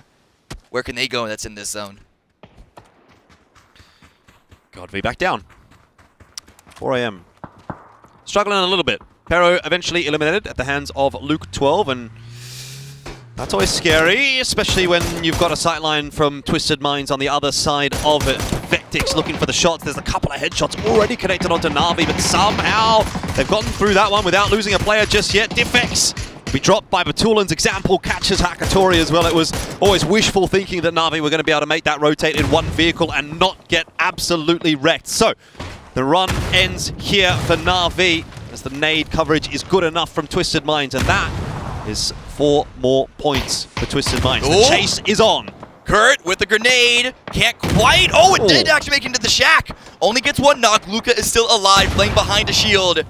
Separated from his teammate. Last one up for Virtus Pro. Should be able to get the res. Hal maybe thinking about pushing in that direction as well, but they've got their sights set on 4 a.m. for now. Looking for more kills, looking for more opportunities, more damage. Big open field in front of them. And here it is, more grenades out. The revive came through. No time for Nixie to get the heal on just yet. Luke 12 got that first knock, and the molly didn't quite make it in through the shack. A nade was tossed in, and it will eventually get the job done. Sparking low. That might be the end of TSM as well. Luke 12 finished off. Sparking surviving by the skin of his teeth at the moment. It's Twisted Minds and Hal, really, that are the power players in this game. Both teams are 4 alive, but Twisted Minds decidedly better zone positioning at the moment. It's looking good, and they want to make sure they get every single kill point they can, but without throwing the game. Yes. They should know that Hal will still have 4. Good damage coming out. Perfectix gets knocked. Wasn't able to get behind the rock in time, and this could be the opportunity, the moment for Hal to steal it away. There is still sparking in the middle. Yeah. Could be impactful on either side of things. Example sprinting over to try to get the res, but it's a scary cross. Wants to get those smokes down first. Hal still have some time to move. If you're watching the map stream, you're seeing them jostling for position, trying to spread out and find some extra angles. But it doesn't quite look like they're going to be able to find the finishing blow onto Perfectix, and that res should come through for Twisted Minds. Example's in a good spot as well to watch from the flank. Hard shift for Phase 7, Southeast. Sparking looking for a second. Yeah, reminiscent of the Miramar game where Virtus Pro were able to do just that. Of course, he doesn't have a gas can to deny it at the end of things, but we'll see how long he can survive. It is still 4 apiece for Twisted Minds and Howl. And it depends on how much utility they have left for the risk for sparking. Big opportunity for Twisted Minds. Another 4 kills, a few more placement points. It would put them right on the line with the arena. Yeah. And there was a big points deficit going into this game, but it would definitely spice things up for the final 2. Obviously, those being on Erangel. Classic, the OG, where everyone should have the most familiar experience with. Yeah, Twisted Minds have got to take this opportunity and run with it. You know, obviously, there's a lot on offer for Howl as well, right? You can jump up a bunch of places here, even into the top 5, and that significantly increases your prize money and your PGS points as well. But the big story here is, can Twisted Minds finally do what they've been attempting to do for a long time now and win an event? Well, this is a game that will go a long way in making that possible if they can convert it with a win. I'm favoring Twisted Minds terrain here that they're playing with. You can see that they have, as low of a deflated is on Batulin's side of things, they have a line that they can hold, whereas Howl only have a small little corner that their positioning seems to give them space in. Yeah, well, I mean, what about the sparking factor as well? Is he going to come into play? The door of that shack is facing Twisted Minds. Yeah. But I don't think he's going to have much incentive to try and peek, at least not until the fights have started between the 2 opposite sides. Ooh, oh, headshot, knock! Could be starting off. I don't know if Twisted Minds going to go for the confirm on that. He just ran out into the smoke to grab something. I'm not sure what it was, but he's got to a death box. Batulin's will cover the front door. Perfectix is watching it as well. Rez, of course, for Howl. Another slow phase 7 and 8. That's probably what we're going to get here. Depends on where this zone shift goes. Molly is deep enough to catch Sparking. Oh, the corner actually hasn't spread to the corner. He's able to heal through it. A good hold. Again, the damage coming out. Just, okay, smoke for extra cover. But again, looking at the zone, looking at the circle, Twisted Minds, despite facing off against Sparking, they have found a position. Grenade misses. And the rest of the team on the backside, Perfectix and Lou, as well as Example, making sure that Howl don't make a send while they're distracted by the shack. Yeah, Example still holding on to a couple of nades here, but you don't really want to overcommit, right? Because those could come in very useful in the 4-on-4 exchange against Howl. You think Sparking is kind of the least of the concerns for Twisted Minds right now, but Howl are on the move. Here we go. This is where Sparking might come into play, tossing the nade out into the smoke. Howl can't push their way forward, and they are starting to cop shots on the cross. A Molotov in onto Sparking might be the death of him, but he got a double knock. Ruin and the Mad, he is able to pick them up just before he goes down, and that might just be enough to gift Twisted Minds the victory here on Vikendi. Look at the send by Lou. Code Marco's trying to watch for it, but the covering fire of Perfectix shuts that down. The revive is coming into play, but look at the frag. It doesn't go far enough. Damage though, the smokes are fading. Lou on the angle, gets it done onto the Mad. He gets the knock onto Ruin as well. This is Twisted Minds charging their way forward to try and catch up to E Arena. Nade in onto Ketpa. Example on the flank. Code Marco, the only one standing, and that is that. It is going to be Twisted Minds closing the gap. Lou yells out in victory. 2 games left, and we thought it was a threatening gap between E Arena and Twisted Minds. But with that win there, it's going to be a close final 2 games. There's only going to be single-digit points in it. I don't think that they've quite managed to equalize, but obviously we'll have to get to the leaderboard on the analyst desk when we can really see that. But they've certainly done enough to keep it interesting. We were worried, definitely, that E Arena was just going to run away with things, but not the case. And Twisted Minds, they're very much still in the mix. But on the chase, can they hold on to their nerve? Very fortunate that E Arena went out with 0 points. Twisted Minds get the chicken dinner. These last 2 matches will mean everything for them.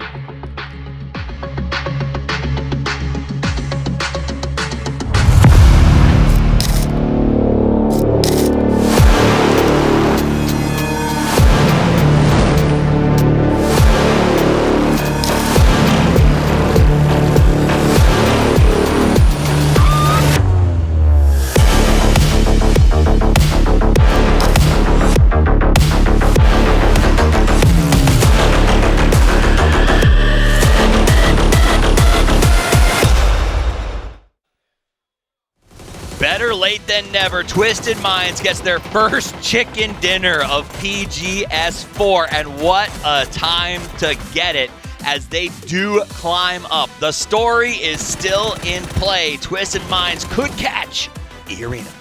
Oh, the dream isn't dead. It was starting to feel like a nightmare, but these guys who are battling everything, so much mental that they have to go through just to be chasing after E-Arena, while also tackling so much sickness. Right. This is a squad that is just having to make sure that they're pulling through everything. Everything is being stacked against them, but they're still finding a way. And to be clear, I don't care who wins, E-Arena or Twisted Minds at the end of this thing. I just love a good chase, and that is exactly what we've got on the books right now.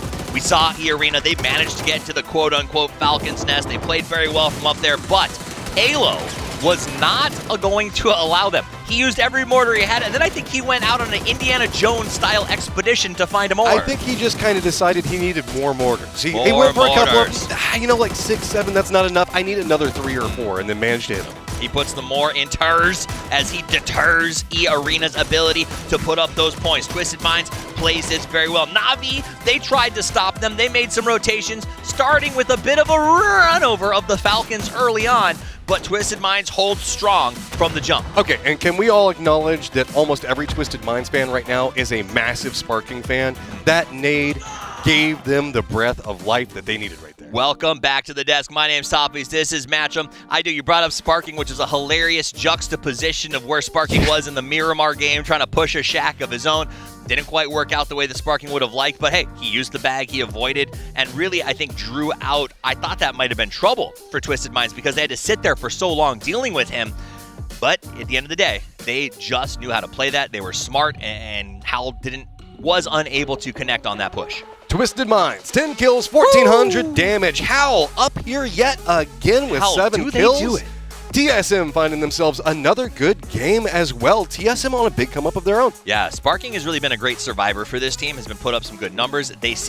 I wish they would have done this on day one and pushed through because TSM has proven in the group stages they're a good team. Now they are showing back up. But let's look at the WWCD. We're going to focus on this because this is the first time we got to see them here in PGS4, and boy, do they do it in style. It's going to be Lou off of those picks right there at the end, making sure that they could chase down what Sparking started with the nade. Going to pick up 4 of his own. Example picking up 3 as well. Decent damage coming up from the entirety of the squad. Poor Perfectix, not even a kill with almost 500 damage. You know what? I don't think he cares right now. Okay, so the Twisted Minds support staff is sitting out in the lobby area. They're all watching. Yeah. They got a nice big team here. There was a sense of deflation in the last couple of games, just a sense of morose, if you will, when you walk past them. I could hear them yelling at the end of that game. It is not going to be the case. Twisted Minds is about to walk off for the break. They're going to get hyped. They're going to get pumped, and they are coming in on a high. E-Arena has to somehow pull themselves back up and be ready for what is about to be a chase. It's back to the mental battle, baby, and I am excited because it's going to be who can tough it out, who can make sure that they can play the leaderboard the best. 20 points for Twisted Mind is going to make this a competition. E-Arena walks away with nothing. Twisted Mind walks away with everything. That pivot is going to open the doors for the 1 and 2, but that's not the entire story.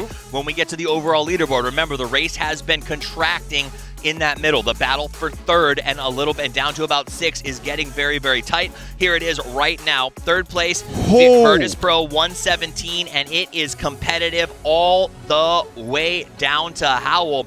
One good game out of these two, and anyone could be in that mix for the big prize. 1 point difference between E-Arena and Twisted Minds right now is going to make this spicy going into these last two. VP nipping on the heels, haven't been able to have their big game just quite yet, but do not count them out. No, they're going to keep pushing for that third. Something crazy could happen, but ultimately for me, Twisted Minds, that we are ending on Arangel, and I think this is where Twisted Minds can really accelerate. They play that macro game so well. I just also love to see, while they are on the right side of the board, Hell has been putting up a ton of points today. True. Don't take your eyes off of them because they are only 1 point back behind Petrichor Road, who hasn't found as much success today by any means. They're going to be in that middle mix. And the good news for Twisted and E-Arena is that middle mix is so close, there's not going to be a lot of wild cards out there floating around doing crazy things. People are going to want to sort of manage that jump of 5.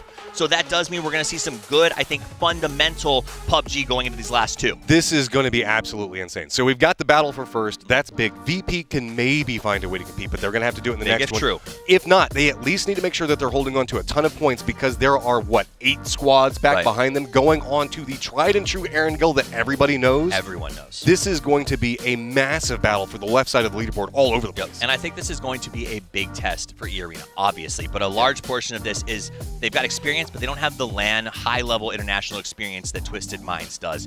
Will that experience come into play? We're going to find out when we come back from this break. It's the last 2 games to crown a champion of PGS 4. It's going to be awesome. Don't go anywhere.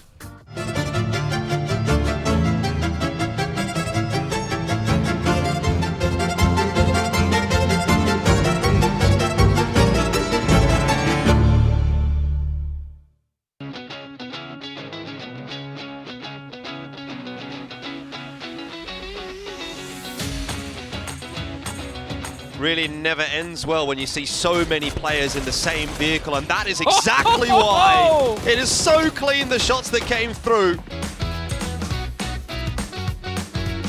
Has to make something of it. There's no way Ferris was expecting him from behind. He needs to do more, and Flood doubling down, finishing both off as well. They go a little bit close to them, but they backed away. Ooh. And now the push has come through. Zibian activates the off angle, and it's Johnny to use the shotgun. Heaven finds one. It's now to go 1 versus 1. Heaven has no HP, no ammo. Had to roll out the VSS.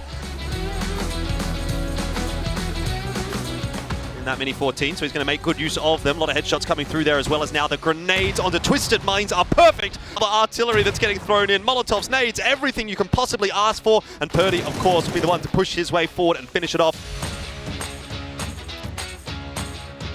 Dead. Unfortunately, he had to run back in on a single hit point. Wasn't enough. Rex with a FAMAS will get 1, will get 2. Don't. Falcons, please do not do it again. Rex, what is happening?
On the roof. 아니면 하나가 사라. Knock one. We should fight them. Don't kill him. Come. 点击他这个房后，这个边都在房后，跑过来。First floor. One guy second floor. I got headshot. I have to heal. I'm in for the score. They're far side from me. Knock one more. 在1楼了。就打我那个人。在1楼。快给他扔闪了。掉下来。翻下了。在下面帮他们打这边。I'm pushing. Follow me. Come check the fifties. 来了。营队来了。打。Two guys in there. One more. Reloading. Got one stairs. Upstairs. One last. I'm on fire. 兄弟，有人来了。别张。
need your money, just give me respect. Told you before this, you know I'm a threat. I ain't letting up, I got my foot on their neck. Yeah. In other words, you know that we about to kill it. I ain't for the talking, I said it, you know I did it. Putting on the show, the world is about to feel it. I know they getting scared when I tell them that. We outside.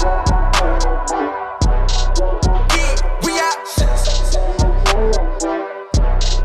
Yeah, we out. Looking at the view from the top. Get into the bed, don't stop. Get into the bed, don't stop. Better catch up, cause we outside.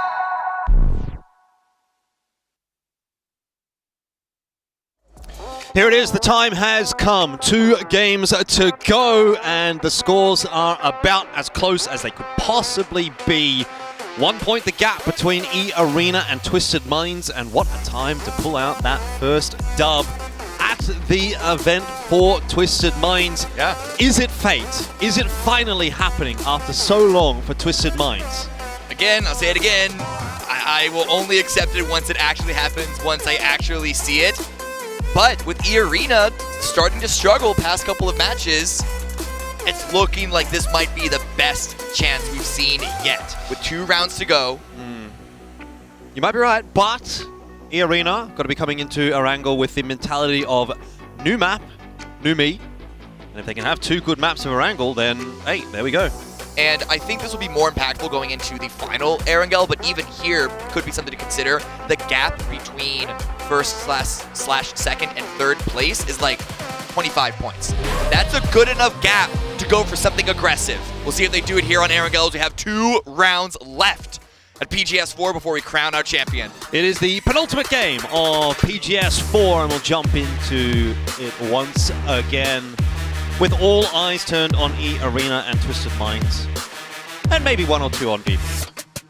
Okay, I asked this kind of in jest. Okay. What's the over-under of Virtus Pro getting a double chicken dinner and taking it from both E-Arena and Twisted Minds? It's low. It's low. Very I'll low. give it that. But is it impossible? No. If it's not impossible, do you know what that means? Impossible. Exactly. We're on the same wavelength. Whoa. Wonder if VP's on the same wavelength. Let's see. Can't write anything off. Pretty nice plane path as well, so almost perfect. We love to see it. Pretty even. Pretty even for most teams. Legacy taking Quarry Prim at the very beginning, but eyes on E-Arena. They're actually going to Sosnovka. Almost like they're trading drop spots with Legacy here, and then Twisted Minds, of course, taking School Apps. Nothing cheeky being thrown into the mix yet. No. Where's phase 1? We're all waiting with bated breath. Where is this game going to take us? What opportunities will these teams have in front of them? Mill base. Surely no. The plane isn't even that strong that direction. I mean, it's a perfect plane path. You have to imagine that we're going to get a more central zone. And nope, never mind. We're both wrong. It's all the way to the north. This is going to be good for Gen G. They've had a couple of poor rounds today, dropping from 4th, 5th place. But their drop spot, Severny, is, as the red circle reminds us, dead center of the circle. It's to the coast, so it's not center of like the playable area, but still a good position to start from, as is Navi's. Yeah. Well, another difficult one to navigate for E-Arena, dropping pretty much on the opposite side of the map. But they love that. They do love that, in theory. In theory. But you guys will love these 6 teams, as you can watch their multi-view in PUBGesports.com. Twisted Minds, it's going to be tense. Yeah. It's going to be stressful. I mean, think about it. You could watch the winning moment on the Twisted Minds POV and listen to their comms as it happens. Not every esport is going to give you that opportunity. Yeah. In fact, very few. In fact, probably PUBG is the only one that I know of. Live, at least. Live, especially. I mean, if at all. Like, how often do you really get to hear team comms? I think that's just amazing, to be quite honest with you. So definitely take that opportunity and run with it if you are so inclined. And, you know, funny that we should say that when Bleed is on the screen, because I think Vikendi for Bleed was very much that mentality, right? They saw a team, they're like, we're going to fight them. Yeah, I mean, it helped that they had the crate weapons. What's the point of having an MG3 or a P90 if you can't use it? Yeah, they caused a bit of a ruckus for a few teams, actually. E-Arena being one of them. Yeah, this might be an emergency parachute job again for E-Arena, which definitely didn't go well for them on Vikendi. In their defense, there weren't a lot of strong E-pickup positions to make it to at that point, that position on the map. You can criticize them for trying to be a little cheeky with it, going center. We know how strong they are being on edge. So I think maybe perhaps overthinking things instead of playing into the wheelhouse, as of course the Mad does go down early. A lot of smokes in play. Wait, who threw these smokes? I think it might have been him. Trying to cross away from FaZe. So early engagement, early activity by Gustav, and looks like shots are still coming through to try and confirm this. Vex driving a little bit closer. So if these smokes start to fade and cause an issue, Ruin's just going to put him in the car. What are you leaning out of the window for? Get back in there. In the ambulance. Wee wee. Off we go. Okay. All good. Yeah, they're good. They're going to get the revive. That is going to slow down their rotation. But Bleed, they're not playing this one slow at all. Simoy is getting close to Virtus Pro, who, I mean, if it happens for Virtus Pro, it would be absolutely amazing. But they can't lose a player or two here. And they've lost a player or two early on quite a few times today. Yeah, it was sort of rough going for VP. You know, they've never really had the full 4 strong into the end game that had been kind of their trademark during the group stages of PGS 4. Timing looks like it'll be okay for VP here as they exit Mansion without too much of a loss. Yeah, that'll be okay. Oh, will they? Have I spoken too soon? The headshot into Nixie makes things a bit tense. At this range, surely not. He's got the first aid kit off as well, so he'll be good. He'll be fine. Don't you worry about that one. Falcons and Gen G taking up residence with one another on either side of the road south of Severny. Can be definitely a very good position to play from once the zone pushes in. they even have Mime coming in from the E-pickup as E-Arena also taking an E-pickup, quite an early one. They've left Zizzy behind as a plan B, and I'll be honest, playing a plan B this early in the game is making me worried about E-Arena's nerves. It's like they're playing not to lose rather than playing to win. And E-Arena, when they were on the front foot in a lot of those fights we saw in the group stage, they were so dominant. They looked so good. Yeah. And if they would just play like that again today, they could hold on to the first place. And historically in PUBG, if you're in first place and you're playing to not lose, you usually lose. So again, I'm not calling it until it happens. I just my pattern recognition skills. I'm starting to see something here, but they do have a long distance to go, and the information is going to be blind for them as they cross that barrier into the safe zone, as most teams already have done. Bleed still playing on the outskirts of Twisted Minds in this little scattered shack position north of Razak.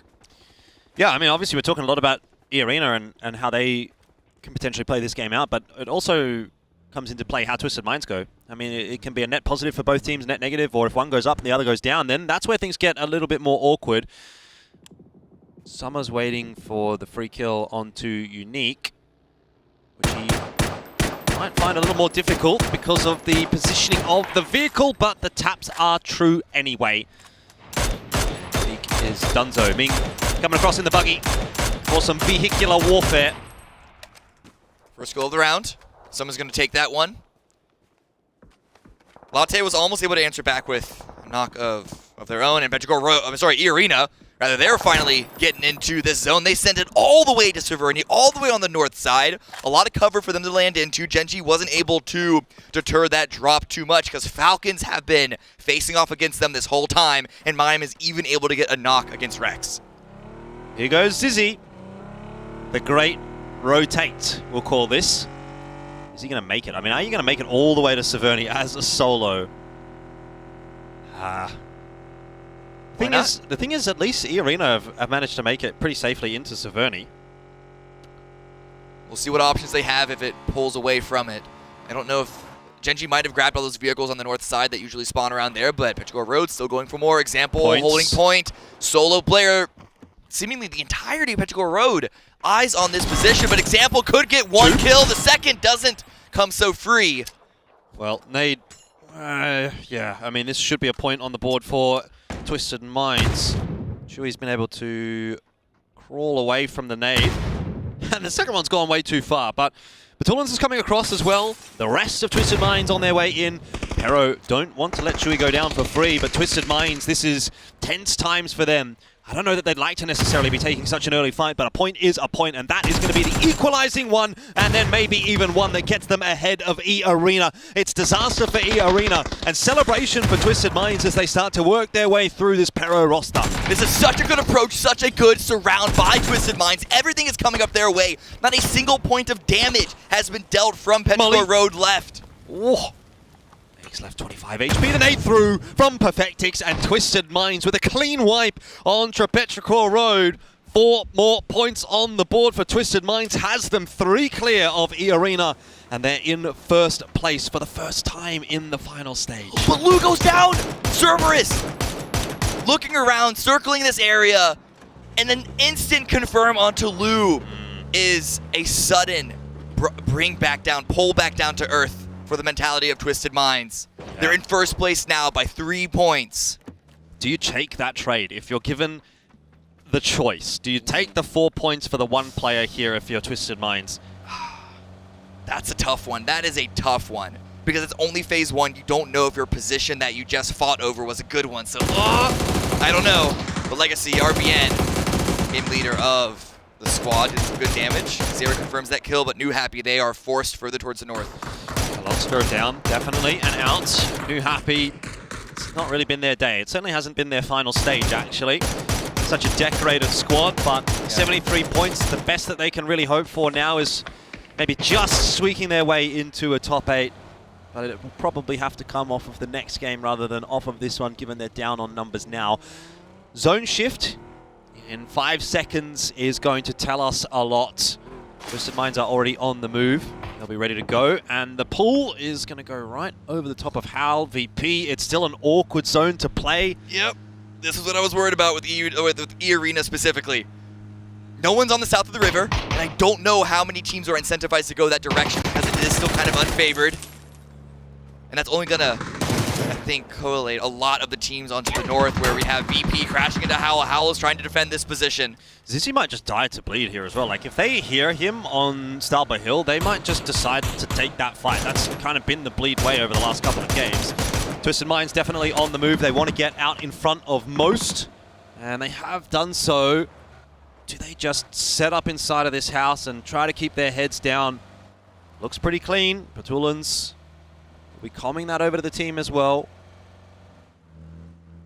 Twisted Minds still not all grouping up into one building, trying to extend their position somewhat as much as they can. Need to make sure they don't overextend that, because there is still Cerberus waiting around as we spot Wally Tai. They took that casualty earlier on against Petrichor Road, and now TSM looking to push the envelope against them, or rather just try and loop in front of them. Open sight lines, shots from the Falcons, dealing a little bit of damage. Nothing to get too concerned about for TSM just yet. Wondering where they're going to end up. They might just be crashing into Twisted Minds or Virtus Pro, and again, these are 2 teams at the top of the leaderboard that need to use this round to try and solidify their position. Barbo. Oh dear. Wouldn't want to be a solo with an entire team of TSM headed in your direction. Looks like they'll pull up just a little earlier. And FaZe and Howl are going to go at one another. This is already started pretty awkwardly for FaZe. Gustav down, Corexy dead. Don't have any positioning inside of this compound either. The nade through the window might cause more problems for Fex than it would for Ruin. Miscom. That's really awkward, and that's just fallen apart for FaZe. Okay, TSM also copping the brunt of some util here from Gen G. I've got no idea, but Barpo, as a solo, is kind of taking TSM apart. Playing out of the shack. Utility, you don't need sight lines, but Scipion has a sight line on the Barpo, so he is going to go down. The rest of Gen G too far away, and not exactly the smartest idea to try and return, but that could give TSM the opportunity to not just get a res onto Alo, but also Kurt rushing forward to get a res onto Sparking. Oh, Batulans is down. He's inside of a smoke. Cerberus on the other side of this engagement, and you know that if Cerberus senses blood in the water, they're going to be pushing their way forward. They're definitely looking for it. Indeed. Not quite sure why Batu is all the way out from that shack to begin with, but I don't think there's Oh, actually looking at the minimap, it looks like Example is going to go for the revive. It's a fresh smoke, or fresh enough to allow for it just in time. And that's a huge play. And no, I lied. Gen.G went for the revive, but this is exactly why they shouldn't have done that. Falcons, 4 a.m., way too strong of sightlines here, and they get punished dramatically for it. That will indeed be the end of the road for Gen.G in this game. Or, I mean, they've got one player alive, but that's about all that you're going to be able to do with it. And the kills look like they're going to go the way of Sparking. Steals a couple away. Purdy got one. TSM very happy with that. And how about that for a pull? It still keeps the Rozhok River in play. I mean, it's a north shift afterwards, but... Yeah, no, again, because, you're right about that. Phase 4 is going to avoid the water. We know it's going to be centered around Cerberus and Twisted Minds. And so that makes it doubly important that Batu got revived, because Twisted Minds need to use this game to extend their lead as much as possible. But E-Arena still 4 alive. They found some vehicles. They're going to try and find an edge position to play from. And they have been out of the fight for so long. Their strategy of surprise third-party attacks could come into play once again. Maybe. I think they've been spotted out by Falcons. I thought I saw maybe a shot on the minimap there going in that direction. Could be wrong. Na'Vi right behind them, though, definitely have the information. Akatori gets knocked by Tosi. Not sure that is going to result in a very fun time for Na'Vi. Sosa's going to turn around. It does look resable for the moment. Tosi wants to push his way forward. Got another tag in there, but... Could get in range for the final frag grenade and the final molly for Tosi to use. And the last player up for Gen.G, this is as good of an opportunity as any to grab a couple of points. Yep. It's definitely sending it. No smoke here for Sosed. That's risky. That's risky. Tosi's got in range. The revive came through. Now the smoke's starting to come on through. Tosi hasn't been spotted just yet. Akatori going to be back on the ground. Shots coming through from Snakers. And Sosed will save the day for Na'Vi. They can duck back down. They're safe from Falcons in this position. It's going to cost Na'Vi a lot of time on that rotate, and in that meanwhile, E-Arena are still driving. They're in the blue. Where are they going to come in, though? I mean, if they keep going, they're going to have to cross the river. If they don't, they come in next to Cerberus. Yeah, I think the Cerberus, the Solozzi crash might be the play, but 4 a.m. now, taking a position. Next door neighbors to Twisted Minds. Clearing out all the rooms, just in case there is a rat hiding out in this area. But the limited spots remaining in this zone are getting collected. Oh, you're right. They are crossing. They're going over Liver Island through Boatyard, going to be taking Rozhok. And yeah, that is going to be edge. But they're committing to crossing the river again on Phase 4. I mean, are they taking Rozhok Hill and using that as a staging ground to keep moving forward from there? I don't know. I don't know where they're going to end up. Again, Elfish, this is looking like they're playing to not lose. They're just driving around the map, man. They're avoiding fights. This is not the arena that we know and love. They have literally driven 360 degrees now around the zone. Well, Azizi has at least. He started down south, so I'm going to count that. And they do indeed come up at Rozhok Hill. They had to come in somewhere. We'll see where they play from this position as Na'Vi have also arrived towards the center spot. It's going to go to the north. There's no way it doesn't. And it heads centered up on Virtus Pro once again. And this time, Virtus Pro, for their central position, I believe they have all 4 up. Yep. Okay, this could get interesting. Okay, so for E-Arena, let's look at this one. Their best plan of action is actually go to the east bridge, east of Rozhok, play through Bleed. There's a little bit of a defilade they can hide behind and sort of stage fighting up from that position. So we'll see if they do go that direction as New Happy now. They've lost Longsker, still 3 up. They could try and force this fight against Wally Tai, but I think this circle shift is going to pull them a different direction as Cerberus and Legacy, they do get into a fight as now Legacy crossing the river, crossing the bridge, and this is exactly why we're so worried about E-Arena committing to the Rozhok send. Yeah, exactly. This is potentially the fate that is going to befall E-Arena as well. Bleed sort of on their way in front of E-Arena too, so we'll keep that in mind. Ming's gone for a little bit of a tumble down the hill. The Rock not doing him any favors, and nor was Mime. Headshot straight through the window, and that's the end of Ming. Falcons starting to cause a bit of a ruckus in this game. New Happy eliminated at the hands of Luke 12. And the 2 North American rosters are making a little bit of a late bid in for the top 5 again. GSM, they were actually in a bit of a struggle earlier on, so it's good to see them have not only just 5 kills, but all 4 left standing. Their position is kind of weak. But they can try and find some openings there. But E-Arena, yes, indeed, they went towards the east. They're taking the Yazzie Bridge. They're going to the Yasnaya Bridge. The Blue's going to overtake them at that point. It's phase 4. They're going to go copping some shots from Bleed on the way. Whether or not they connect may not be the biggest of factors because they'll still have to come in with Hal watching them over that bridge. I just don't see this working at all for E-Arena. It could be absolute disaster. Simoy gives them some breathing room as he drops off of the bridge, but where do you even go? Into the Mad. Straight into the Mad. Jacob down early. E-Arena now with that information. They are splitting. They're all over the place. They've got no idea where they want to end. They don't know where they want to go. And they don't know what is clear. They haven't done any scouting on this side of the map. They're just gonna keep driving. And Zizzy is done. E-Arena is done. They're out in 12th. 142 points is where they'll end with one game to play. 0 points for E-Arena once again. And Twisted Minds, they have 4 kills already. They only have 3 up, but they have a good position to fight out from. This is fantastic for Twisted Minds to secure the trophy here. VP, just quietly, still alive. 4, center of the zone. Nixie does get knocked. Cast a curse, maybe. But if VP could have a win here with 5-10 kills, then who's to say there's not something for them later on as well. I'm not going to write them off until they're done. A win would certainly help, for sure. TSM on that northern side of the map as well are definitely causing problems. Another one from Sparking. Where's the zone shift going to go? Does it center up onto VP? It does. Twisted Minds still in that zone as well, so you'd have to say at this point, almost assured some placement points, if nothing else. Yeah. It's a good position to try and fight from where they're standing. We have a little bit of a contest in the north between Falcons and TSM. And again, attention on Virtus.pro in the center. That gas station that Virtus.pro are playing out of, though, isn't one that is the easiest to find some defending angles from. It is very out in the open, and the high ground from Twisted Minds' position is a threatening one. We'll see how well they can defend from that position as TSM is helping defend Falcons from Wally Tai. Latte and Megvalos, only 2 left, only 1 kill.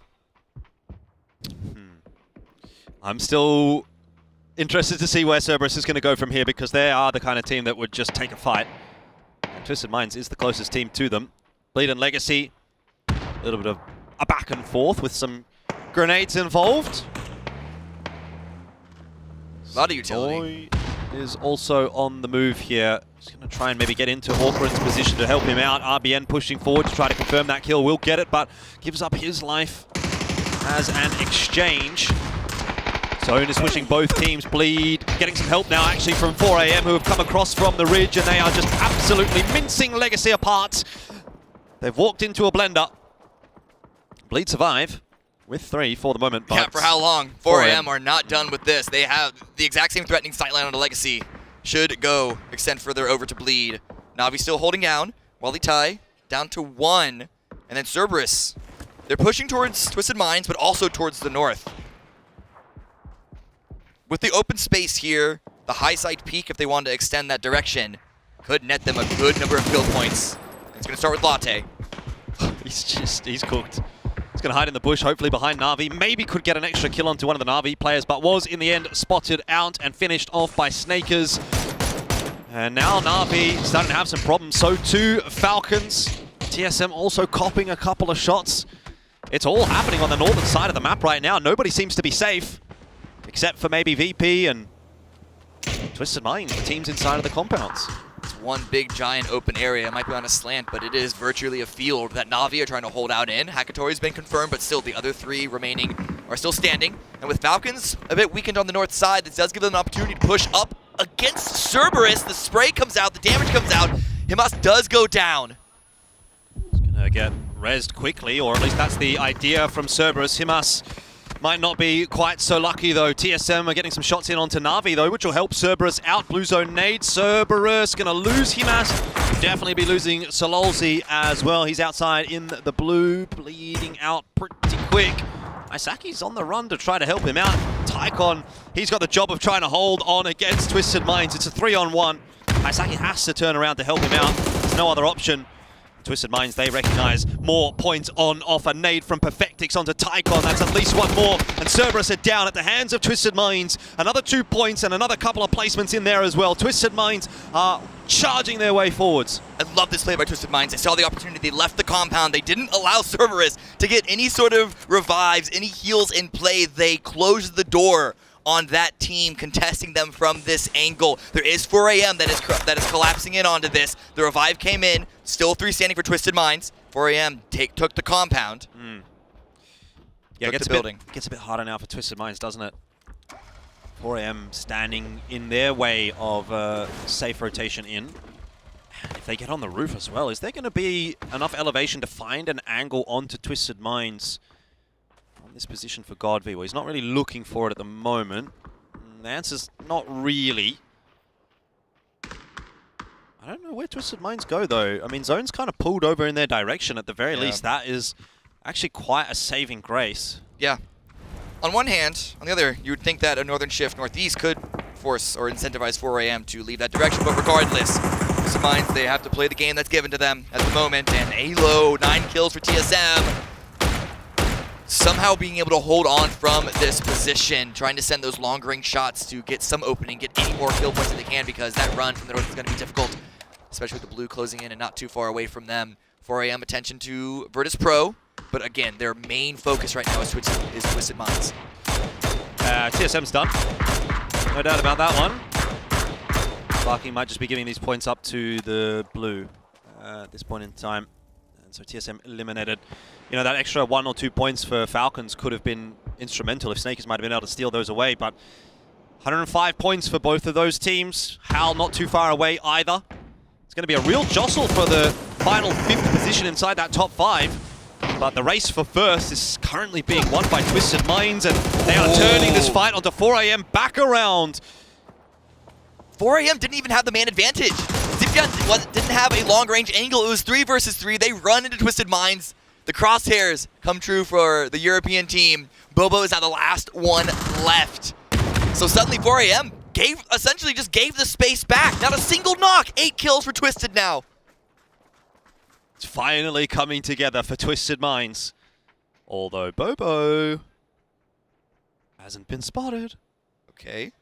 If he gets 1 knock, we'd probably have to go for the kill, just looking at where all the other teams are, but Batu spots it out. Yep. And finishes it off. There's another one for Twisted Minds. And this spread by Howl, a very low agency position up until now. But at the moment, with the north cleared, they can put their attention on Virtus Pro, but the knocks have started to come back in. Twisted Minds reclaiming that high ground spot. They already have 10 kills. Is this another chicken dinner? It would be the second of PGS 4 for Twisted Minds. Can they confirm it? Back to back as well. Right. How about a hat trick to finish the day off? That would be pretty special from Twisted Minds, but let's not get too far ahead of ourselves. They are fragging at the moment, though. 10 kills on the board for Twisted Minds. VP struggling. Howl obviously putting some pressure on them, though the revive did come through onto Lucarix. And in all this meanwhile, I was just going to mention Snakers. But he doesn't exist anymore. No. He did a magic trick. He's gone. Gone in the blink of an eye. And that gives Howl a better position. 6th place on the leaderboard with that kill point. Could overtake Falcons and put themselves in 5th. But they're not in the zone. Neither are Twisted Minds. But Virtus Pro is the team that is the biggest threat to Howl. I mean, is this Twisted Minds for another dub? It kind of is looking pretty good for them. Howl are making moves. Whoa. Whoa, this is awkward, though. They put themselves in between VP and Twisted Minds. That is scary. Yeah, I was thinking maybe they wanted to send it all the way to Twisted Minds, but with the man disadvantage, leaving Code Marker behind, only 2 could fit in that vehicle.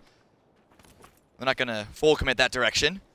The only risk is, if Twisted Minds have any more grenades, which they do, 3 frags, 3 mollies, that rock can be quite vulnerable. It's not a very big rock, is it? Yeah. Perfectix looking for the angle over the top. He's got to keep himself smoked to prevent the shots through from VP. There's enough of the ridge in the next zone that it's going to be playable for Twisted Minds. Shots coming out, and VP, I think they're still aware that there's one member of Howl left. There's the first nade. It's a long toss and a good bounce. That's going to be scary times. It beats it. Oh, that's... Okay, they can get the revive. That shouldn't be exploitable by anyone on Twisted Minds. But that does give an opening for Code Marco to strike again, and Kutpa pushes forward under cover of smoke. It was the blue zone nade that forced them out from the rock. Right. Good Marco. Ooh, still hanging around outside the petty. Popping the tires just in case they tried to get a little clever with it, Howl. Twisted Minds will have to move. And Twisted Minds are out of frag grenades, so the threat of that is no longer a concern. And they have a lot of smokes to deal with, or at least a few more left, but yeah, they need to move into the zone. Where can they go? No one is inside this next phase. There is very little cover. I wonder if it's just a full send from Twisted Minds onto this rock that Howl are in possession of. It doesn't really get them out of trouble, though. He who moves last, laughs last, I think is perhaps going to be the name of the game here. And that might just be Howl on that slow edge of the zone.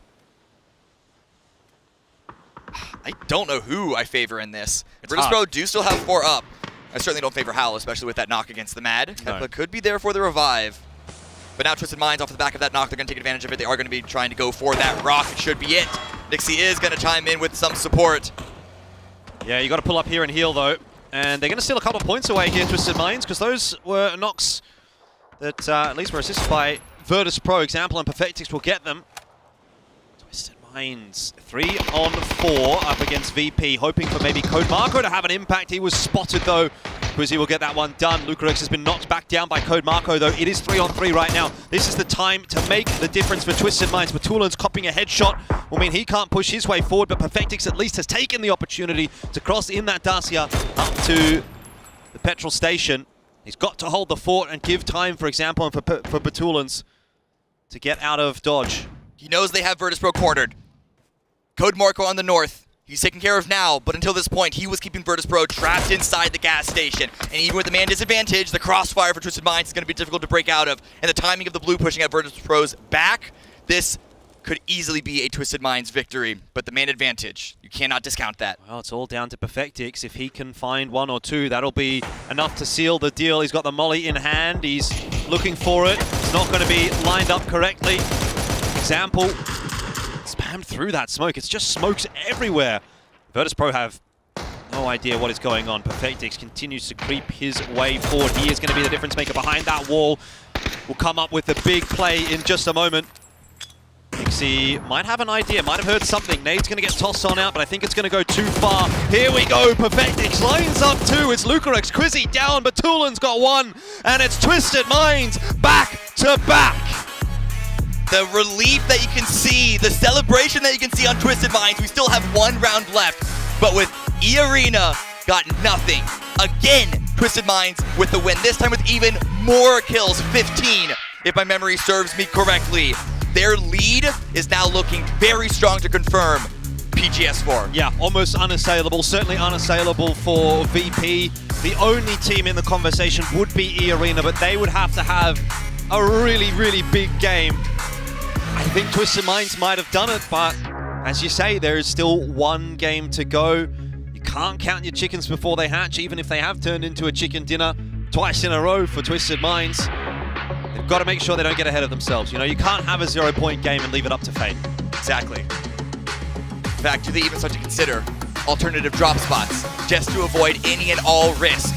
But they cannot play to not lose. They have to play to win. 1 round left for PGS 4.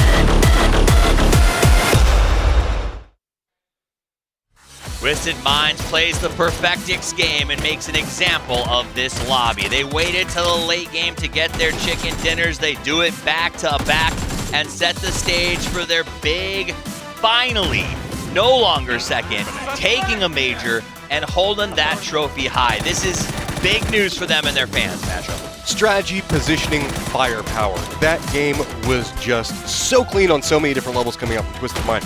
At the very end of it, whenever we saw that 3 different angle crossfire to just lock VP in, you could see they were trying to fight their way out. VP just could not even step out of the smoke. We'll talk tons of Twisted Minds, but we're also going to talk a little E-Arena. They had a very different game. They dropped in military. Sure, the circle shifts as far away as it possibly can. They do an E-pickup with 3. They make Zizzy drive all the way up to the top, and then they start driving in circles down. They start at the top. They end up at Rozhok. They try to cross here. They try to cross there.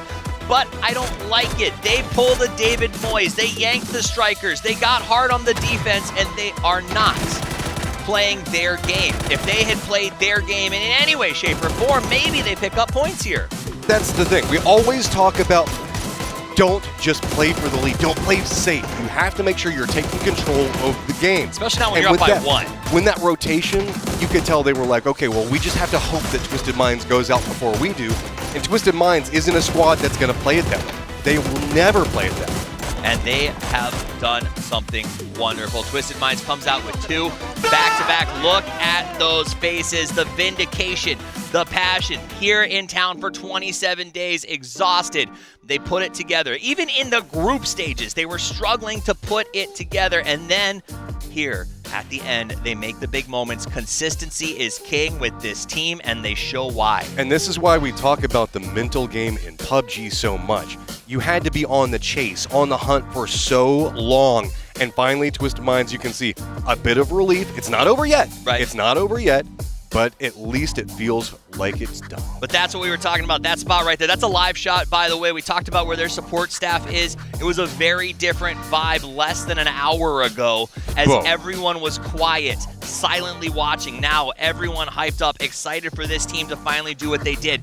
Now, when I talked to Batulin a couple of days ago, I said, what changes? What do you do differently? PGS 3 went bad. Everything else has been second places. And he said, you know, sometimes I struggle to trust myself, to make those calls in the late game, to be aggressive if we need to. Twice with the push out to get Cerberus, and then again on sending Perfectix down to the gas station. Bold choices give bold results. These are the returning teams over and over again today. Twisted Minds, 16 kills, 2,484 damage. Hal, yet again, 9 kills, 1,700 damage. TSM, 9 kills, 1,500 damage. VP couldn't get a lot of kills. They had great positioning for it. The only other team I'd toss on here is Falcons. True. These 5 squads have just been so active.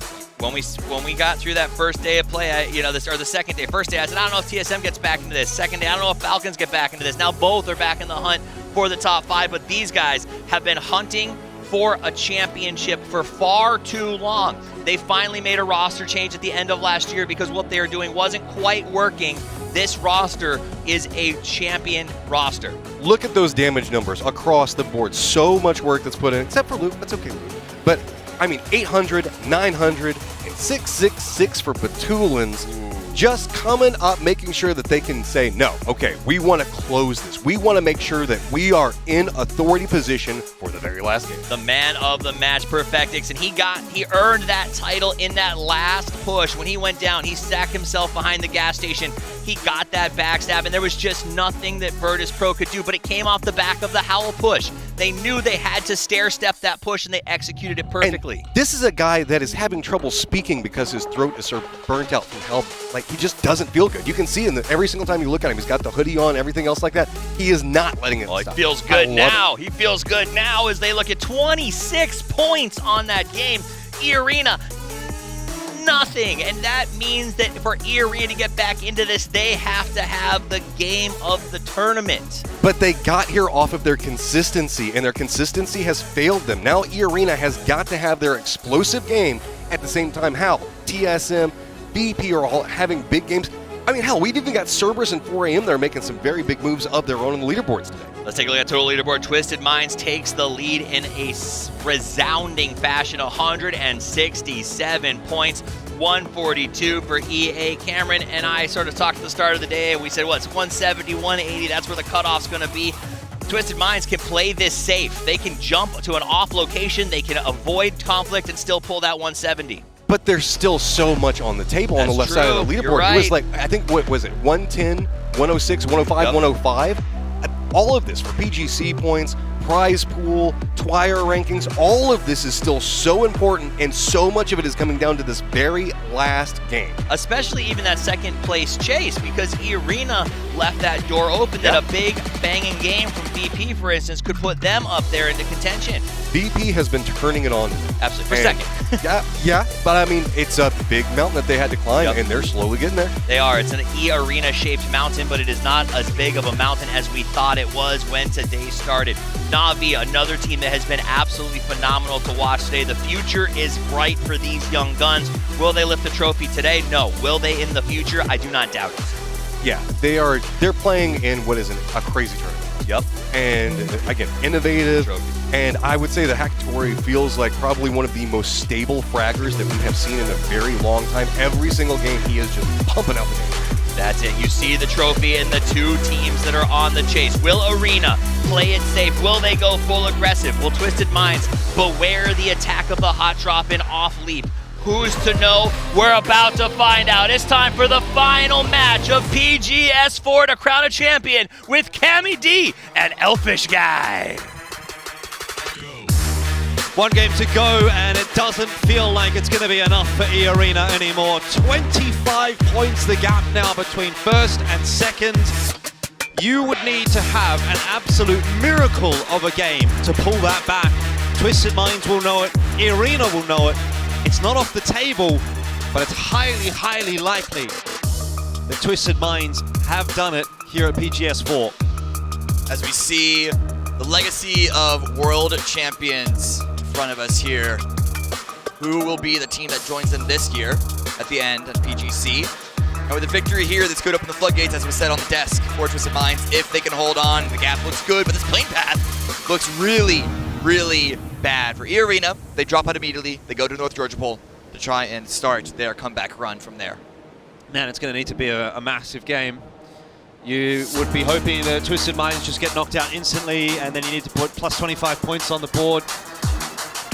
It seems like an impossible task to me, but stranger things have happened. Indeed. Let's see how that initial zone pulls as well, whether or not that's going to help them out. For Twisted Minds, even though they are dropping in a strange way, and what a circle to end PGS4 on. It's not going to be a clean game by any stretch, just by the nature of these rotations with the plane path, and the fighting is starting early. Lead with a quick little gun. No scope, but you don't need it. The bullets do the damage the same if you can land them. Nothing connecting just yet. You've already got 3 teams down on the military island. It's interesting, VP, you know, I don't know, like, are they even maybe in a conversation to potentially overtake E-Arena here as well? Don't think the gap between them and second was quite as egregious as it was between second and first. Yeah, about like 15, 16, 17, around there, less than 20. It was 16. So, you know, again, E-Arena has a bad game here, and VP might be potentially in the race for a second. They don't even need to have a bad game. Look at where Virtus Pro dropped. They're so good at finding center, even though a lot of their wins have low kills. Comparing their position in this circle with E-Arena's, it might happen here again, but you can compare these 6 teams if you want to go and multi-view all of them all at the same time at PUBGesports.com. There is only 1 round left to do so. And Twisted Minds in first place with a big lead. Could be an interesting finish to listen to there. Yeah, they're probably the team to watch if I had to choose one. But it'll be a bit of a slower game for some of the teams down here on the southern island. Na'Vi will be looting up at Novo. VP, bit of a split across the map. Genji as well. Sloan City wins the race for these 3. For the rest that have to come down from the mainland, it's going to get messy. Yeah. Already a bit of congestion over toward the Milta Bridge, in toward Farm, and New Happy kind of holding on to the western bridge for the moment. So Twisted Minds, they were going in the trajectory of school, but the distance and the pressure that came out of Petrichor Road, who were able to grab weapons very early on, didn't let Twisted Minds, get the vehicles. So they're all out in the open. And this does put Lou in an opportunity to get an early kill onto Cerberus if he finds it. And any point that they get, any kill point that they find early on is only going to cement their lead further. Yep. If you sense an opportunity, I think you run at it as Twisted Minds here. They don't need to win this game. They just need to get 5 points. And especially with this circle being one that it is very unreliable to get any points, might as well get them now. Yep, for sure. Tycon most definitely looking isolated. The first couple of shots do connect. They just need one more. Example isn't going to be the one to get it, actually. It'll be Batulans that gets that shot through, and it is one more on the board for Twisted Minds, and the gap grows to 26. Arena hated seeing that in the kill feed. I'm sure. And they have no clue what's going on. They have zero idea what's happening in the middle here. They probably don't even know that this happened at S Compound. They might have an idea, considering the prep work that everyone has to do at this level of the competition. I tell you what, though, there is one sort of position that we haven't really been talking too much about. Obviously, we've been caught up with the race for first, which, look, let's be real, at this point, it looks like it's been won by Twisted Minds. Not going to lock that in, but it looks pretty good.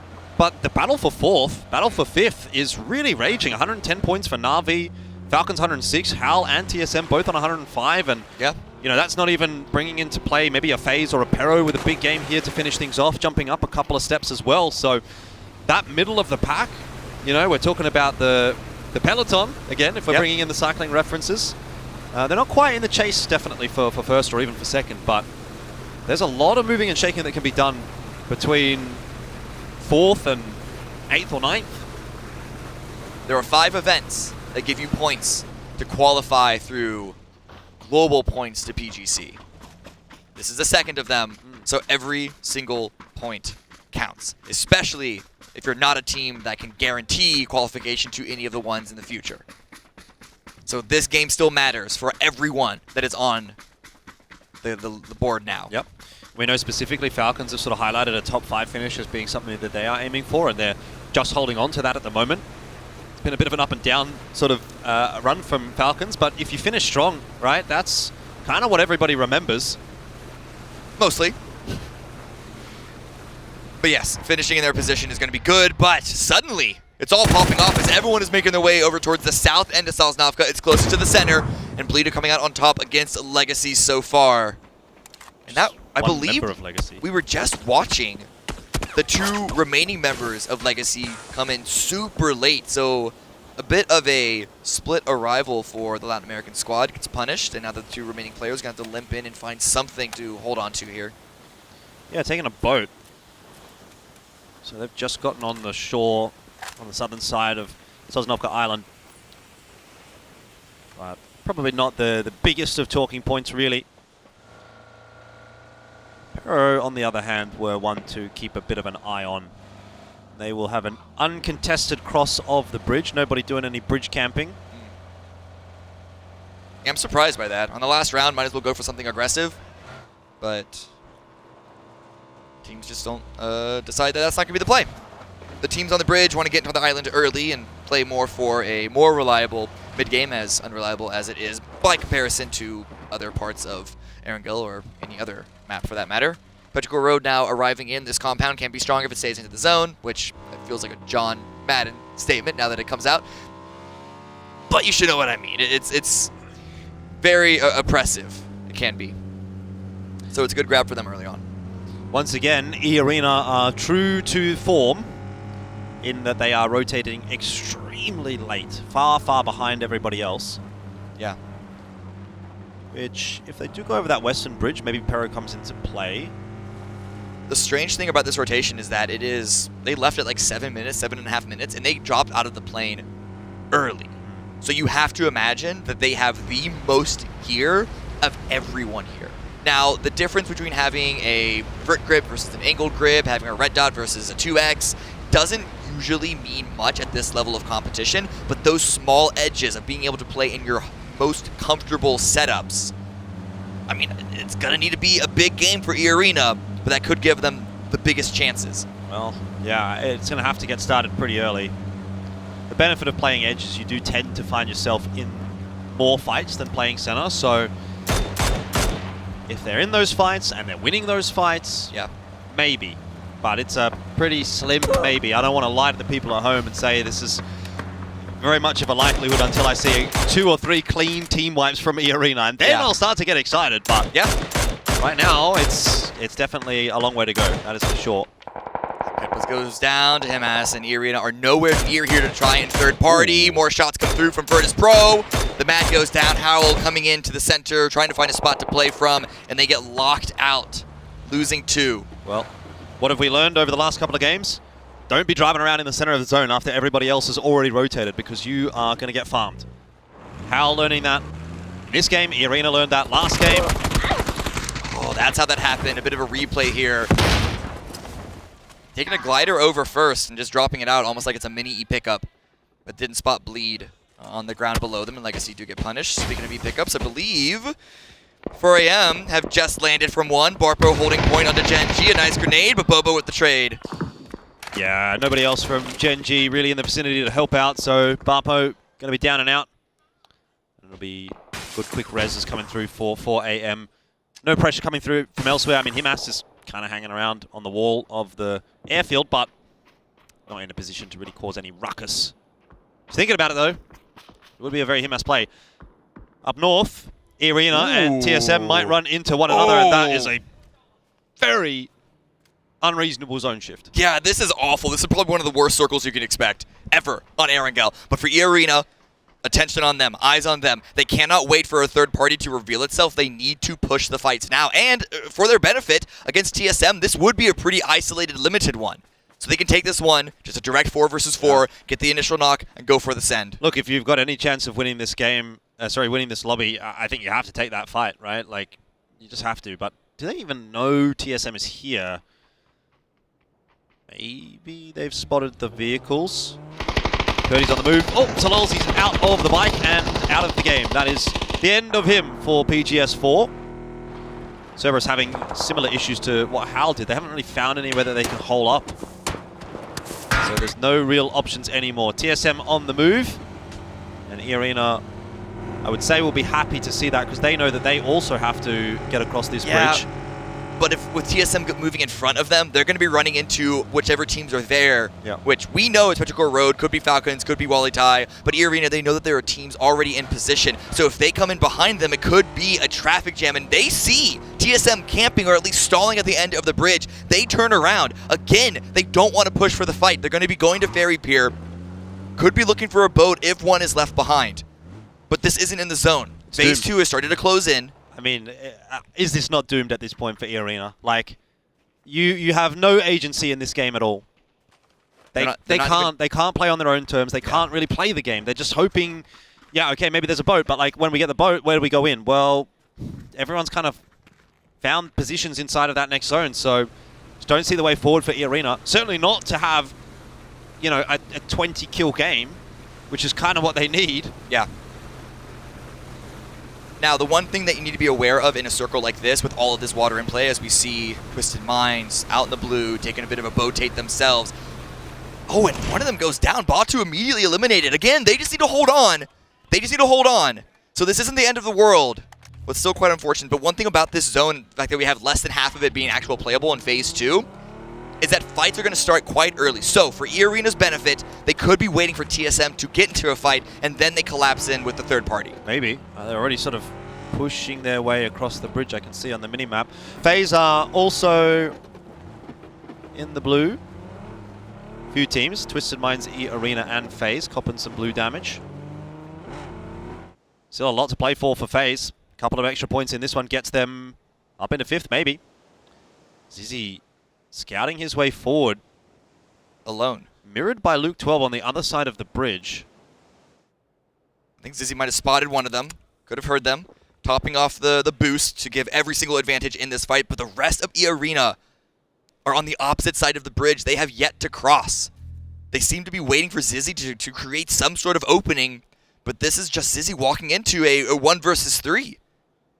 Yeah, I don't really see this working. It's asking for a lot. Look, he could potentially catch one of the TSM players off, but it seems like they're pretty aware of his position. And the nade over the top from Purdy is going to confirm that the information is there. A second in as well. Zizzy should be done and is. Shots slid through. It gets worse and worse for Arena and better for Twisted Minds. It's looking good, but this circle continues to look really, really bad. Half of it is still water. Ooh. Replay of that knock and kill onto Batu very quickly. Not too worried. Not too worried indeed. But this is going to be I'm surprised there hasn't been that much fighting so far. It's got to start popping off now. There are very few compounds left in play in this circle. There's like one big hill that New Happy are currently controlling. And then Blue from Twisted Minds able to make his way past the blue. Finds a crate. I mean, it's free. Might as well grab it. It's a very big split from Twisted Minds, isn't it? Example on the shore, Lou in the boat. Here's the third. Perfectix also driving a little bit ahead of Lou. Yeah. This might be Twisted Minds playing to not lose, which we usually don't like, but I understand the reasoning in this specific scenario, this situation with the Sosnovka Island, the craziest, most insane, brutal circles that we have seen so far today. Are they waiting for the ferry? Or are they just hoping for a boat? There is a boat to take. They saw a boat earlier. Oh, but they also see Wally Tai. Yeah, this is the thing. Like, yeah, you can get the boat, but I just don't know where you can come in. Like, look at the coastline on the map. It's just cooked. There's just no way you're getting in here as E-Arena. I think it's doomed. I think it's done. I'm ready to lock it in right here. Twisted Minds, congratulations. But obviously that's not my call. Anyway, Flood's down to Alo. Virtus Pro with a rotation from the E-Pickup. Yeah, there's still the fight to maintain second for E-Arena, regardless. And we see Virtus Pro once again going for a central spot. They took an E-Pickup to get to that position, and yet not a knock against them. So that's good, looking good for them maintaining their position. Lyric's still out in the blue, trying to hold on for first aid kits, and it's only phase 3. So still fairly manageable, but Virtus Pro, it's a self-knock for Ibiza after he took Sparking down. But TSM have stolen this position away. The rest of Virtus Pro is still on the coastline. It's not done for them yet. Sparking should be resable if the smokes come through in time, but not quite going to happen. And so TSM will lose one for their troubles as well. Flood confirmed on the other side for Falcons. It's been a messy final game for a lot of teams. VP, Na'Vi, TSM, HAL, Falcons, all hurting at the moment. And those, interestingly enough, are the teams that are fighting for that sort of top 4-5 position. Perhaps Pero, the door is starting to open up for them for a big game. Example's got another point on the board for Twisted Minds. If it wasn't sealed, the deal is starting to look pretty damn good. Another one onto Bobo. Yeah, Falcons weren't able to hold on. Could be slipping out even outside of top 8, which was the minimum goal they had set for themselves. We'll see how good FaZe or Pero could do here to follow up. The next phase, unsurprisingly, goes away from the water. New Happy on that high ground, holding the center position. How much damage can they deal to the teams around them? There's a lot of teams on the coastline. And then Twisted Minds coming in, all grouping up, despite rotating very separated from each other. But yes, Longsker, high ground. It can see everything. 170 points for Twisted Minds. How much further can they push that? It really feels like a victory lap at this point for Twisted Minds. But E-Arena, they've gotten into the zone. They haven't been clothesline on the approach. I mean, they've done a good job in that respect, I'll give it that.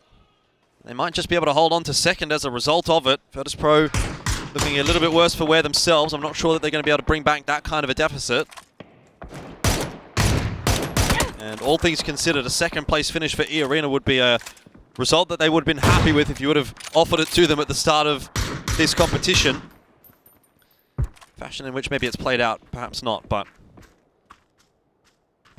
still a very, very good performance from the Thai squad. He's gotten a bit of damage from this not quite landing on 4 a.m., but Genji do get eliminated in 15th place. We're still quite a distance away from placement points. And despite the open field in the zone, despite New Happy's Eye of Sauron seeing everything, teams have been able to find small pockets to hide out in. Whether it's on the coast, whether it's a bowl, whether it's Twisted Minds that only have a couple of feet left to go. They're all alive for now. Emas isolated from his remaining teammate, grenade in hand, ready to defend from Bleed's push. There goes Twisted Minds. Straight in onto Xiaopian, who's already pretty low. Blue not messing around. Gonna go ahead and charge in for one more point. There's a bit of damage going down onto Twisted Minds here, but they're all good. It's not going to be a particularly playable position later on in the game, but it's still one step further forward. FaZe now also out. They won't be overtaking Falcons, who might just hold on to a top 8 position as a result of that. Simoy gets the better of Himas. Bleed continue to be a pain for a lot of teams. Damage from VHC, drops Seymour's down. It's all left to Trick to hold on for Bleed. They're able to take Emos down, as you say. Cerberus all but eliminated. And Gizera takes the kill, confirms that from Aquarin. So Legacy's compound, despite losing, well, it was only one player at the beginning. Not two like we feared. Could hold on further on and put themselves in a better position than them. Currently in 14th place as E-Arena. Starting to get activated, starting to finally go for some fights. At this range, difficult to confirm any of them. But establishing lines, establishing positions, as the circle establishes Wally Tai in the dead center of it. Well, maybe a chance for Wally Tai to get off the bottom of the scoreboard. 12 points the gap to Bleed. But a win might just do it. Bleed looking a little worse for wear. That's another storyline that we can follow. I mean, Legacy 15 points ahead of Wally Tai as well, so not sure that there's going to be too much of a jump up there for Wally Tai if they were to win this game, but something would be better than nothing. Pero thinking the same. They could get up into 8th very easily if they wipe E-Arena right here, and that would absolutely seal the deal for Twisted Minds if it wasn't done already. Jacob copping some damage. Ming gets that knock. And that is the end of E-Arena, and certainly that will be Twisted Minds taking the victory now at PGS 4. The princes that were promised will finally claim their throne and become the kings. And they didn't even have to work very hard for it in the final game. Not at all, but let's see how far they can take this lead. 172 points. Lou wants more. Bloodthirsty as they are. Crawling up behind New Happy. Longster is taking some damage. But that's Twisted Minds spotted out. New Happy's had a rough go of things this final stage, currently sitting in 12th place. And the threat of the top dogs trying to push in their position could overwhelm them, but watch Petrichor Road. They might be looking for an angle to get into this fight. Pero definitely hunting for some more points. 3 would get them into the top 8. 9 would get them into the top 7. 10 would get them in the top 6 or maybe even 5. Every single port matters. Yeah, I mean, that's a huge jump from 9th to 5th in one game. Take that every day of the week if you get the opportunity. And Pero, they are one of those explosive teams that when they really get going, they can have a big game. Perfectix, he's done. No getting back up from that one. Khan will take that point away. Luke 12 actually stole it. So TSM get one more to raise themselves at least another step above Pero, who are making that push in onto New Happy. Somehow December 12th hasn't managed to wrangle that fight. Chewy getting a bit of a moment of respite, and that's helped him out. Pero are pushing their way forward very nicely now. And it's all falling apart for New Happy, and this gives Twisted Minds the opportunity to back away. They've lost a second player for themselves, but they're able to avoid this fight. Longsker gets another knock on a Chewy. Summer looking for the angle through the window as well. In fact, it's found onto him by Nan. It's been a little bit of an uncoordinated push from Pero. They had the 2-2 split. They had to force the res onto H-Left, and that has cost them the fight against New Happy, and it's cost them a chance at a top 8 finish. But New Happy, 9 kills on, I believe that's Longsker alone. A lot of kill points for them regardless. But Twisted Minds, they saw that in the kill feed. They see a weakened New Happy. They want to get back into the mix. Petrichor Road eliminated. They want to try and cut them out. The circle goes towards the west again. And on the roof, Lou gets spotted. Lou gets caught. Longsker backing away from a grenade. Trick will be finished off as the last player there for Bleed, which does give a target of 63 points for Wally Tai to get off of the Wooden Spoon prize. I can't believe Twisted Minds are still kicking around as well, by the way, but this is what we highlighted, for example. Right at the start of the day, he often is able to do a lot of work in the duo-type situation. Lou! One more required onto Nan, who's hiding behind that vehicle. Forced back, nade in hand. Could be enough to catch at least one of these finishers. Spotted Nan run around the side of the building. Wants to go and confirm it, but rather pre-fires. Has cornered the last member of New Happy. Where does he go? Well, flash out. Lou looking for the 1-on-3. Longsker will be confirmed. And round the corner. We'll lose the duel to Lou. It's another one. Another few points on the board for Twisted Minds. They just can do no wrong right now. It's a victory lap for Twisted Minds. It's a victory lap for Lou. And now Legacy, they're joining the fight. How much more damage can Lou deal?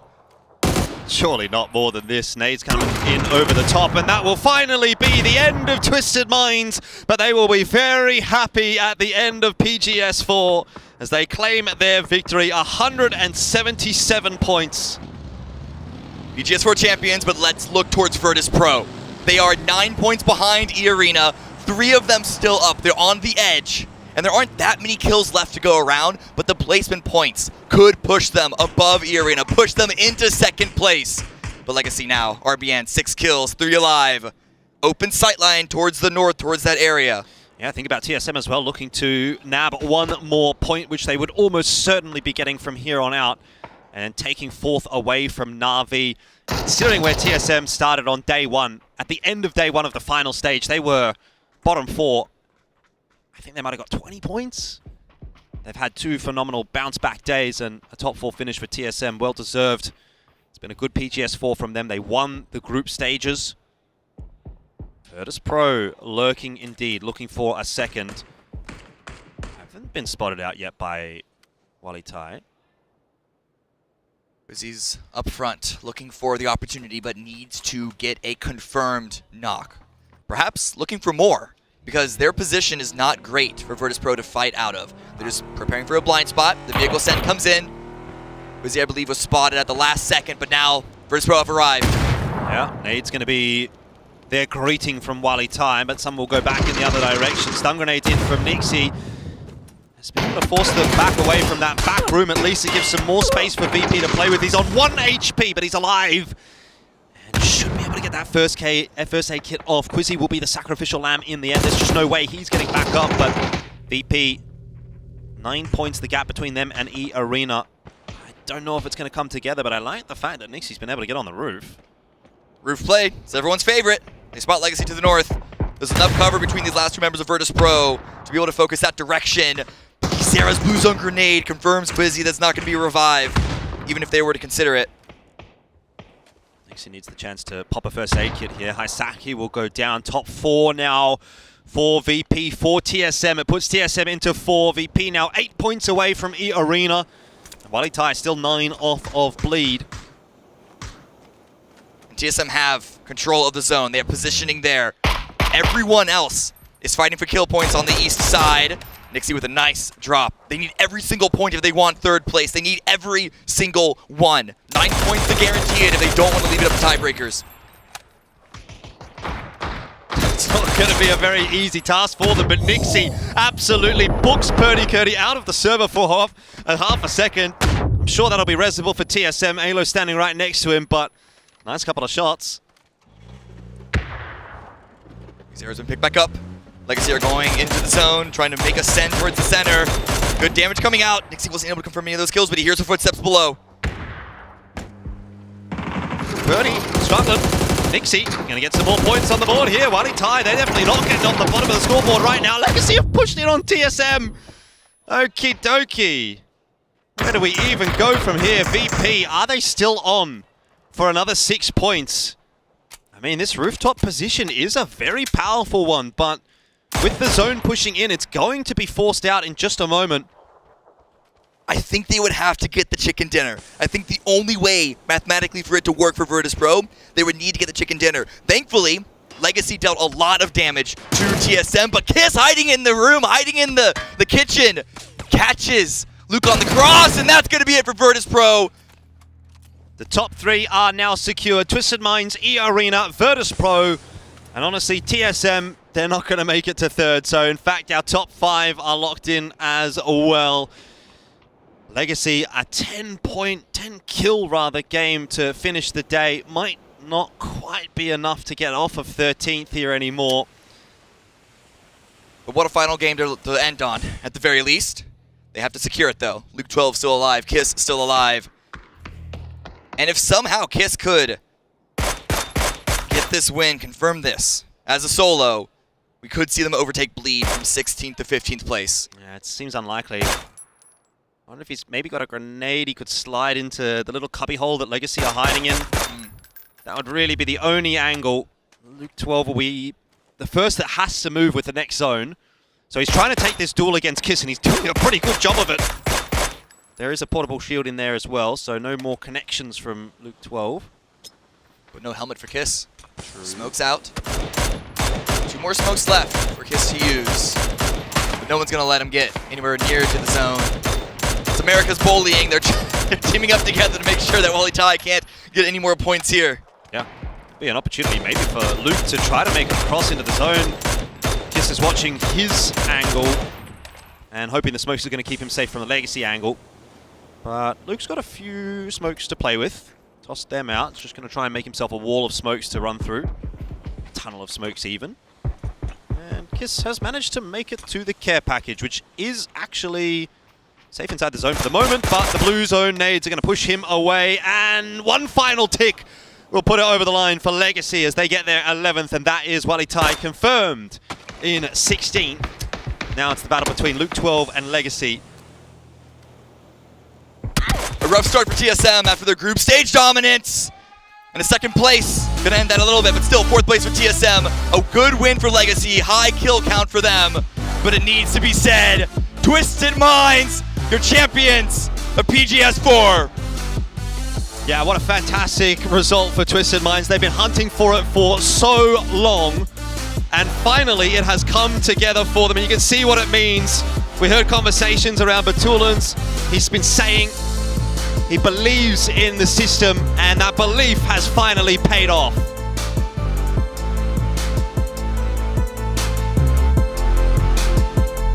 Your PGS for champions, Twisted Minds!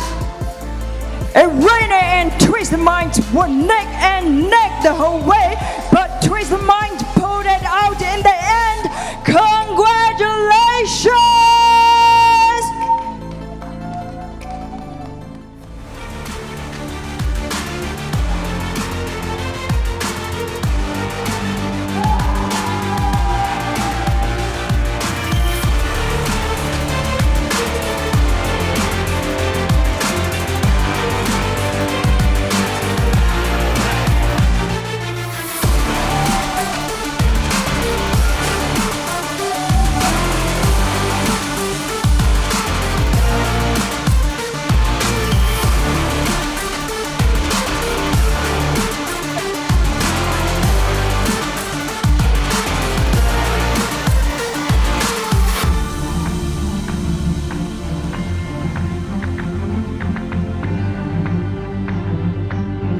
Now, let's hear from our winners! You guys finally made it! Woo! Well, congratulations! Batulans! Well, you finally won the championship after waiting for so long. How do you feel right now, Batulans? How do you feel right now? Wow! Yeah, hello. Hey. Okay, so all of the questions. You finally won the championship after waiting so long. So how do you feel right now? Oh my God. Fine. I mean, we're happy. You are so calm. I don't know what to think right now. Like, I just feel that we finally did it, and I think finally in this last day we were different. Yeah. And we did it all together, so I'm just happy that we were able to work as a team, and that's all. Well, thank you, and congratulations again.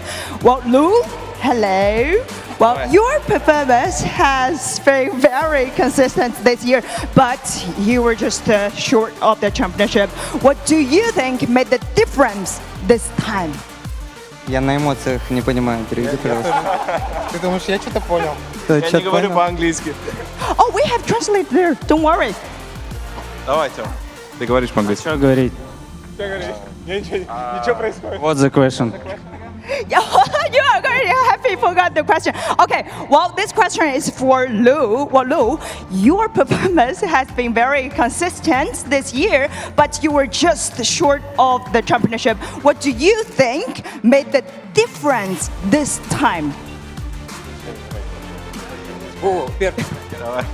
Короче, спрашивает, вот мы всегда очень хорошо играли, но почему мы, блядь, топ-3? И что было другого в этот раз? Мы всегда играем на топ-1 до этих турниров. На этом турнире в Лазне мы договорились играть на топ-3, а не на топ-1. So we usually play for top 1, yeah. so we can win, and today we decided that we're gonna play for top 3.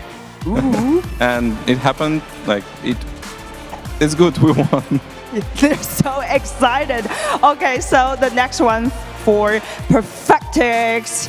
Well, you won the championship after adjustment and your roster. How do you feel about your current team lineup?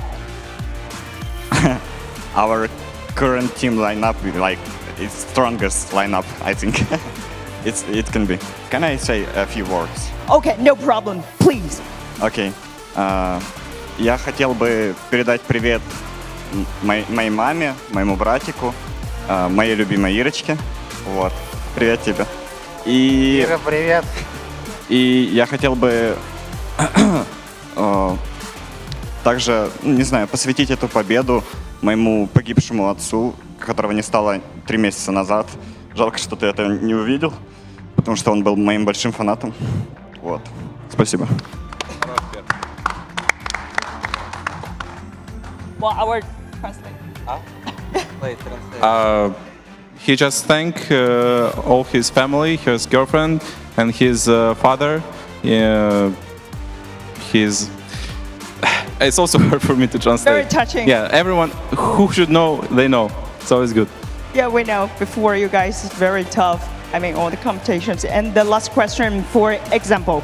Well, example, as a new member of Twisted Minds, you won the championship in your second world tournament and were named MVP. How does this feel compared to when you won PGC 2022? I don't know yet. We will see. I mean, PGC is more bigger than PGS. So we will see next PGC. Whoa, let's see. He needs time to realize how it's to win in our team. Yeah, I understand. And congratulations once again to Twisted Minds, your PUBG Global Series 4 champions. And now let's hear from the deck to get their thoughts on the final match. Ну, а что? Все? That's all? Okay. Right now you may. Congratulations to your PGS4 champions, Twisted Minds. It's been 4 years in the making, but with a victory like this, the road to PGC is paved in gold. It's about time. So much heartbreak. This is a squad that has gotten so close so many times. So many times. And finally, you could see the emotion. Like, they were holding the trophy like a baby. It was like, this is so precious to them. And this is a squad that wants it so bad. It's so great to finally see it out. And you can see that. And I even love the honesty from example. He came from a PGC winning roster. He was the MVP in 2022. And the answer is fair. PGC is PGC, but if there was a team that could win PGC that I could even call now as a favorite, it is Twisted Minds. I want to point out something that I loved what I saw. Immediately upon the game ending, we saw E-Arena get up, clap, give respect. E-Arena, they kind of let it slide, but they knew that. This is a brand new squad and performed so well on this international stage. I'm nothing but respect. Maybe they could use this and grow from it. The champions are Twisted Minds, but the future is APAC. These teams have been outrageous to watch. Smash mouth PUBG to say the least, but ultimately it comes down to the masterclass of consistency, Twisted Minds. But Tulin with his leadership style, the mad scientist Lou, the fact that Perfectix stepped up and fragged just as hard as example, the 1-2 punch, they were unstoppable in the final day of play. VP coming in so close to squeezing out that second place position. Yeah. They put in so much work inside that last game. Great climb today coming up from TSM. Na'Vi, Hal also on a solid roll. Falcons finally found a way to really secure those firefights. So a lot of stuff went down in this last day.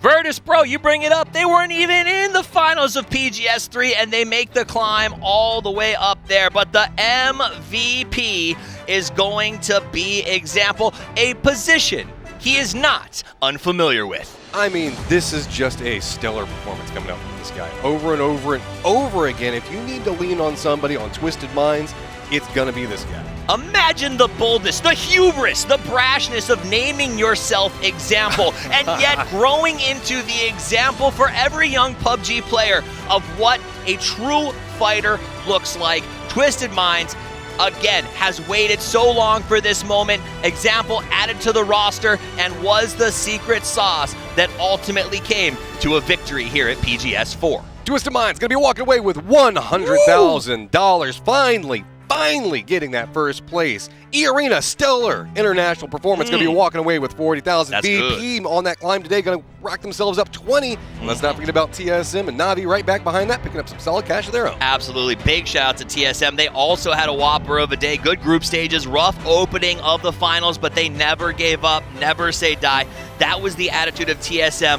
Virtus Pro, and those are two teams that I think will continue to develop as the year goes on and maybe become challengers for Twisted Minds as we get closer to PGC, but they were also playing for those very valuable PGS points. So now up at the top of the PGS leaderboards, we can see it is going to be 420 points. Nice coming out for Twisted Minds. Cerberus back behind that with 335. E-Arena on a massive come up, going to be moving from 70 to 250 points. Sonics in fourth place. Off of, PGS 3. But the 180 is still going to be good for them, and they did great at PGS 3. Bad things happen sometimes. You get bad games. Twisted Minds, for instance, group stages, I was worried about them, but they turned it back around. I expect Sonics to show up at our next event and do the same thing. Don't never write off a Sonic. Na'Vi, though, these young guns, wowza. Yes. Watching them was exciting. It was fun, and it was the future. Securing themselves good position. Petrichor rode back behind that. VP and TSM both on a massive come up off of the performances on this one.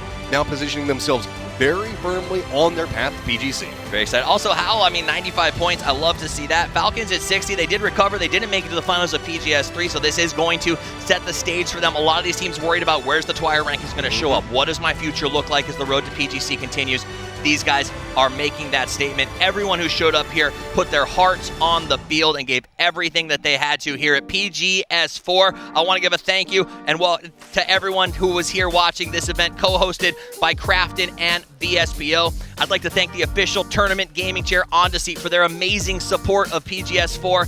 The Zowie 2546X gaming monitor, the choice of PUBG professionals when you need to see every detail. And I want to remind everybody, there's so much PUBG this year. We got the Esports World Cup for 2024. It's going to be August 21st to 25th in Saudi Arabia. And then we got the PUBG Nations Cup here in 2024, September 6th through September 8th in Korea. There's so much PUBG just happened, Matt. It's been amazing. Yeah, dude, Twisted Minds finally manages to do it, and now we're on a path to some amazing events immediately after this one. EWSC and PNC, gonna be awesome. On behalf of everybody here, thank you so much for watching. It's been amazing. It will be amazing. We're gonna see you with more PUBG action soon. Until then, play more PUBG, but let's check in on the stage one more time with your champions, Twisted Minds. Thanks for watching, and make sure to stay tuned for all the regional competitions and the Esports World Cup on August, PUBG Nations Cup on September. 2024 has so many incredible events yet to come as we make our way towards the PUBG Global Championship. So make sure to join us for all the action. One last congratulations to our champions, Twisted Minds. Until next time, goodbye.